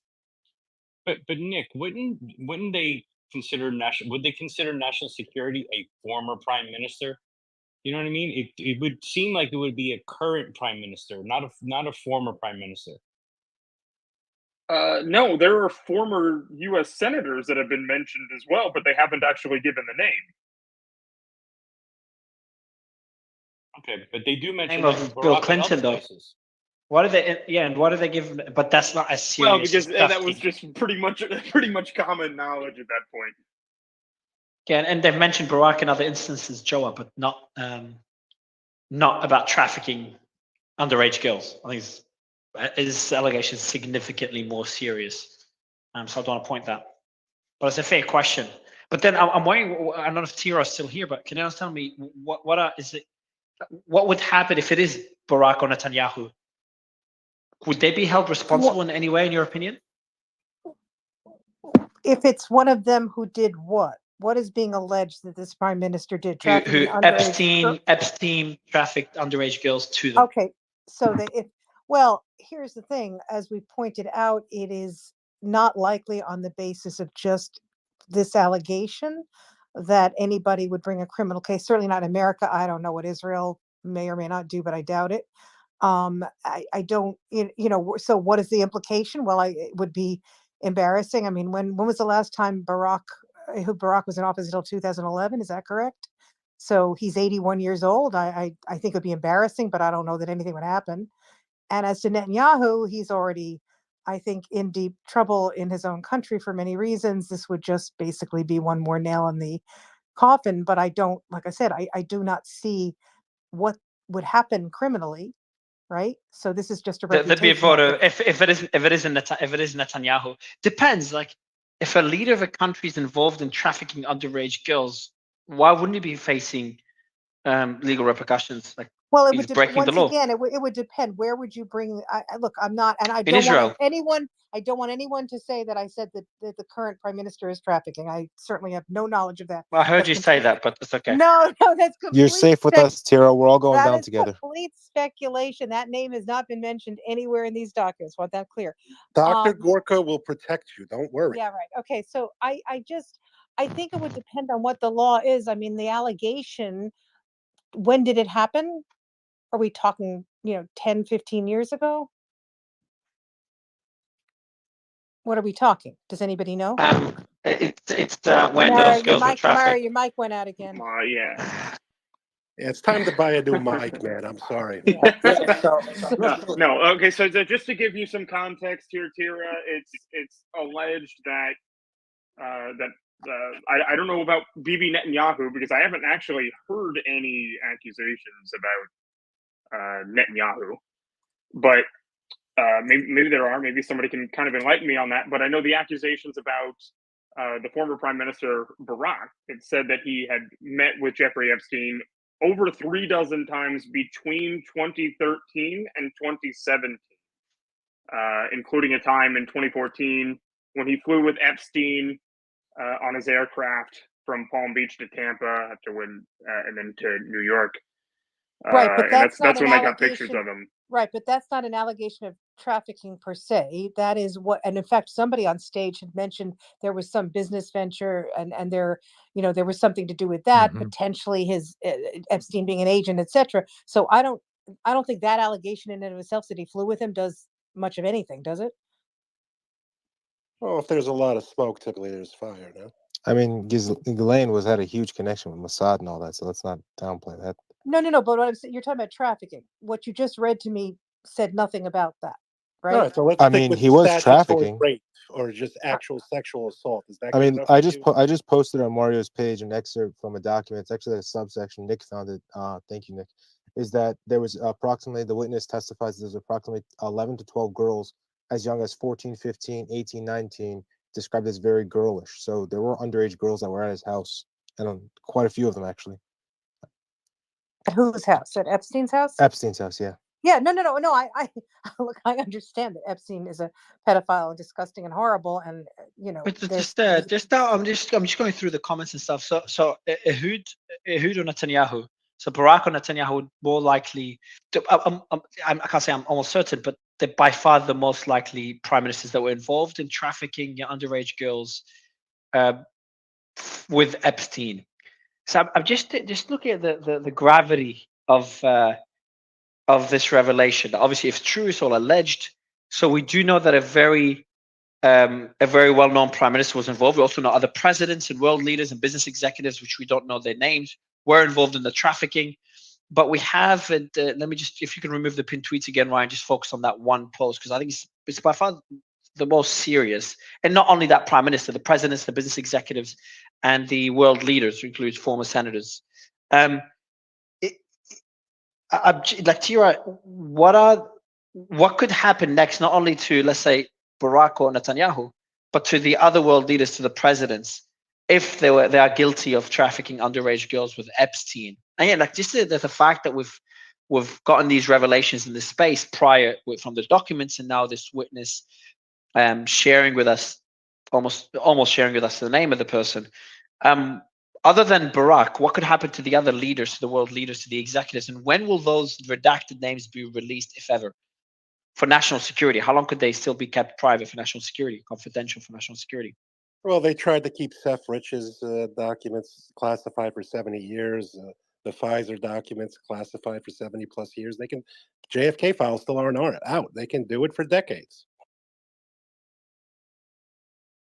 Tira? Look, I don't know. As I said, and once again, I want to be very clear. I know nothing about whether any of these people are. I'm really serious. This is going beyond what I really want to talk about. But what I would say is, what you have are allegations, right? You have allegations, and they're sort of hearsay allegations, correct? And I think these are court documents, right? Not beyond hearsay at this point. Well, in no, terms but of what's in the some of the documents. things that I've read is she told me that. Okay, some of the other things maybe not. So part of the problem is, and I think Dr. Gorka said it very well, is that this type of allegation would have to be tested by a prosecutor, see if there's any corroboration, etc. We are very far from that. Well, these right? people at least went under oath for their depositions. None of these people named have done anything of the sort. That's correct. And now, could you get some? You would need. How would you get them to give a deposition at this point? They won't, because they're all in it together. You're never Once again, I what you would have to do is either bring a case, And a lot of cases have been brought, but I don't know if there's any cases left to be brought, and I don't know how long the statute would run on a civil case for something like this, right? You'd have to bring a court case to ask them to do a deposition, or you'd have to have a prosecutor come in and say, I think we have enough information to get an indictment. This is Well, I need to unlikely to jump in happen. there.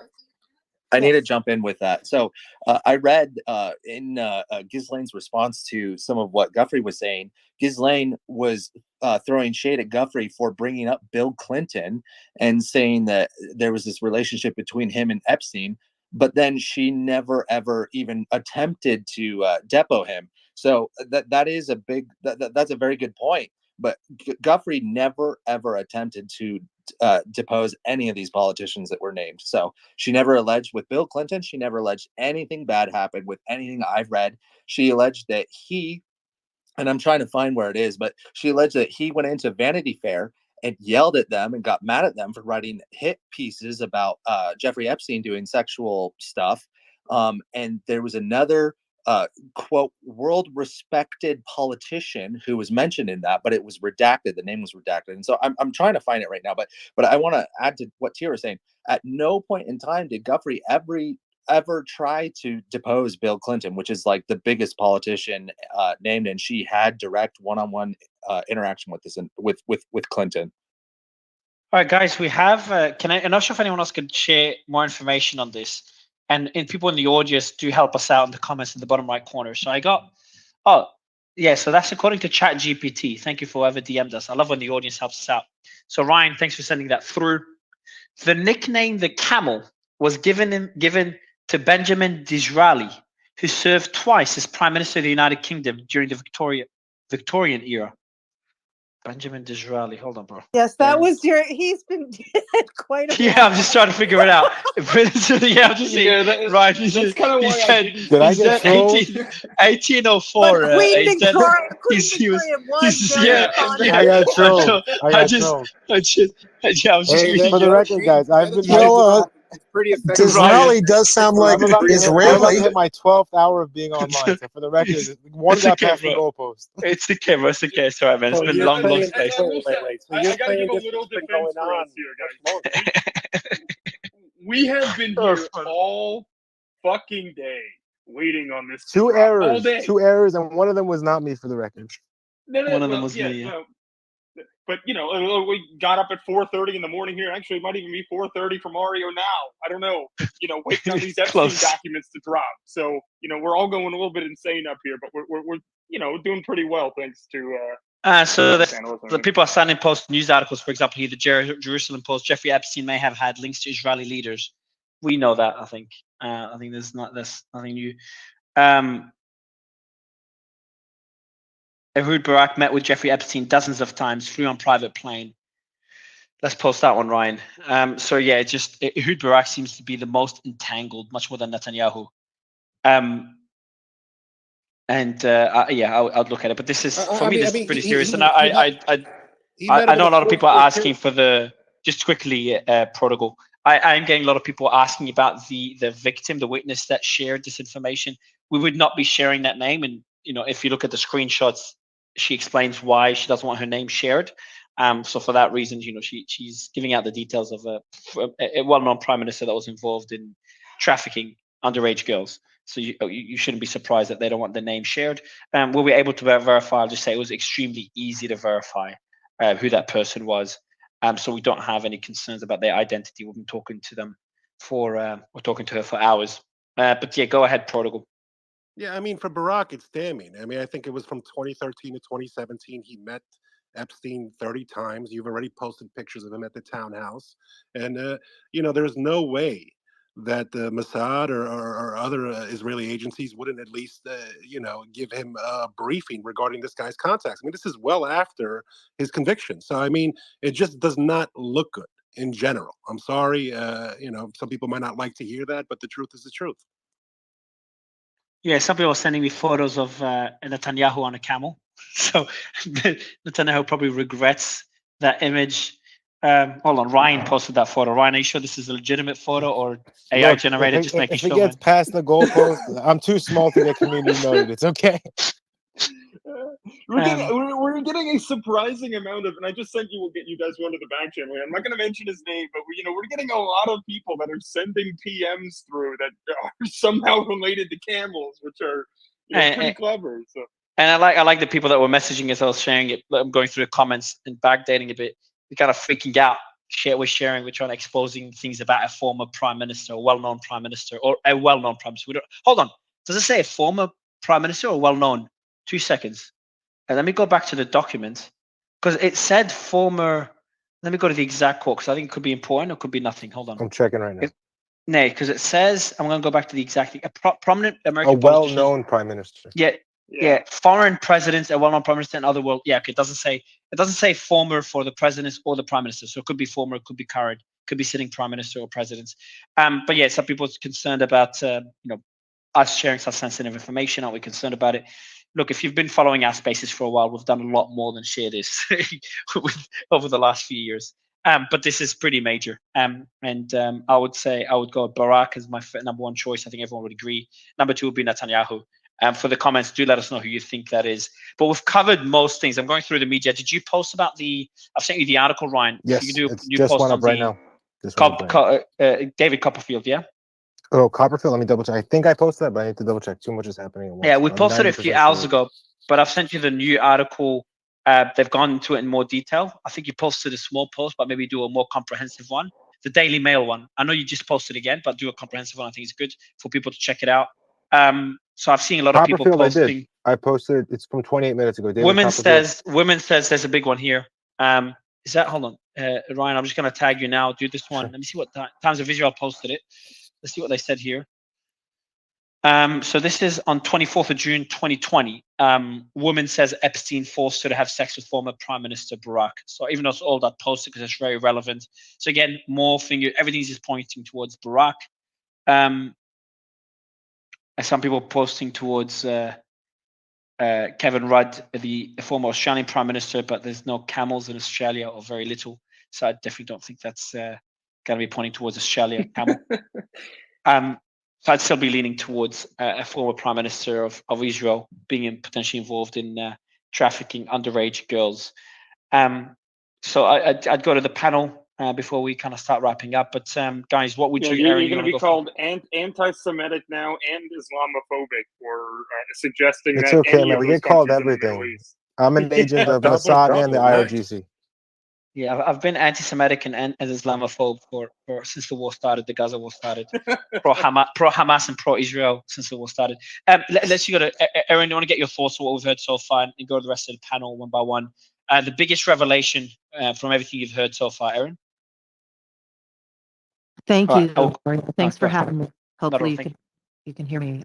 Yeah, I have just started to catch up because I had a dinner with some family, but I guess the David Copperfield didn't really surprise me. Stephen Hawking, that I don't know. I mean, that was a bit surprising if that's true. It's hard to even sort Which one? through. The orgy one? Yes, correct. I don't know. Yeah, that one. We don't know if it's true, but it was definitely in the documents. The midget one was that we got wrong for a few minutes. That was a meme, but the orgy one is true. Yeah, so that was probably was especially surprising to me. And then, of course, I'm sure it's already been talked about, but the Pritzker from the Aspen Institute, which is funded by Bill and Melinda Gates. So she said Virginia said she had sex with him at least once. I don't know if it's sex, if it's even if you call it that, if it's not consensual. So that was surprising. And they still have his biography up on the website. It would appear on Aspen Institute. So we know they're also funded by Rockefeller Brothers, I believe. So, I mean, I wondered what would happen, what Aspen Institute will do now. That this is out there. I don't know that was out prior to today about Pritzker. Aaron, we had asked about that. Can I ask you where you saw that? Because I actually asked Ryan, someone in the audience had mentioned, I couldn't find it in the document and Ryan couldn't either. Can you provide us with where it is? Because Sure, I'm yeah. not sure. Yeah. And again, if it's not, I mean, anything is possible. I can, if I can mute for a minute and try to go find it, probably is best. Then I can come back here in a minute and see if I. Yeah, just to clarify real quick, Aaron, the only Pritzker that I could find in the document that talk or any mention of Tom Pritzker who you're referring to was when a witness was being deposed and said that they had never met Tom Pritzker. Okay. So I could have been duped then. That's a possibility as I got into this late this evening. So Yeah, and you wouldn't be the only one. You guys, I mean, there's been so much, false information that has come out about this stuff tonight, and we've been, having the team weed through it and everything, and some of it's hard to identify, and so we've tried to verify absolutely everything up here. So it's not just you.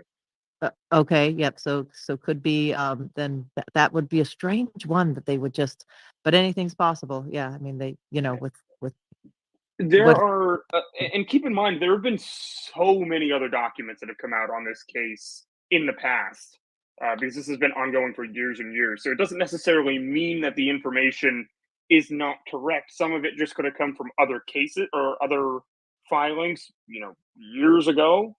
But the only information that we're going through right now is and that we have in front of us right now is the documents that were released today. So not saying you're wrong. Nick, I mean, I don't know if it's correct or not, but I pinned it up top. That one's fake. That one's It fake. is fake. He still has it up. Well, it's not my. Yeah, just for everyone, just the pinned tweet at the top for everyone listening as we wrap up. And by the way, there'll be more documents released, and obviously we'll be covering all of them as soon as they get released. So just stay tuned for the space to keep popping up.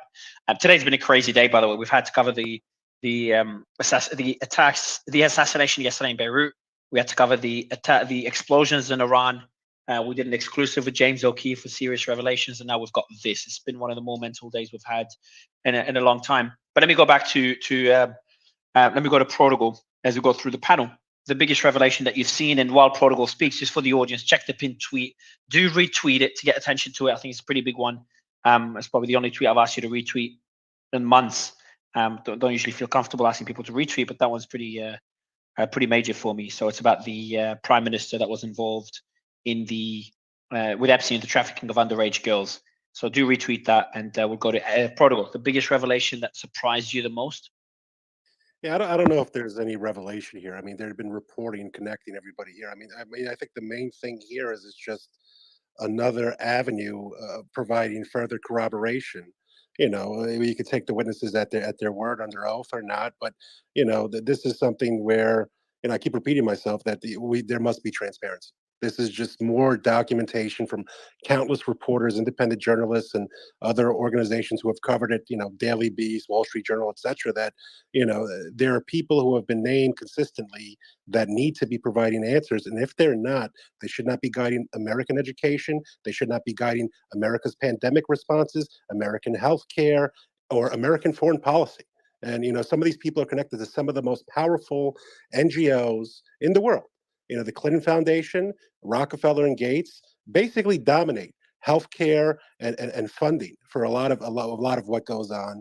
And these are people connected in business and otherwise that you see their lobbyist donations that they essentially control U.S. if not Western politics. And I think people should not be satisfied with this. As they said before, it's just documentation and depositions and testimony from a civil suit. But the government, and specifically the FBI and, in my opinion, the CIA, have really the meat that needs to be disclosed to the American public, because if they are affecting our domestic and foreign policy, this is an issue, right? And these people should not be celebrated. They are monsters, and if guilty, they should be prosecuted to the fullest extent of the law. If they can pass, removing the statute of limitations to let, in my opinion, bogus claims against Trump, then I think multiple states, New York, Florida, and California, should pass legislation that if you were specifically connected to Epstein and have criminal allegations against him, it will be lifted, because it's clear that certain authorities, U.S. attorneys, DAs, etc., and were complicit in allowing this monster to operate unhindered for decades. And that's basically my opinion. We shouldn't. And just to consider, to give you an idea, before I started looking into the Epstein case many months ago when we first covered it, is early last year.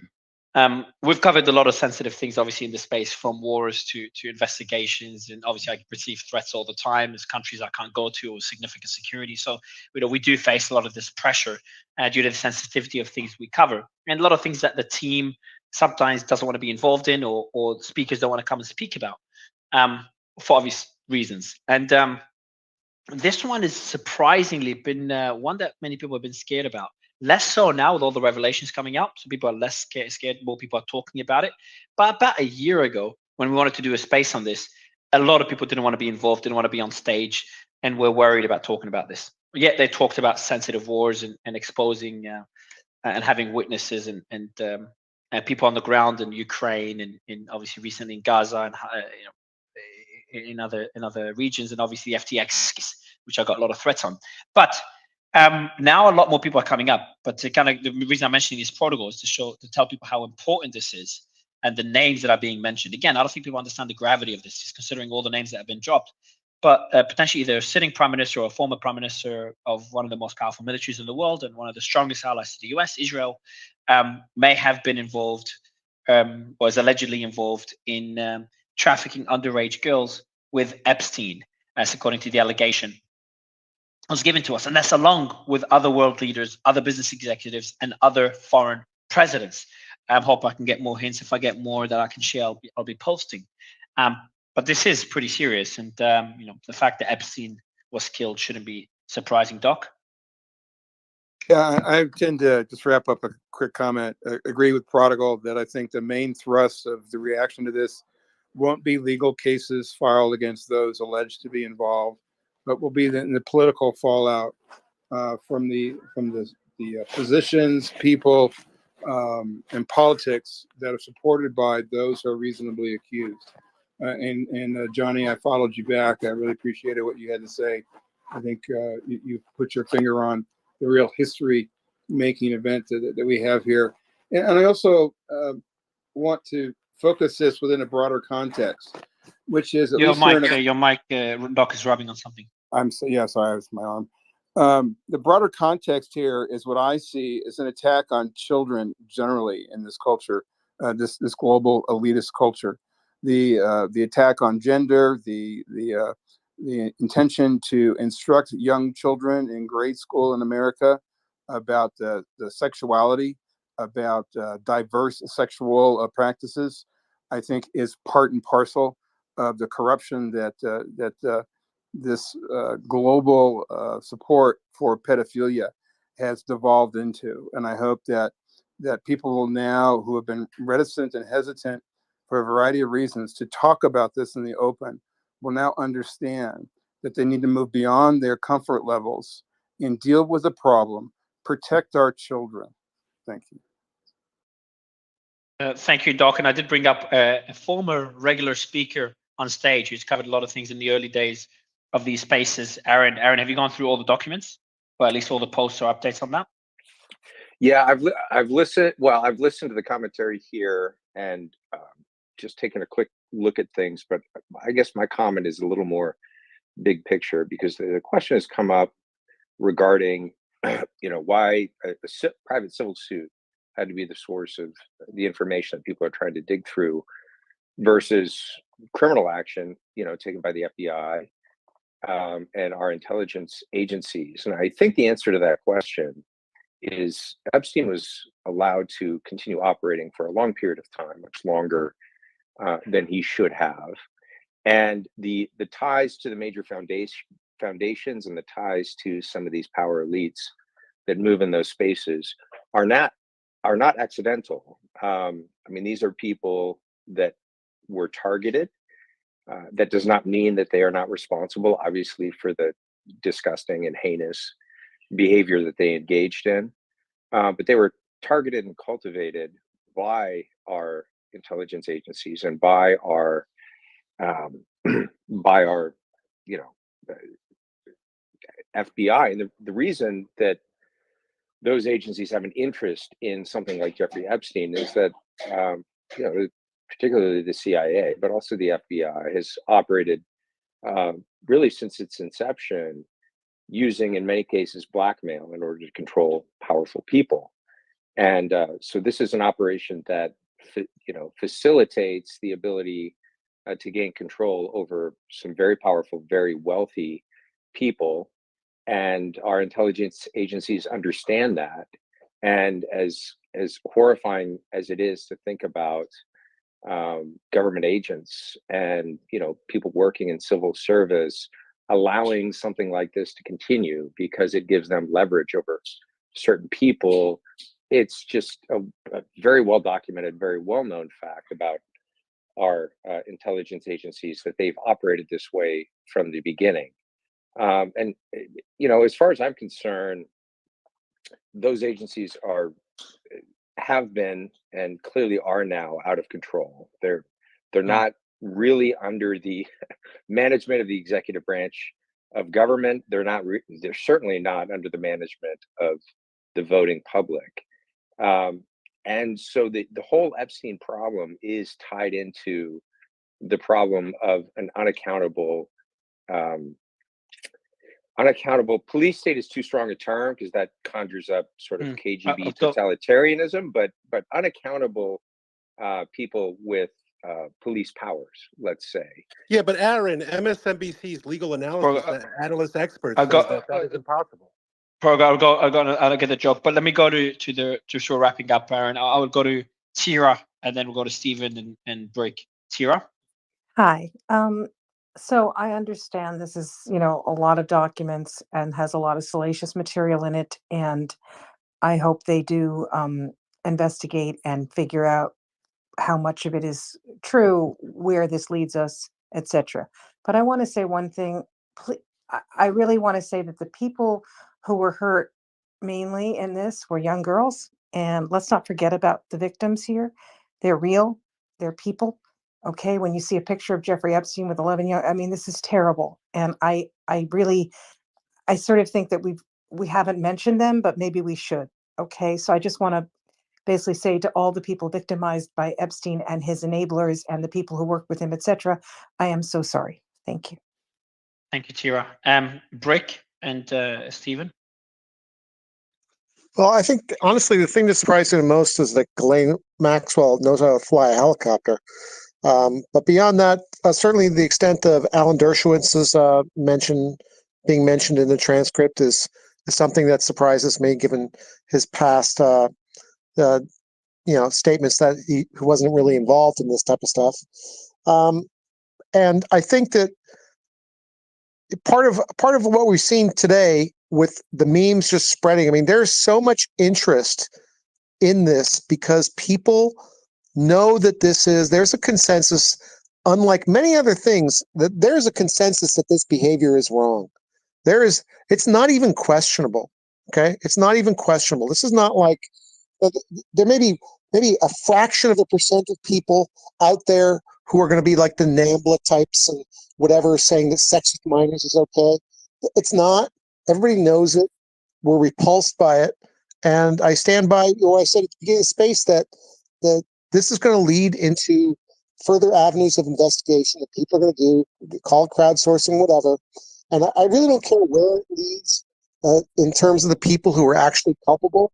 They all need to be held to account, irregardless of their position, their party, their standing, their ethnicity, their gender. It doesn't matter. If there's any type of legal exposure for them, they should be subject to it. Stephen?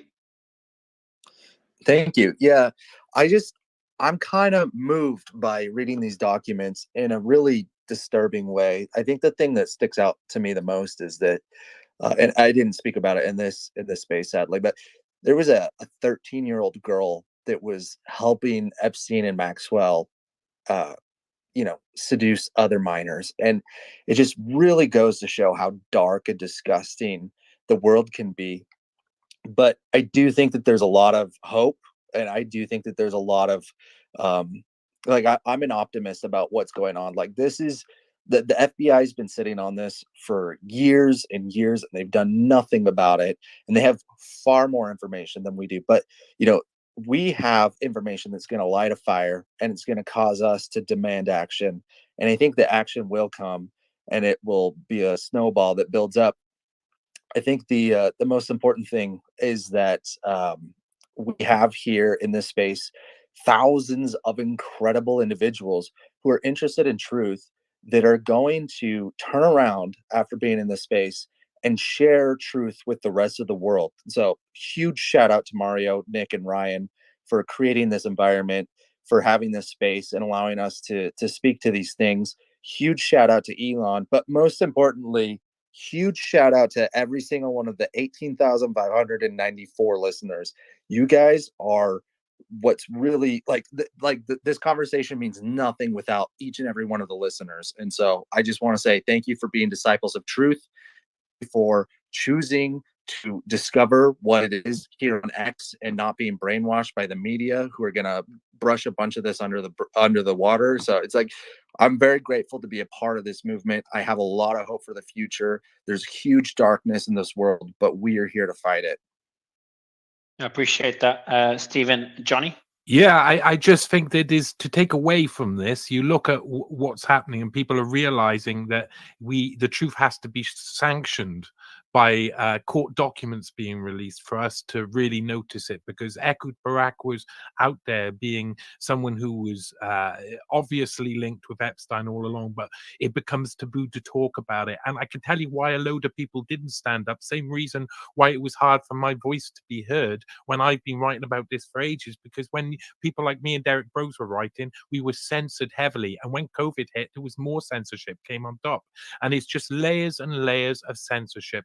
I applaud every person who said their part before me here, because nearly every single one of them have hit a nail on the head. I think one of the big things people should take away from this is quite how closely the elements like the CIA work with foreign intelligence agencies like Mossad and allow them permission through people. I believe, in my own opinion, that Epstein was a route for them to allow foreign intelligence to come and do work on their in their country. And that's the thing that we should take away from that. That's the real clincher. I appreciate that, and I'll go to the co-hosts Ryan and then Nick. Just your final words on what we've seen so far. It's been one of the epic spaces. I'd say a great way to start the year, but one of the top 5 or top 10 spaces we've ever had. Ryan and then Nick. Just thank you for having me. It was a crazy ride going through a 900-page document live with you guys, and I appreciate everyone who stuck around with us throughout the journey. It was awesome. I appreciate everyone who helped and DM'd with information. And Mario, Nick, thank you for making this awesome. Nick? Yeah, man, Ryan, you absolutely kicked ass. Honestly, we had an amazing panel full of a lot of different people with a lot of different expertise. We had Dr. Gorka up here was really awesome to have his opinion on it, because we're talking about like possible deep state ties and stuff, and foreign intelligence ties. And I want to give a big shout out to our team in the background, as well as the people that were DMing us constantly. Our DMs were just totally full all the time. The comment section was full, and we were rapidly in real time going through all of that, vetting the stuff that you guys were sending us. And a lot of the information that we talked about tonight was stuff that you guys gave us in the audience, and we really appreciate that. So you played a big part in it. And this isn't the end. This is as we saw in the filing, there's going to be rolling releases of more information. And in my opinion, and this is just speculation, it seems like what they would want to do is release probably the least damning information in the beginning. That's just my opinion, because it kind of gets the media off their back and stuff, and it makes it less of a story the second time, the third time, the fourth time that they start rolling out information. They're supposed to do rolling releases up until the 20th of January. So we are going to be seeing more releases here, and we'll definitely be covering it. And we definitely, really appreciate everybody coming, and hope to see you again next time. And I'm sure we'll do a space anytime there's big breaking news. Come here. But thank you, Mario, for hosting, and pass it back. Yeah, appreciate it. And Ryan, just to confirm, so the I know there's a tweet by a notable account that talks about billionaire Hyatt Hotel executive chairman Thomas Pritzker identified Epstein documents allegedly involved in sexual activities. How many times have you had sex with Tom Pritzker? I believe I was with Tom once. This is not in the document, Mario. Yeah, just confirming. Yeah. That's what I was confirming. I know you guys were talking about Pritzker, so this is what is not in the document, correct? Yeah, definitely not there. It is on the front of Reuters now that she said she had sex with him. So sorry, not to interrupt, but just they did put it on Reuters about, I don't know how many minutes ago, but I did post that article. Okay, Perfect. Yeah, Well, if you could, where it's did you not in post the, it? okay, so it's not in the document, but it might have come out earlier because I know a couple of years ago, Pritzker said something wasn't true. So maybe they're just Yep. basically saying this information is out there, but it's not in the current document. Okay, that must be it. Thank you. Yeah. Right. So I'm just That's gonna. exactly what it was. Yep. Yeah. So I'm gonna. It's worth a post, Ryan. You can do that with Jess and Yep. the team. But yeah, just to wrap it up, I'll send you through the article. But just for the audience, the pinned tweet at the top is probably the thing that I want you to share. There's not much more to say than the rest of the panel. Appreciate the co-host making this possible. And there'll be more documents. I think there'll be more documents released over the next few days, correct? Did you listen to my closing statements, or are you falling asleep Sorry, over there? What's going on can you there? say, Hey man, he's yeah, on so, Dubai time. Leave him be. He's tired. so is that I guess that's a yes, yeah? Yeah, Yes, there's yes, more sir. coming. Up This is until the episode 20th. one. This is There episode will one of be many. rolling releases that will probably have more damning information, like more damning than today. I'm just saying. So. Yeah, perfect. So we'll be doing spaces as soon as those drop. Otherwise, appreciate everyone for joining. We'll see you tomorrow, and anyone that's been on all our other crazy spaces today. Been a hell of a day. We'll see everyone tomorrow, and thanks a lot for Nick, Ryan, and the team in the background for making this possible. Bye, everyone.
And the team in the background for making this possible. Bye, everyone.